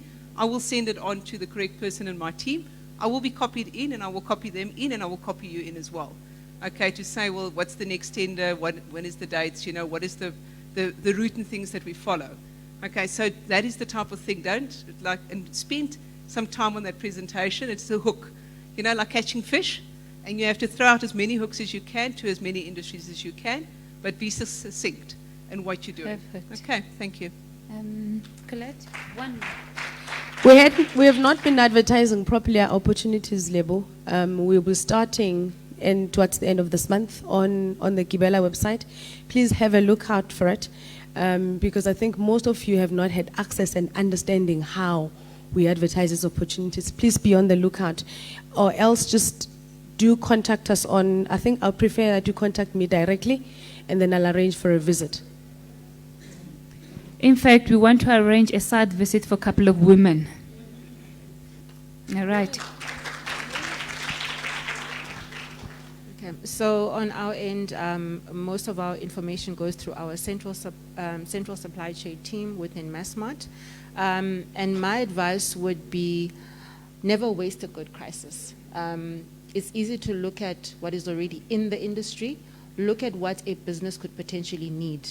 Sometimes the opportunity that you can provide to a business, the business doesn't know that it needs it yet. So look at not only Massmart, if you want to approach Massmart, which is actually quite easy. With us, if your pitch is good, and I think Sonette said it clearly, if your pitch is good, and within the first page we get what it is that you are trying to articulate, the timeline, if the organization really feels it's something that they need, is very short for you to actually to be brought on board. But please do your research, and remember, sometimes businesses don't know what they need yet. So my advice would be go for it, think outside of the box. And good luck. We look forward to working with you. Good And luck. I can't believe you left because you wanted to go shopping. All right. Can we give a round of applause to the ladies? Thank you.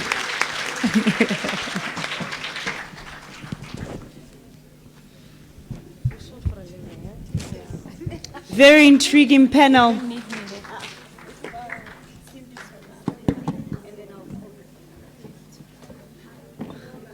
Very, very intriguing panel.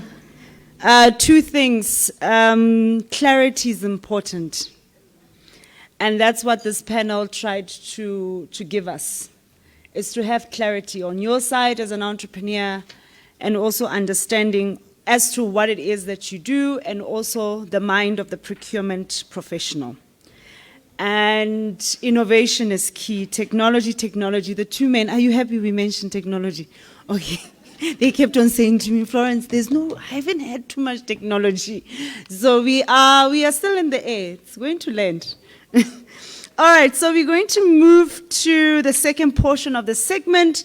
And I'm going to ask two ladies, one after the other. They're going to do a presentation. The topic is Global Trading and Logistics and Women Integration.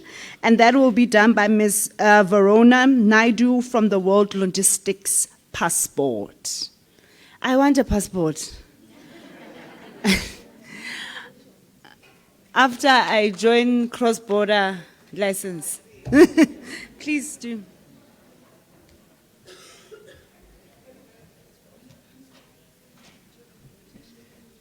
No, I actually don't. I'll just brief everyone about what I actually do. So, good afternoon, everyone, and I'll try and be as short as possible. But I would just like to take this platform to introduce the World Logistics Passport. I'm sure that it's probably the first time that most of us have heard about this platform. It's actually a global platform for collaboration. It was an initiative from the UAE government, as well as 4 big enablers. I know we had Imperial speak as well. I'm not sure if they are still here, but they're also one of the big enablers. We have the Dubai Customs, we have DP World, Jebel Ali Free Zone, and Emirates Sky Cargo that came up with this very innovative idea. So I'm not sure if well, I am actually sure that most of us use loyalty programs, be it F&B or Discovery or fuel back rewards, etc. We've never really had something like that in the trade industry, in our global industry. And then you think to yourselves, how do SMMEs really grow in this industry when we do not actually give back to our members? So this program has come about to have a global platform for people around the world to come together, partners around the world, be it Emirates Sky Cargo or be it SAA, be it Transnet or be it DP World, everyone comes together on this platform to provide benefits through the members that use it. The best thing about this, it's actually a free initiative, because what it does, it boosts economies through collaboration. We look for opportunities within this actual platform to then merge and open up new market to access to markets. So currently we're working with the Americas, your Africas, and your Asias. We have 28 hubs now that's a part of this program. South Africa was one of our first to actually join this program. We have 10 partners that are core benefit providers in South Africa that are about to pilot this program.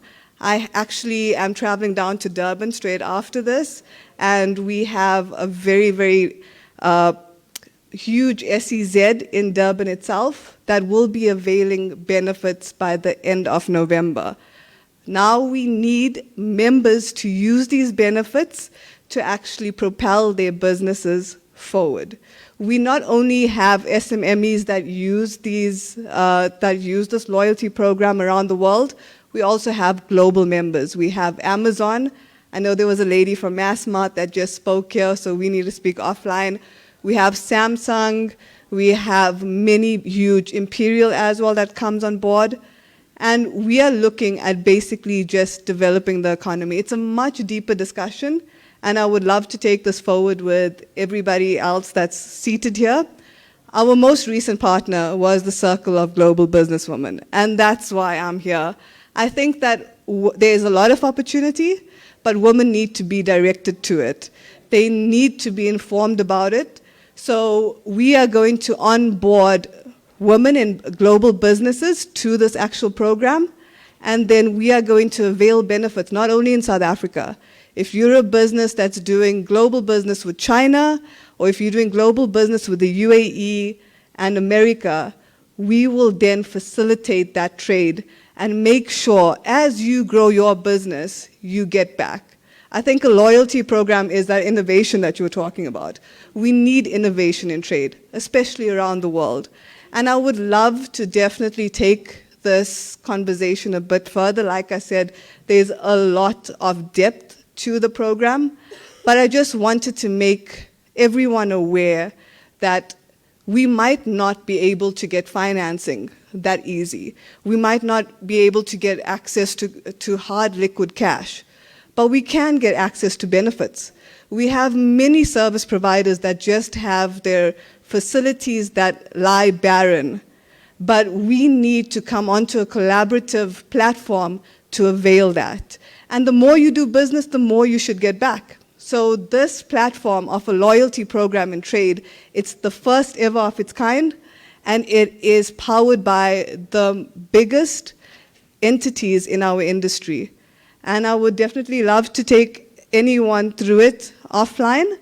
But thank you so much for this opportunity, and I think I'd like to invite our latest partner, the Circle of Global Businesswomen, who is working very, very close with us to make sure that the people in this room actually get the first opportunity to use these benefits, to test these benefits, and therefore giving us a head start in global trade.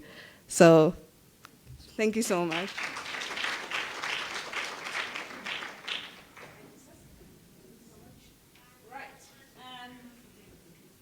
Act local and think global.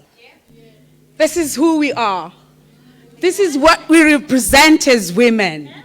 Huh? Come on, girls, you can do it. Yes. Only through collaboration. Collaboration is the new competition in the ecosystem. Women in transport. Hello. How are you? I can see you are really awake after lunch. This means that we're really doing business, and we mean business. And I like what the CEO of Teta actually spoke about. Don't sit here and start hashtagging, not leaving anyone behind. Hashtag women in transport. The next thing, you go in your office and you sit down and you think things will happen for you. No, no. You must just stand up and make things happen for yourself and take the rightful position. And who we are as the Circle of Global Business Women, it's just a network of intelligent and innovative women who are authentic in our endeavors to take a global shift in the marketplace, especially when we talk about women in transport. And I think that's why we're here today, to support what Lebo is doing from the aspect of transport in Africa and globally so. And Lebo, thank you very much for the work that you are doing, for actually making sure that women are taking their rightful position in the marketplace. And also for collaborating, because I see a lot of partners that are here today to collaborate. But one thing that I like about this network, Lebo, is to actually showcase what procurement is all about. You're not just bringing women together, but you are bringing women to do what? To network, to connect, to collaborate. And also, turn the contact into contract. Don't come here. Don't come here and just network and just contact. And we have so many thousands. I see people bragging. I have so-and-so in my phone. Guess what? Have you done business with that person? No. Why are you keeping that person in your phone if you can't actually do business with that person? Simple as throw that phone in the dustbin if you cannot turn those contacts into contracts. Yeah, here we are. And thank you very much to my dearest sister who are here today, which is the World Logistics Passport. Now, we are talking about shipping, air freight, ports in South Africa. But there is an element of the global connection, because South Africa is part of the global world. So you cannot do business only in South Africa. Now we're talking about AFCFTA in the continent. How do you make sure that as women that are sitting in this table will be able to move our goods in the continent by actually connecting with our African sisters and brothers in the continent itself? And here we are. This is what we need to do. Practice makes it perfect. You start from home. Do your business perfectly here in South Africa and excel, so that when you go to the continent, you are just, when you go to the global markets, you are just sailing. So this is what the Global Passport Logistics Program today and the Circle of Global Business Women is all about. We're just here to showcase what is acting local and thinking global is all about. Because all of us, as we're standing here, and all these companies that have spoken about procurement, they've got global linkages. MassMed, you are in the US, right in New York City, and you're here. You're talking about procurement. And how do we one day have South African women that can actually have products that they can actually procure in the US? It's possible. It is. But we start at home and make sure that we perfect our product here at home, so that we'll be able to actually excel in global markets. There's this other thing. The other day I served on the World Economic Forum Strategic Intelligence Committee. We were talking about the role of women in terms of inclusion in emerging economies, and how do they speak about diversity and inclusivity in terms of the work that they are doing, not by just talking. For me, talk is cheap. I'm action-oriented. Lebo knows. When Lebo called me, I said, Lebo, I hope we're not just going to be talking, because the time for us to talk now, it's over. We need to see women getting into these transactions. I like the Gibela concept, because when I was listening to Gibela, it was more on the action-orientated program. I was listening to Celsi and Walmart as well. It's more on the action-orientated program. But let us not be enterprise development candidates for life. Change!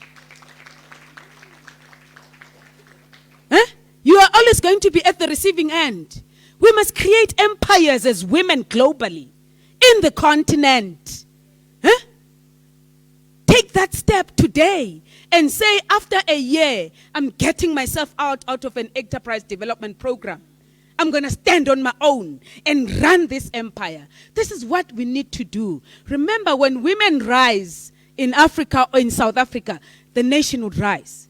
Because the power that we have as women united, it moves mountains. But the problem is that as women, we don't realize that. We don't. We don't realize the power that we have, that we can actually do and move mountains with our ideas, with our ideologies. As what Sis Ayanda was saying, you'd imagine, my dearest sister from Masmat, we take all these enterprise development monies from all the private sector companies and say, whoa, can we look at a grant system? Lebu spoke about a very critical issue, and the lady from CSIR to say it's very expensive to start a business in the trucking industry. There's a 3 million grant. Go and buy the truck now. Go and buy the trailer now with a grant. We'll monitor you. Go into the road. What's stopping that? Because now the pockets of enterprise development programs that private sector companies are doing, we don't see anything.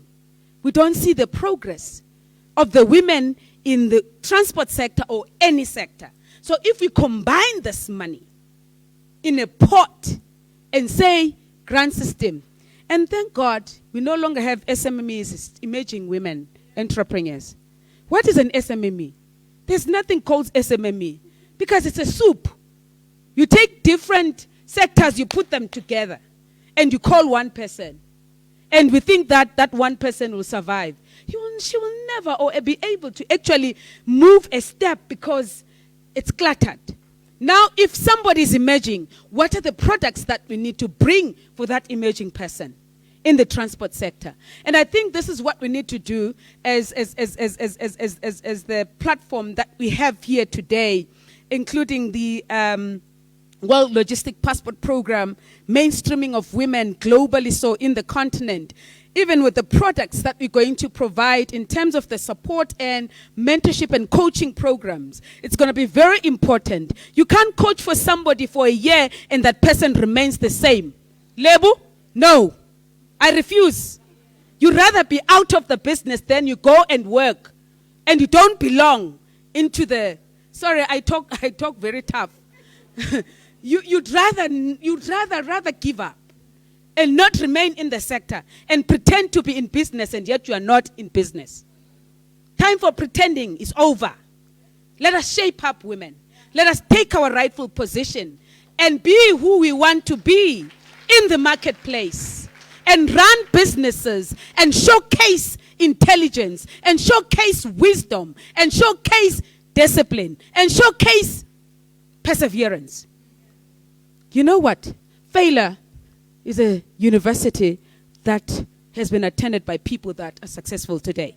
It doesn't mean that I've never failed in anything that I do. But when I fail, I take another step. I learn from my mistake and I move on. So I think that is very important in any business entrepreneur, in any business that you're doing. But don't be jack of all trades and master of none. Because you must be known in one product in the marketplace. Then you diversify after 2 years. Don't wake up tomorrow, today you are selling tomatoes, tomorrow you are selling onions, the next day you are selling cabbages. Who are you? You must be identified as a product. What is your brand? What do you stand for in the marketplace? That's what sells. That's how you penetrate the market, by who you are and what you sell. Ladies, there's something called low self-esteem. Yay, this one kills. It doesn't matter how powerful you are, what product you sell. But when you have a low self-esteem, you can't go anywhere. You can't sell your product. Now, the secret is inside. Greater the one in you than the one that's outside the world. Can I say something which maybe you might take it as an insult, but it's not?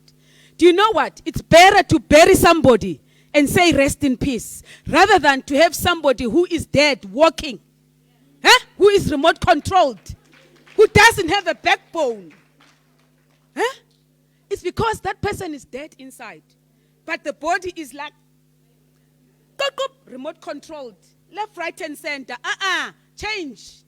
Connect with who you are. Hey, you must know who you are.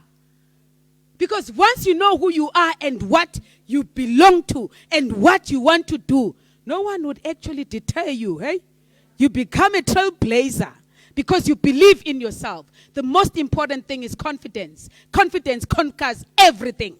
When you are confident, everything that surpasses you, you'll just do it with love. Thank you.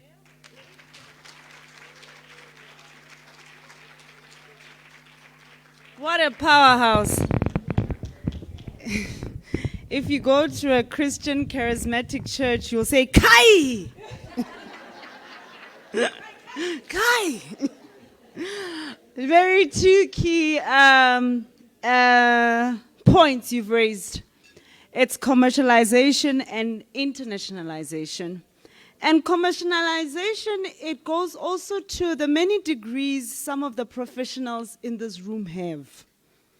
Most professionals continue studying, but they don't build a social network.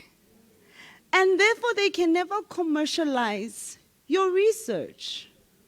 So the point is, yes, some of the conversations are directed to entrepreneurs, but if you're a professional here, it's time to have an entrepreneurship mindset. I did my master's, and from my master's, I met, because I'm an entrepreneur, I met another entrepreneur who became one of the sponsors for my events this year. I commercialized my research. So I encourage you, when she's talking about commercialization, turning that contact into a contract, or that contact into a promotion, or a better career position is critical.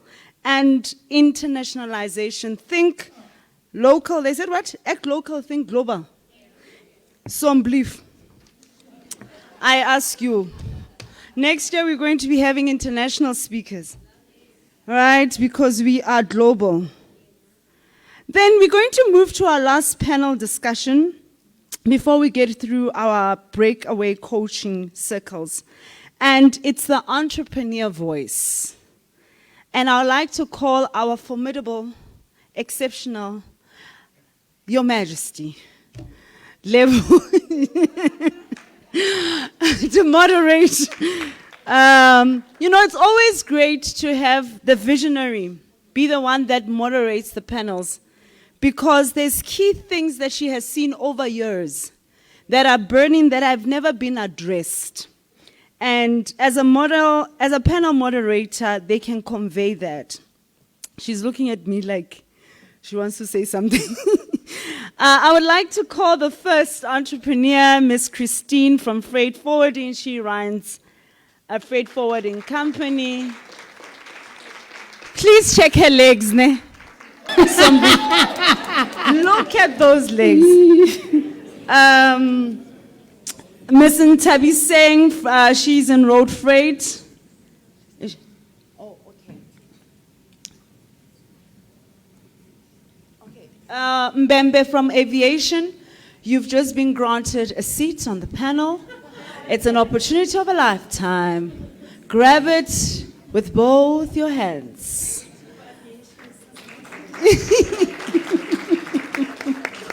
Thank you, ma'am. And Ms. Fusi, she's from the taxi industry.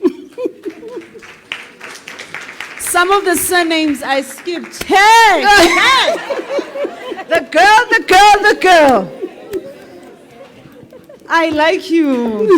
Everything about you. So, ladies, if I skipped your surname, it's because I didn't want to pronounce it in English. So you forgive me.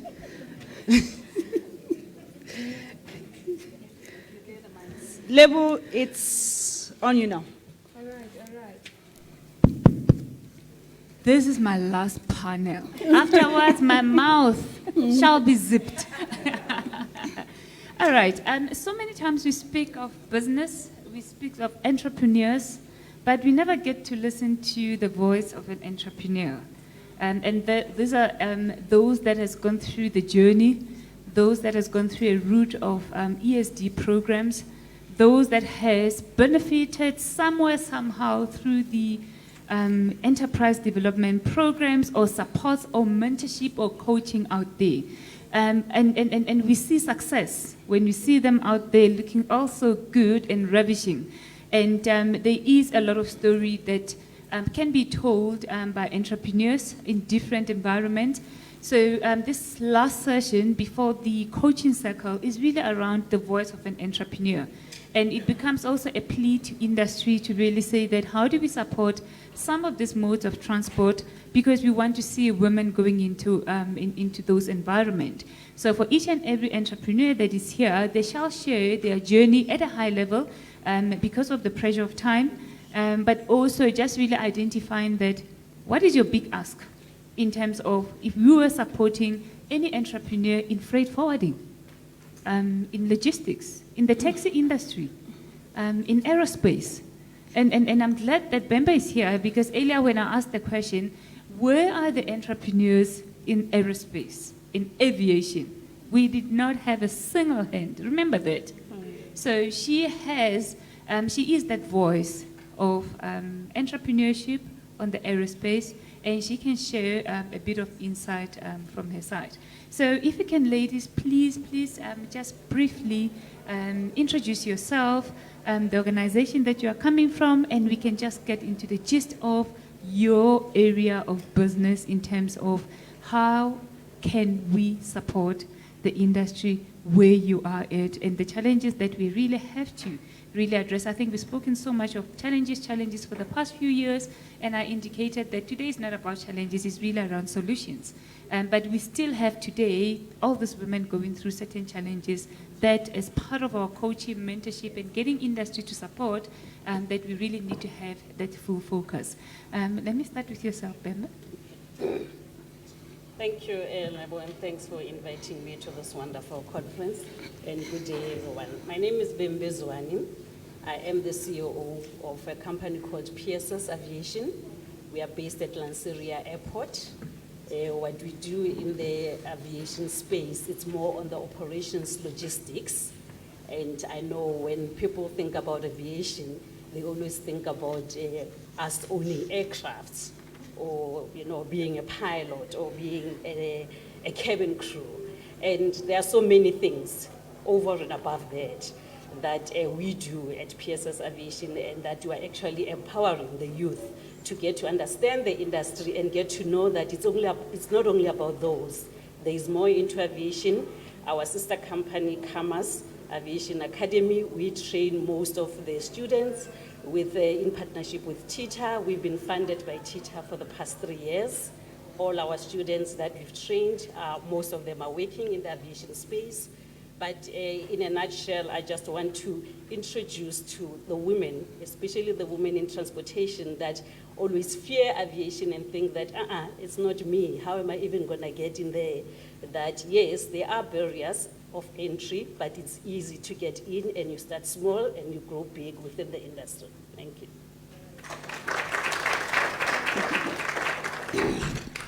She has a mic. Thank you, ladies and gentlemen. My name is Fusi Mahasani. I'm in taxi business. I started as a taxi driver, and I migrated to be in transport. I started transporting for long distance from Gauteng to Eastern Cape, 8 hours drive to 10 hours drive. It was very tough by then. I'm somebody who likes challenges, but I thought I'm energetic. But I was surprised today I've got a challenge with Lebu, the way she's so energetic. I've got my competitor today, even though age is not the same.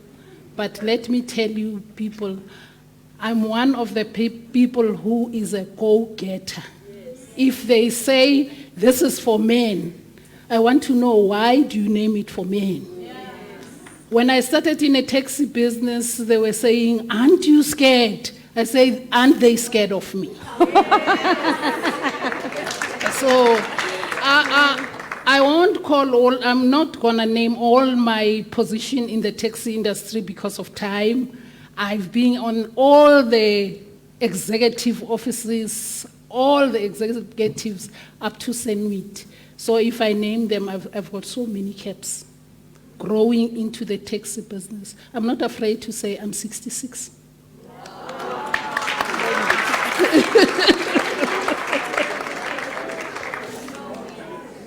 Good afternoon. My name's Christine. I'm the CEO and founder of McAtlas Freight. McAtlas Freight is a freight, logistics, and supply chain solutions provider. I've been in the industry for over 20 years. I registered my own company in 2016. Our company we've got 17 staff, we're 17 females, and we strategically partner ourselves with global partners and local partners as well in order to service our clients. We're also in the process of launching an academy, which is called She Anchors Academy. And that is obviously to be part of what is happening in the logistics field, being transformation, and we want to be part of that narrative. So anyone in this room that wants to collaborate with us, I'm here. Thank you, Christian. Just for us to proceed, I'm going to start from your side as well. I mean, you've been in freight forwarding for a while. And I mean, taking the conversation from what we had with Dr. Juanita from SAF, the big ask, and I'm speaking of the voice of yourself as an entrepreneur, when we speak of supporting an organization like yours or an organization going into freight forwarding, maybe if you can just briefly just unpack what are the enablers for women in such a business? You know, today I sat and I listened to the industry speakers, and I'm so proud that I was actually here, and thank you for inviting us. There actually is so much opportunity out there, and my issue basically is you're not around. You're there, but you're not loud. So, you know, a lot of youth, women want to get into the industry, but it's difficult to contact you guys, and that's a reality. You know, they come to us, entrepreneurs, and they look at us.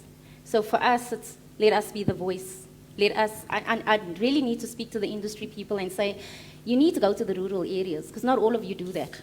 You know, you need to be out there. You need to do trade shows. You know, you need to own up to what you promise us, and that's reality. So there's a lot. All right. Well, we're speaking more enabling on the opportunities right now.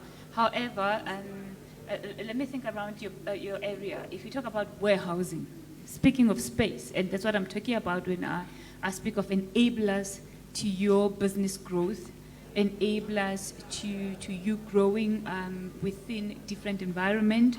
I'm speaking to access to global markets as well, which I know you're doing quite well already now. So, so what is that ask for yourself in a freight forwarding business? Because remember, as we grow the industry, we spoke of regulations as an example earlier. And for each and every mode of transport in terms of business, there are certain things that we have to meet. Now, I'm asking a specific question. As an entrepreneur, what is your big ask in an industry that you are in? Support, funding. What is support? Contracts. You know, it's support being information. How do I reach your criteria that you're giving me on regulation? Right. Because a lot of us don't meet it. No matter what, we don't meet it. Contracts being real-time contracts, because a lot of corporates are promising contracts, but when we knock on the door, when we actually go there, we don't fit the criteria. You know, we're not capable, according to corporates. So they'll promise us the world, but they're not giving us the opportunity and the chance, because we're either not big enough, or we don't have the experience enough. And like someone said earlier, you know, give us the opportunity to get the experience and to walk in. So the enabling part is come to the table and not just use the words. You see, now we're getting to the point of specifics. Don't shy away from questions like this, hey, Christine? I'm Fusi. How do we get into the taxi industry? I mean, for a lot of us as women, I've always observed that for some of the women that I have get to know in the industry, we've worked with women from Santaco, in fact, getting them to look at different spheres of transportation, that when you're in a taxi industry, for an example, you can look at Korea incorporated in the business, which is fantastic. as an extension to the business. But also I look at a lot of women that I have seen, that I've known close to me, ladies and gentlemen, are the women that by virtue of being widowers, they became taxi bosses and they owned the taxis. I may be wrong, but I'm telling you from my own experience. Fitting in that industry, can we talk about it? Because it's an industry that's contributing economically. Huge sums. Yes, most of it is not formal, not formalized in terms of the structures.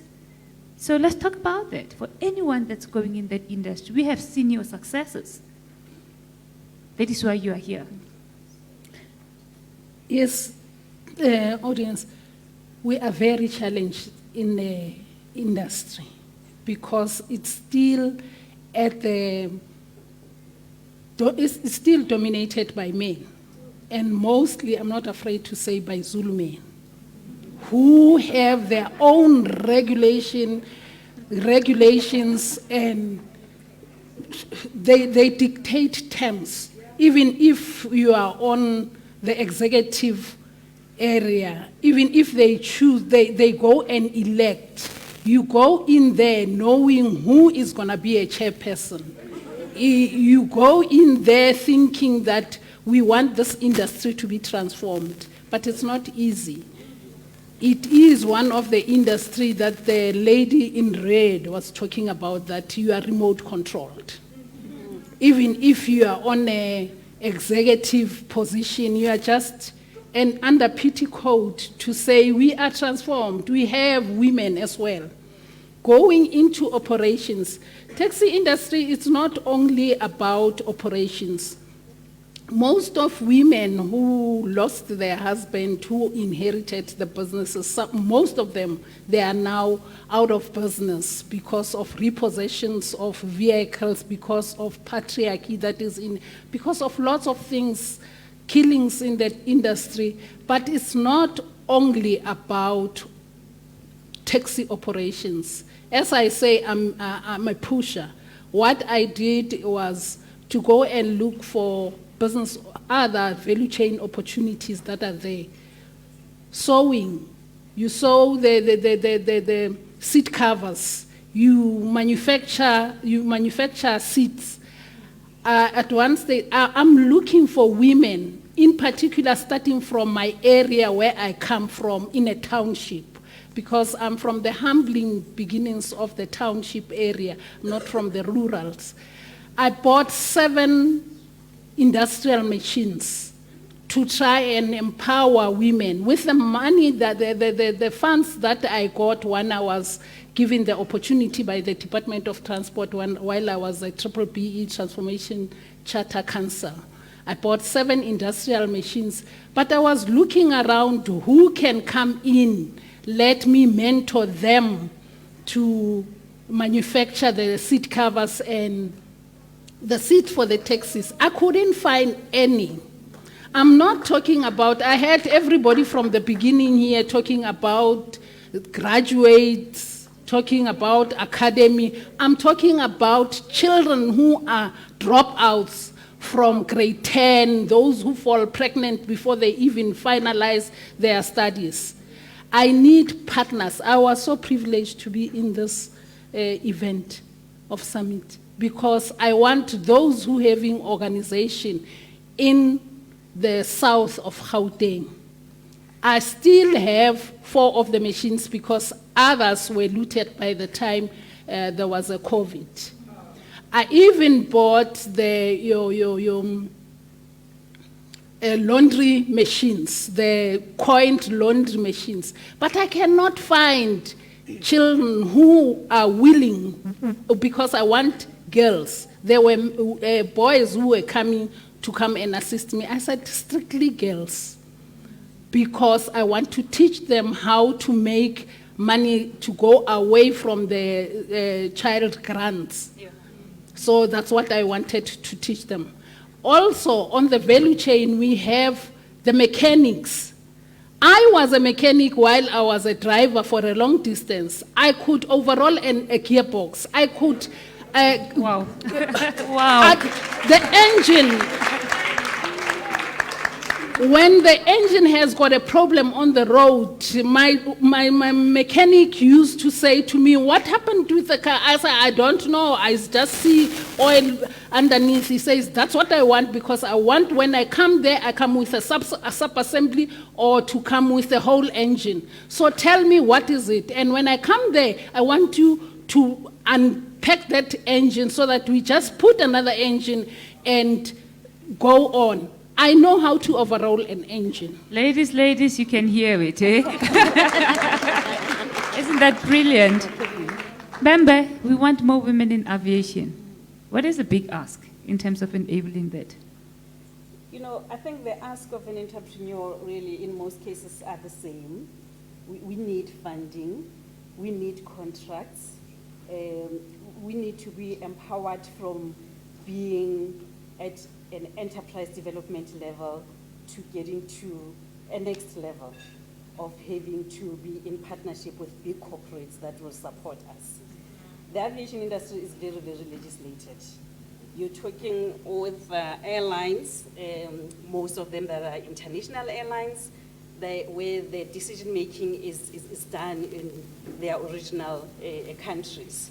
And for you to have a meeting, okay, COVID assisted in any case, in any way, because at least now we can connect online and meet. Before, you were supposed to buy yourself an air ticket, fly there to try and go and negotiate that I am in aviation, I am in ground operations, your crew is coming here every day, I can collect them from the airport, I can take them through to their hotels, I can organize their conferences or whatever the case might be. It's not going to happen at the substation here in Johannesburg. You would have to fly there and meet with them. When it comes to empowering, you know, within an entrepreneur, trying to empower another entrepreneur or maybe youth or girls, as Ma'am has said, it also was a challenge because most of the youth shied away from it, saying, I don't qualify, I don't have maths and science. You don't want to be a pilot. It's not only, we don't only hire pilots in aviation. You still come there and still do some other work. You are in operations, you are in the IT department, you are in, it's like any other sector that requires any other management discipline. And that is what we as PSS Aviation with our sister company Kamas is actually improving and trying to tell the youth out there to say, come in, we need people like you. That aeroplane is not gonna fly by a pilot itself. There are so many ground logistics on the ground that needs to happen before the aeroplane can take off. So that's what is happening within our industry. Thanks. Ladies and gentlemen, I'm going to park this conversation because we are heading on to our coaching circles. And it's really the coaching circles that are speaking to the big ask and the technical skills and the ESD opportunities and the strategy that we should be taking forward in terms of various modes of transport. I think it would have been great to have bus passenger here. Unfortunately, with the time, we cannot have that. But this is just the gist of the voice of an entrepreneur, to really say that for entrepreneurs to grow, there is funding that is needed, there is contracts that are needed, there's certain enablement, but that enablement goes beyond for sustainability, because we've been talking about sustainability, and that sustainability comes with growth, but also understanding that each and every mode of transport has got its own challenges. From taxi, there may be social enablement that needs to be done. Unlike if you go to road freight, unlike if you go into maritime and air freight. So I hope that coming from the coaching circles, we'll be able to unpack this big ask and what leadership should be focusing on to ensure that this big ask is addressed for all of us. Thank you, ladies, for being part of the panel. Thank you, thank you, thank you. Before we break, I'm going to just share with you as to where the rooms are based on the topic. But me and Coates, I'm trying to sound like a very intelligent MC. The texture.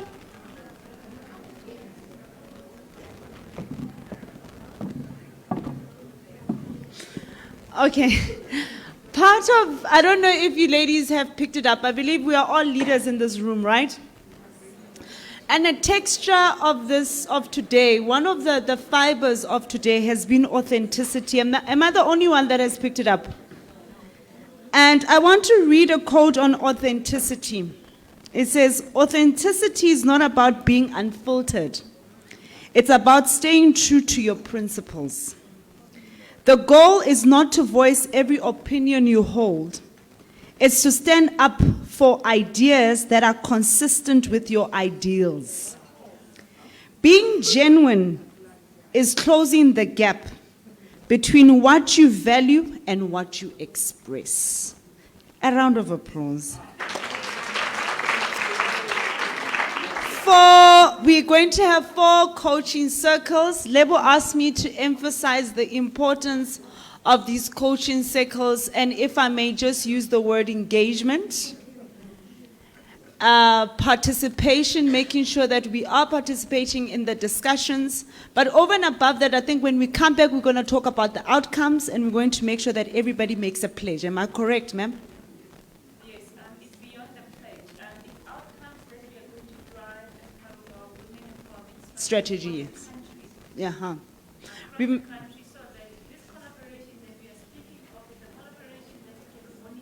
Yes.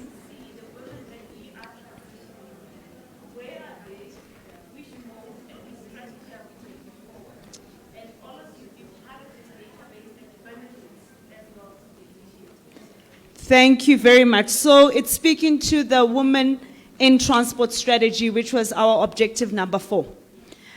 We have 4 rooms. The first 2 is first come, first serve. They said, I'll ask for forgiveness when I end. Ne? Now I'm just ordering. So the first one, it's Comet. It's going to take 16 people. It's aerospace. So outside, 20. Oh, they've increased it. Rose in orange will show you where Comet is, and that is the coaching circle for aerospace. And then we're going to have the second one, which is also 22 seaters, and its pod is going to be on my left-hand side when you get out. All of them are on the right.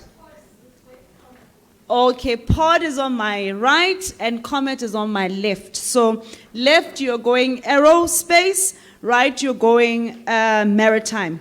That is taking 22 seats. So it's first come, first serve for those. And then Pandora, which is this big room, we're going to just bring out the dividers. And Pandora 1, which is going to be that side. Rose, am I correct?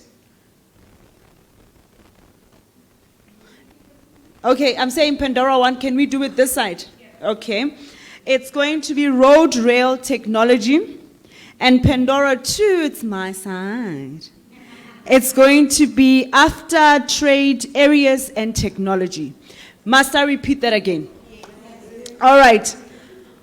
Outside, when you take a left, you're going to aerospace. And that takes 20 seats. When you take a right, you're going to maritime. That's going to take 22 people. And then this big room, we're going to split it. Just give us some time just to turn it around. I think 10, 15 minutes, the guys are ready. Into road rail technology, that side, and after trade areas technology. So your engagement participation is critical so that we get your contributions and we can build this woman in transport strategy. Thank you very much. Okay, you may grab your coffee and then off you go to your coaching circles. The moderators, you can start as soon as.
Ladies, please, can we start moving?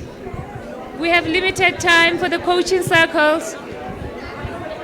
Those that are remaining here, please remain, and the rest move to other coaching breakaway sessions.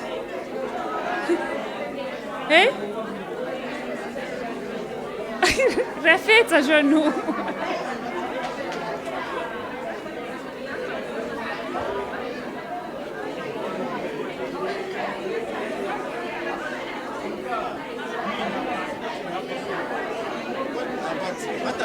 Abasayobuyela ku stage.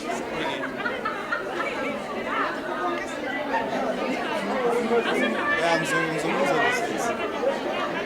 Yeah.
So with technology, you are able, prior to the driver going in, you need to know whether they have licenses and so forth. So you are able to scan their licenses if they are still valid. Because what we do is we're saying the controller is supposed to check the driver that is inspecting the truck. But let's be honest, the controller doesn't have time. He's busy pre-scheduling, planning trucks for them to go check if the driver is inspecting the truck. So with technology, they are able to inspect the truck, and you are able to see right there and there that they did inspect the truck or not. And if there's an issue with the truck, an alert is sent to workshop. So I have a catchphrase that says, one version of the truth. The issue we have is that Gibela or Messmart is waiting for their load, right?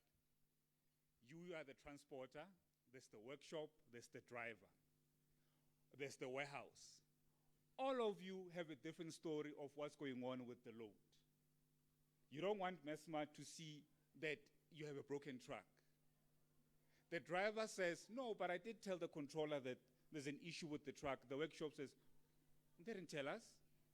So everyone has their own version of the truth, but with technology, you all see one thing. So when the driver reports,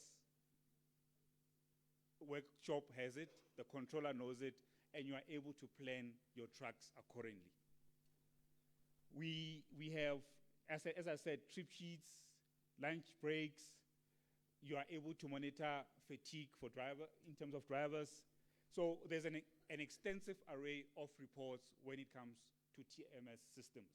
So basically, TMS systems are there to assist you optimize your operation. That's what they're there for. It is not a nice to have. You want to be accredited with RTMS, you need systems. Systems, or it's real-time route interventions or GPS or driver tracking. So the thing is, there's a specific client of mine who always is very upset with a certain client. What happens is they always are there when they go to load or offload. They are there for 8 hours. One truck is there for 8 hours. And they can't tell whether are they outside, are they loading, is it documents? They don't know what's wrong. But with technology, you are able to indicate whether the driver is still outside. I'm not just talking about the tracking system. I'm talking about the entire software solution where you know the truck is outside, whether it's documented. In other words, the report will say the driver is outside, it's documents, waiting for documents, it's loading, how long are they loading, how long are they offloading. So, and then when that report comes, you are able to send it to your client, to your warehouse to say, we have an issue with this particular loading site. And here's the report. On average, our trucks stand for 8 hours. And you are able to charge the client, right? It's your time. Then we have telematics-based solutions. I was talking about transport management solutions, TMS, and we have telematics. That's your cameras, your driver fatigue cameras so basically, you don't necessarily, like I said, it is not a nice to have. Telematics essentially will assist you with cameras right around your car, your vehicle, and the cameras to see whether the driver is sleepy, is getting tired. You need that to assist you, right? Then there is driver behavior management systems. Let me just go there a bit. So, managing drivers is very dicey. Is it Kathy? Kathy said women drivers are more manageable and they bring you more revenue, right? So I'll assume that men drivers are the ones who are dicey. And the other thing that makes driver fatigue is that when you're a controller, you the MD, you the CEO, you just want to see results. But the transport coordinator or controller will always have favorites in terms of drivers. And favorites in what sense? They don't give them issues. They are reliable. They will be there on time, they will be at work on time, they will deliver. And normally, what will the controller do? Overwork that particular driver, because why? So they die for the fact that they are reliable. They suffer because I am reliable. And that's unfair. But what can the controller do? Because the controller must be all apologetic when they phone them, Baba Banban, so laishile, all right. Like, it is, guys, difficult for transport coordinators because they're dealing with males that have families and so forth. And Bafila Ngatuti, who are you to tell me? Even though you're the supervisor, but they make you feel like, who are you to tell me? I know I've been in this industry for 30 years. Who are you? So driver behavior systems assist you with that.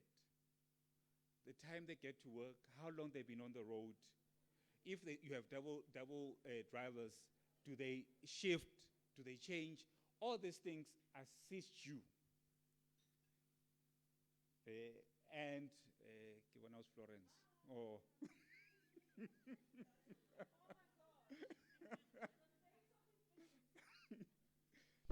Another platform, I believe it's SEP, or the gentleman from Imperial spoke about apps that you can bid on for loads, right? So it's an idea. And there are people who can assist you, or come and see me. If you want that idea, come and see me and let's help you build that idea, literally. And you bid, you make, I mean, it's an idea that is out there. It's a matter of who takes it.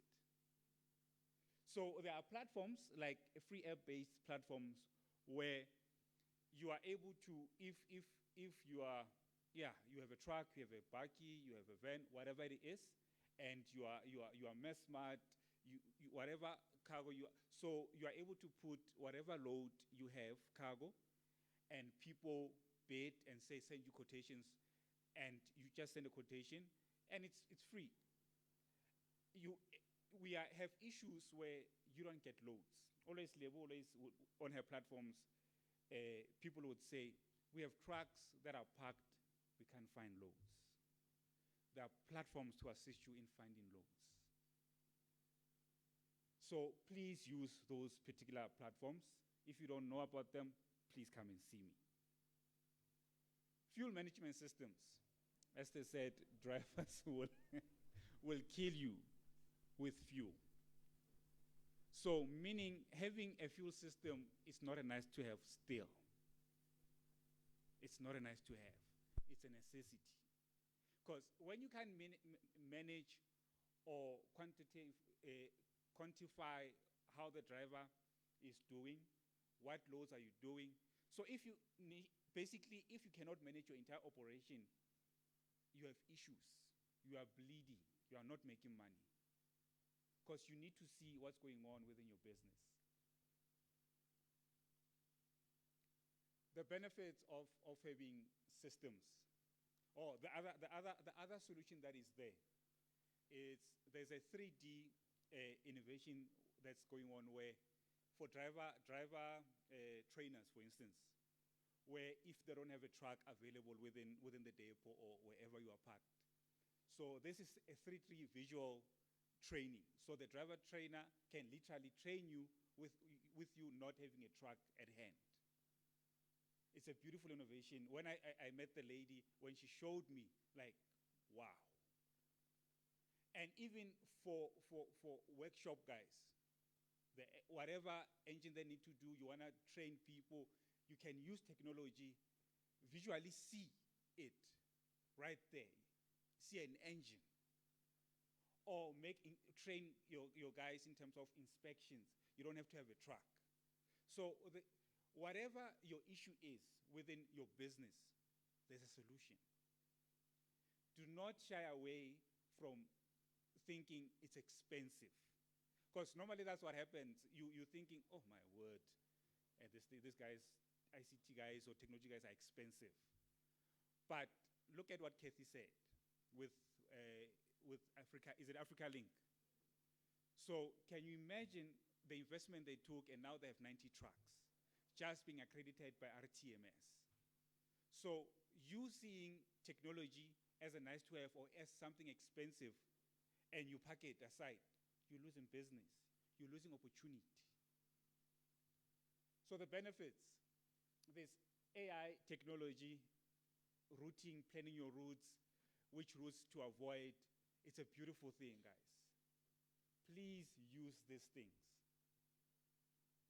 And with integration these days, whether you're using whatever accounting software solution you're using or tracking system you are using, any software solution these days can integrate with what you have. So there are no issues these days. The bridging to another software system is quite easy. Geofence and GPS technology, it's beautiful, guys. It's what I said about the report where you are able to indicate whether the driver is outside, even they take a picture as proof, because you'll tell them why you parked. He's sleeping. He's sleeping, right? And he says to you, oh, kune congestion. And you're not there. You don't know. But with technology, he can take a picture, and it's part of his trip sheet. So he has no excuse that he was sleeping. Literally, they will see that there was a congestion. If there's in other words, technology is evidence-based and real-time. You are able to reroute things right there and there. Data analysis, it's important, guys, to do a data analysis within your business. It will help you. And it helps, it makes it easier to be RTMS accredited, as I said, and it increases your revenue and industry opportunities. So I'm biased to people starting their own business. I'm not against employment, but I prefer you being your own boss. So start your own business, find a market. So that is why I asked if there's anyone within technology here. So if you have found that there are issues and you want to build something, come to me. But if you don't have money to build something, then be a reseller. Then capture a market. Once you have captured a market, then you can build something. You don't want to build something, then there's no market for it. There's, what else? Collaborate with people. There's ESD trainings that you can do in terms of technology. So there's an array. We just said I must wrap it up. So all I am saying is that opportunities within technology, and specifically because you are women, people want you, literally. It is just for you, as the lady said, kick that door and push that man aside and go for it. So in conclusion, guys, please do not be afraid of technology. Do not shy away from it. Please invest in it, and your business will get better for it. Thank you, ladies and gentlemen. Okay, thank you very much. You're going to stay there because the purpose of this session is to coach, right? So the term technology is broad. In a nutshell, you're saying digitalize your business. Yes. Right. And there's amazing things your phone can do. There's amazing things through your laptop you can achieve. There are softwares there for you to optimize your business. So I'm going to give 2 ladies or 3, including a gentleman, that is facing a challenge in your business that you can then interpret as to how they can use technology to resolve that particular issue. You don't have to be a trucker. You could be in another industry. Anybody with that particular backlog, okay, there's one. I'm clear, right? I want us to practicalize it. Can it not be hard questions, please? Very difficult. Good afternoon, Awitwe. Okay. I'm definitely your number 1 customer. Amen. You know, I was sitting here and I got to see that with your systems will really close gaps that have been here. that are hitting hard in our pockets.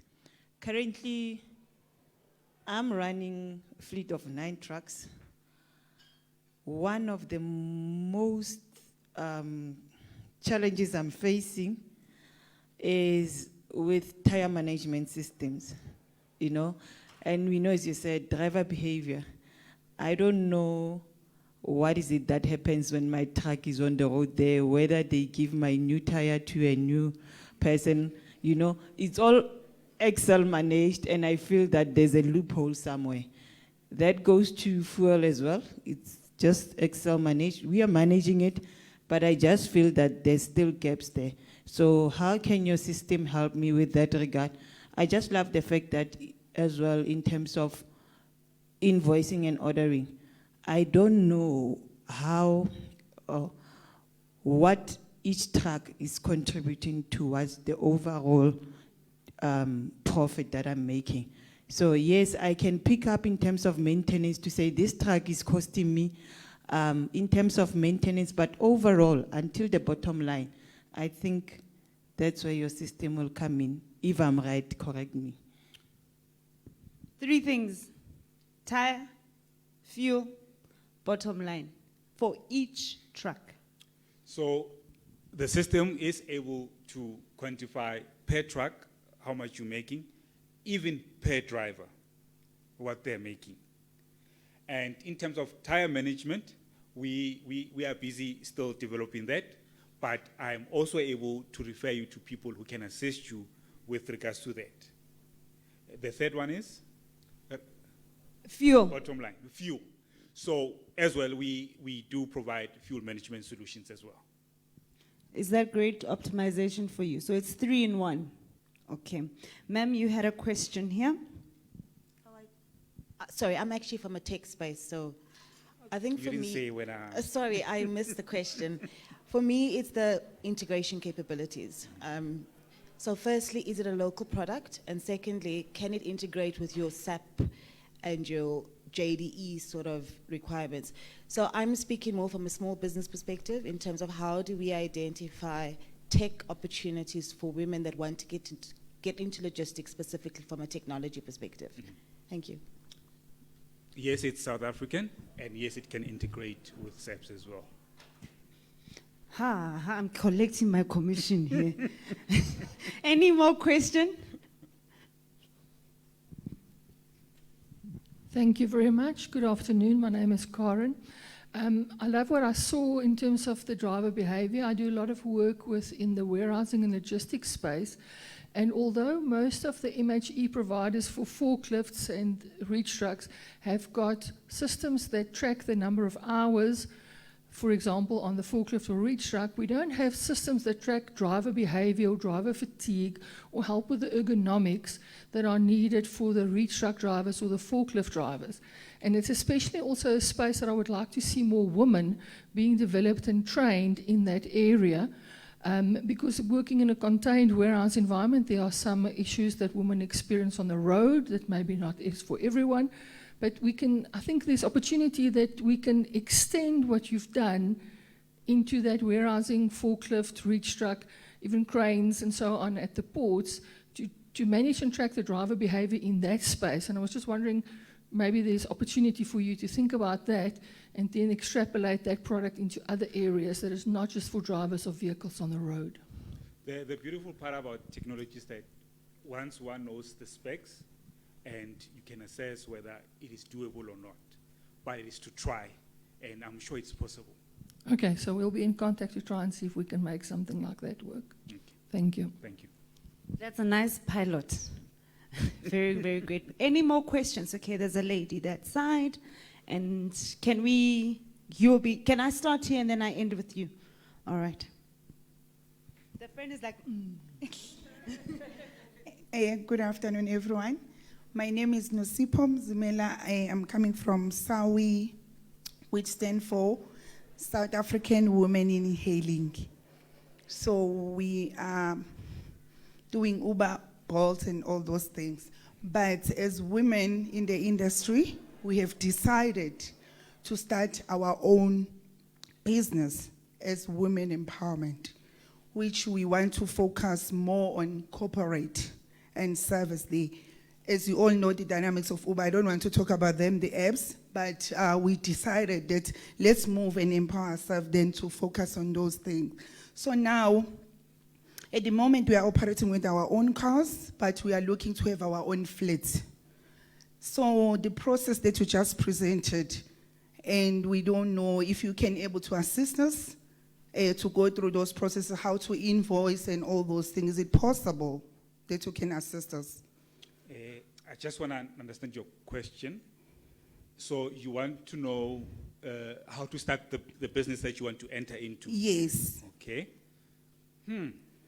Because we are still within the industry, but we just want to move away from it and do our own as women in e-hailing. Can I answer you in this way? Okay. Please connect with Lebu, and I Okay. will connect you with someone who will help you build a similar app like Uber. Is that fine? Yes, if it's possible. Okay. Yes.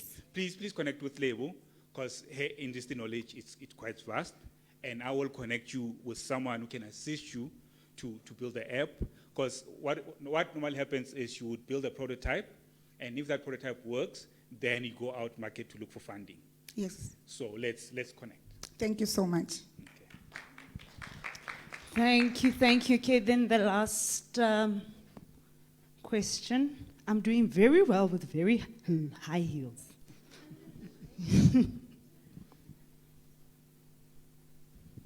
Hi, Hlohonolo. My question, basically, I'm doing a research in the function of operations management in customer service in the logistic industry, company, actually. One of the things that are concerning me in terms of technology is connectivity. So I'm basically looking for something that can help bring new innovation in terms of connectivity. Because what I've noticed is that when there's load shedding, network also goes. So I'm looking at tapping into that space. What can we bring that can help us when there's load shedding? We are still connected. Our customers are still satisfied. Thank you. It's not my space, but I know quite a number of people within the space. So let's see what can be done. So I can't say I can't do that, but let's see if we can connect with people who can be able to develop something like that. Before you cut me. So the thing is, the issues that you are having as truckers, right? Even as guys or people who are in technology, it's the same space that we're having issues similar to you to get access to market. So initially when I started, I was aiming for businesses such as yourselves, right? But I found that, unfortunately, you guys are not looking for systems. And now I had to change and go for big logistics companies and corporates. But I would like to say, please do not, can I emphasize this? Please do not shy away from technology. I know it sounds or it seems expensive, but I promise you in the long run, you'll be smiling to the bank.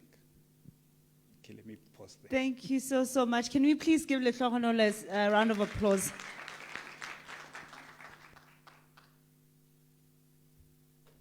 We're going to move right along to our next coaching circle, and we're going to talk about logistics as an engine to AFTA, which is the Africa Free Continental Trade Agreement, Youth and Women Protocol. And we're going to bring back our firebrand, Ms. Cindy Swa from the Council of Global Business Women, and she's going to share more about it, and we're going to be taking Q&As. Ma'am, the stage is yours.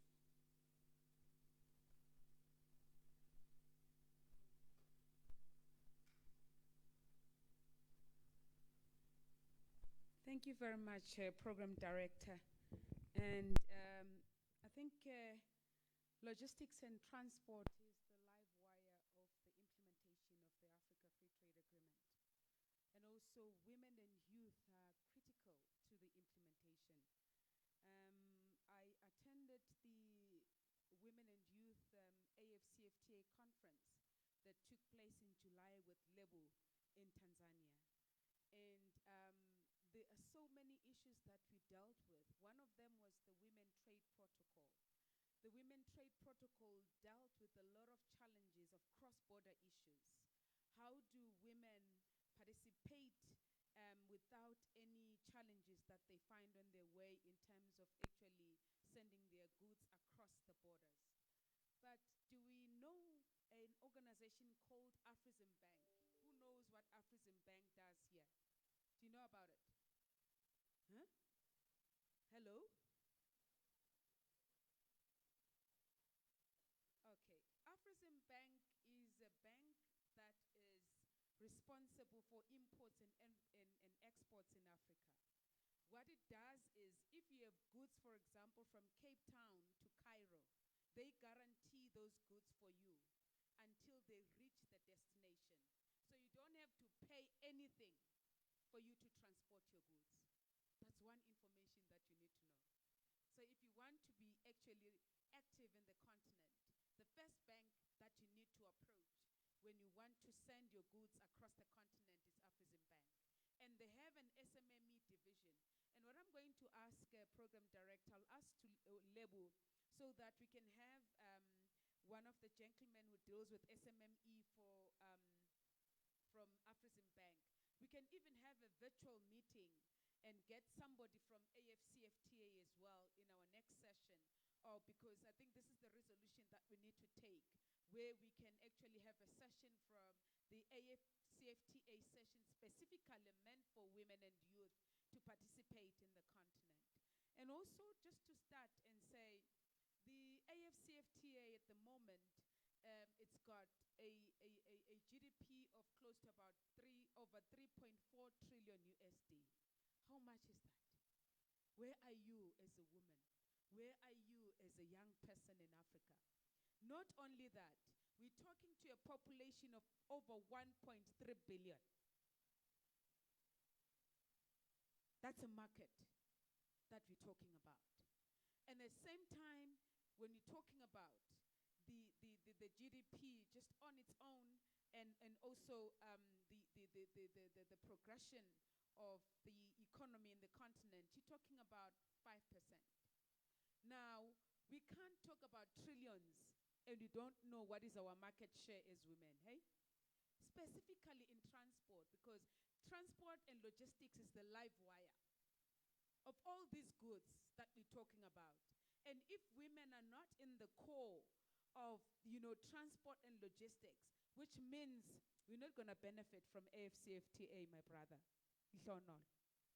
And if youth are not participating in the mainstream of, logistics and transport, which means we are losing, especially in South Africa. And I must be honest with you, and I'm very disappointed. South Africa is very quiet in the continent. Extremely quiet.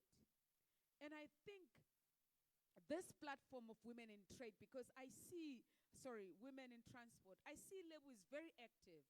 Can we use Lebu and women in transport in the continent through the network today and commit ourselves that will be active in the continent? Can we do that? And I think for me this is very important, because uzoyithola kanjani uhlele khoneni? Usaba nje ukuya la eBotswana. Ucabanga ukuthi uzaya le empelazwe Egypt. Huh? Because one thing that I've discovered, South Africans are lazy to travel. I'm sorry to say that. And it's the truth. We've seen people are all up and down in Africa. But it's very rare to meet a South African in an airport to say, I'm here to do business. You only meet different people all over the continent. Even manje, when as a South African, there's something wrong that you're doing. Because you don't have your brothers and sisters that are actually accompanying you to do this work. Can we all arise and stand up and take it as a mission that one day, when we have money, let us stop taking trips to Europe for holidays. There's something called leisure tourism. there's something called business tourism.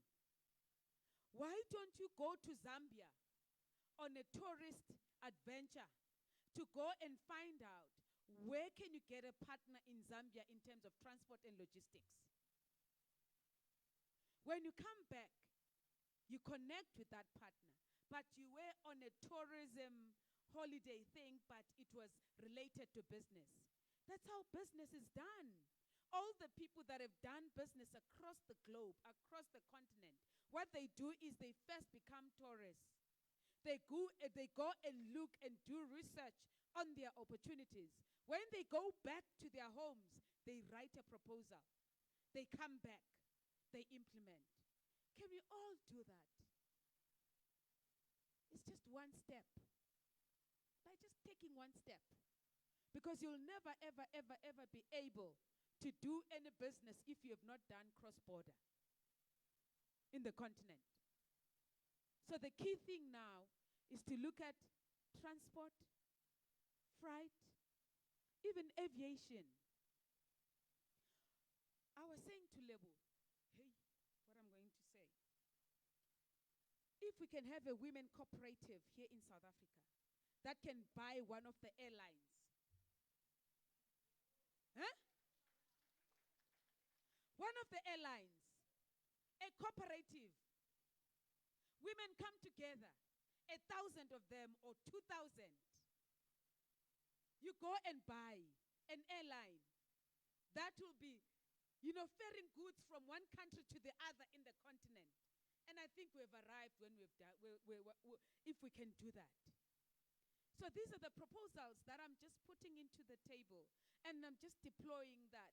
Let us come together. United, we can do big things in the continent. So it's just a teaser, because it's just an introduction of what we can do and the capabilities that we can do. And even with trucks, you can do the same thing. You can have your own trucks as a cooperative and have a secondary co-op. You come together. You go and get more money for all the logistics from Cape Town to where? To Zambia. Let us do that, ladies, because I'm action-orientated. And the resolutions that we can do, Program Director, let us look at a session on AFCFTA, which is going to be a webinar where we'll have Afrexim Bank, where we'll have an AFCFTA representative that will specifically be dealing on women and youth protocol, because there is a lot that has been done in the AFCFTA. As you know, we also have something called the Pan-African Payment Systems as we speak right now, which is readily made for SMMEs, where your payment becomes immediate. So you don't have to wait for 24 hours for days and days and days. It's there. We have 500 products that have been signed off by AFCFTA, already to be moved in the continent. Where are we? Do you know about those products? No, we don't. So I think a session on AFCFTA specifically on that. This is just a teaser to introduce it, and I'll ask Lebu to lead that. Thank you very much, Program Director. Thank you, ma'am. Can you just wait so that we can take a couple of questions? I personally have a question, and I'm going to ask you to answer it with an example. Internationalization for SMEs is a tough thing. It's great and well for us to say, go start a business, go outside South Africa and start a business, which is internationalizing your business. What, in your experience, as exposed as you have been, and we find also very big South African corporates that have failed in certain African countries. I'm just telling you the truth. Yeah. Woolworths has failed overseas. Pick n Pay failed in Nigeria. So many big corporates trying to enter foreign markets and in expanding. In your experience, what has been a success story? You can talk about one. And kindly highlight the entry mode that they used. Thank you. To getting into that country. A very good one is simple, Shoprite Checkers. Shoprite Checkers is doing very well in Africa. Why Shoprite Checkers is doing very well in Africa is the market entry, the entry level that they're doing. You see, when you actually enter in Zambia, you must understand the Zambian market. You must have a partner in Zambia that is going to brief you to say, these are the do's and don'ts in Zambia. Don't do this. Don't operate this way. Don't even, if you have a business proposal, don't speak to politicians. And one of the challenges of big companies that have failed in Africa, they actually took their businesses to political people. And only to discover that some of the transactions are controlled by the president. A very good example. A lot of businesses have failed in Kinshasa, by the way.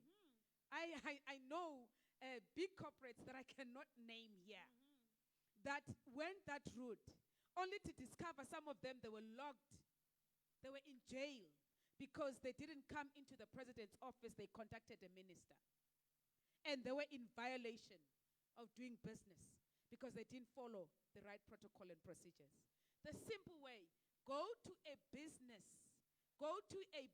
chamber of that country and speak to the specialist in that environment. This is what ShopRite Checkers has done. I mean, I have a direct line to the CEO of ShopRite Checkers, Peter.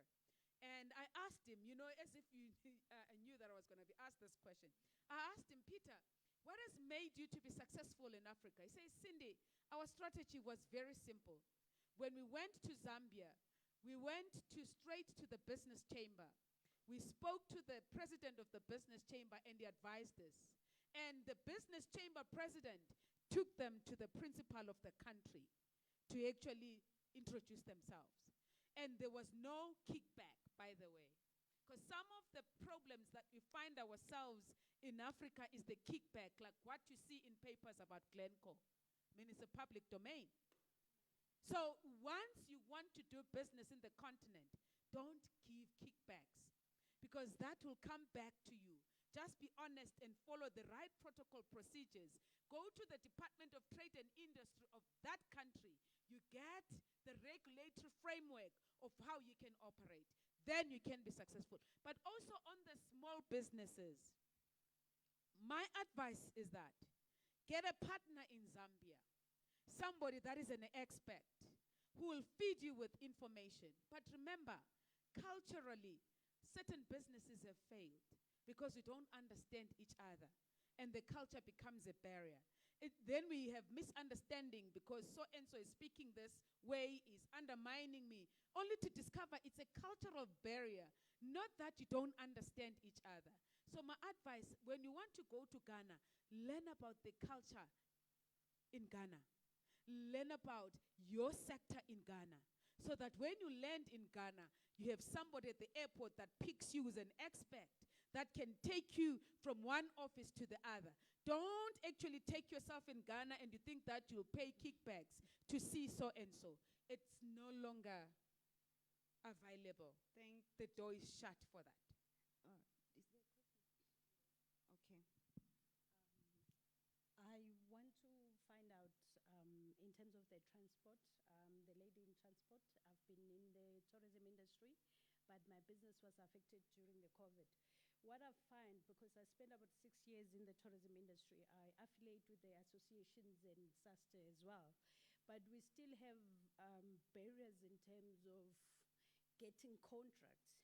You get third parties, and you end up not even getting paid.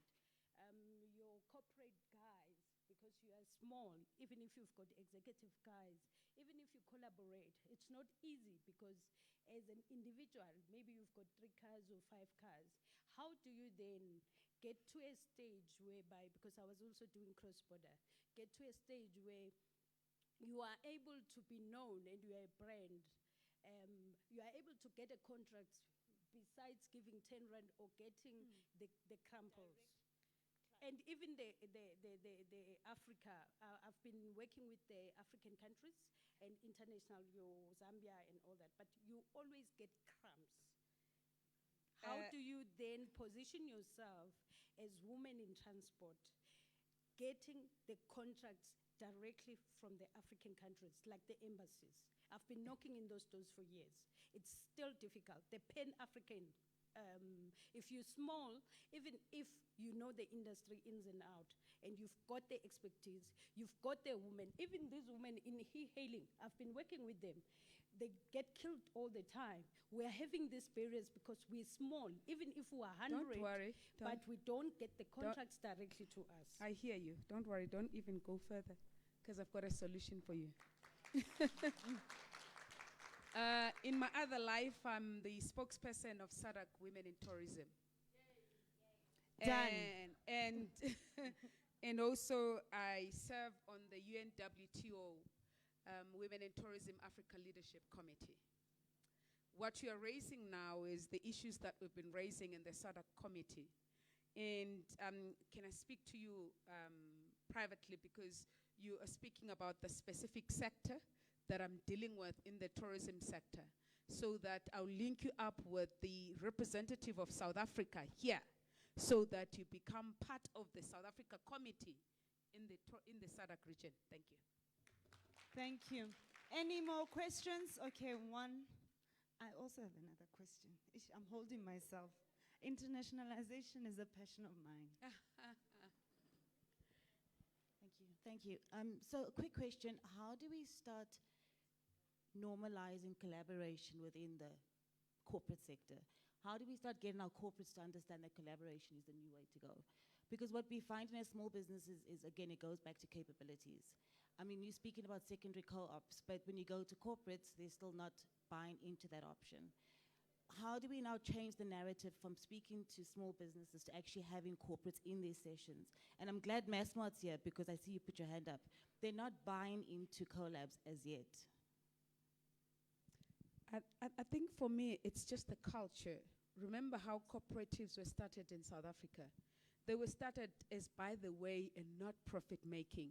But if you look at the economies like Germany, Italy, and Spain, those economies are actually ran by cooperatives. They even have cooperative banks. They even have big cooperatives that are running the economy. So it's a mentality.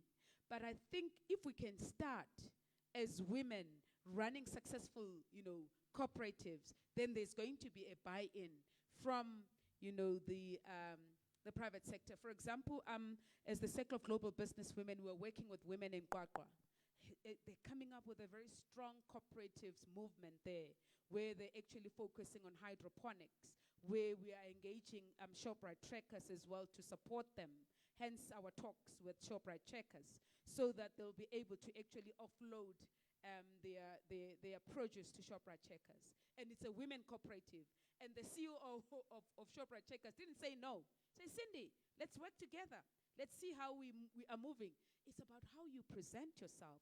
Also, it's about your capabilities and the leadership that is leading that organization. All right. She will go, and then, ma'am, you're the last person. Cindy, I just want to ask, are there Pan-African alliances that some of us can actually use to go into these new markets that are affiliated with maybe you guys or somebody in South Africa, just to make the entry much easier? Absolutely. We also have the Pan-African Chamber of Commerce. And I'm linked to a lot of African countries. Like, for example, the Circle of Global Business Women, we've got country presidents in the continent. Like in Lesotho, we have 1,000 members. We have a country president. We have a vice president. In fact, our president for the Circle of Global Business Women in Lesotho is an advocate, and the vice president owns 2 hotels in Lesotho. I'm just making one example. There are many in the continent. So let's engage. I'll speak to Lebo, because Lebo is, we're working very closely with Lebo, so that whatever partnerships that we're actually bringing on board will be able to actually support the women. Because that's what collaboration is all about. Because at times I sit with contacts and I don't know what to do, and only to discover that Lebo needs these contacts to actually, fast track the development of women in the sector. So that's the power of collaboration. So I'll give you my number as well. And see how we push the agenda forward. Sorry, Madam Speaker, I actually wanted to add to a comment there, because it's something I feel very passionately about, if I may. It's not a one-way street collaboration. This is why some of private corporates need to make sure as well it's their responsibility to also put ourselves out there. And it's not easy sometimes as an outsider for people to come in, and it's always you reaching out to the corporates as well. We have a responsibility to also transform our organizations from the inside. Yeah. So it's just to add on to that, that it's not a one-way street. Yeah. We need to also create the environment where we come to our entrepreneurs. We are in South Africa. Yes, Walmart is a global organization, but it's in South Africa. We need to also make sure that we benefit the people who are in this country. Yep. So just to add on what Unati is saying, you see, I'd want us to actually use her, because one other thing in leadership, it's women in decision making. Women who think on behalf of other women. And for example, she's sitting here. She's listening to all of our challenges, including Gibela. They are sitting here in this platform. You know, when they go back to their offices, what they're going to do? They're going to actually come up with a program that speaks to these interventions. That's what women in leadership is all about. That's what women in decision making is all about. Women who thinks for other women. It's for women by women. So if we can adopt that mentality, that when she is in the mass mat, she's not thinking about herself. She's representing all of us so that we'll be able to benefit. And I think that's the leadership that we must demonstrate, all of us that are sitting in this table, so that when we have these positions, it's not about you, but it's the women that are behind you. Because at times we get to these positions because God sees the people that are behind us. Not about me, but the people that are behind me. And that's why I always say to the Circle of Global Businesswomen, it's not about me, it's the women that you see behind me. If they can actually reach to the capabilities and the stage where I am today, I can die today, I'm happy. This is what we need to do. Thank you so much. Please give her a round of applause. Ma'am, you're very profound, and you are what I call a network of networks. We're going to bring our session to a close with going back to Gibela. It's Colette. Yes. She's going to just come and break down the criterias and the requirements, and I think that's very needful to know. Could we please give her a round of applause?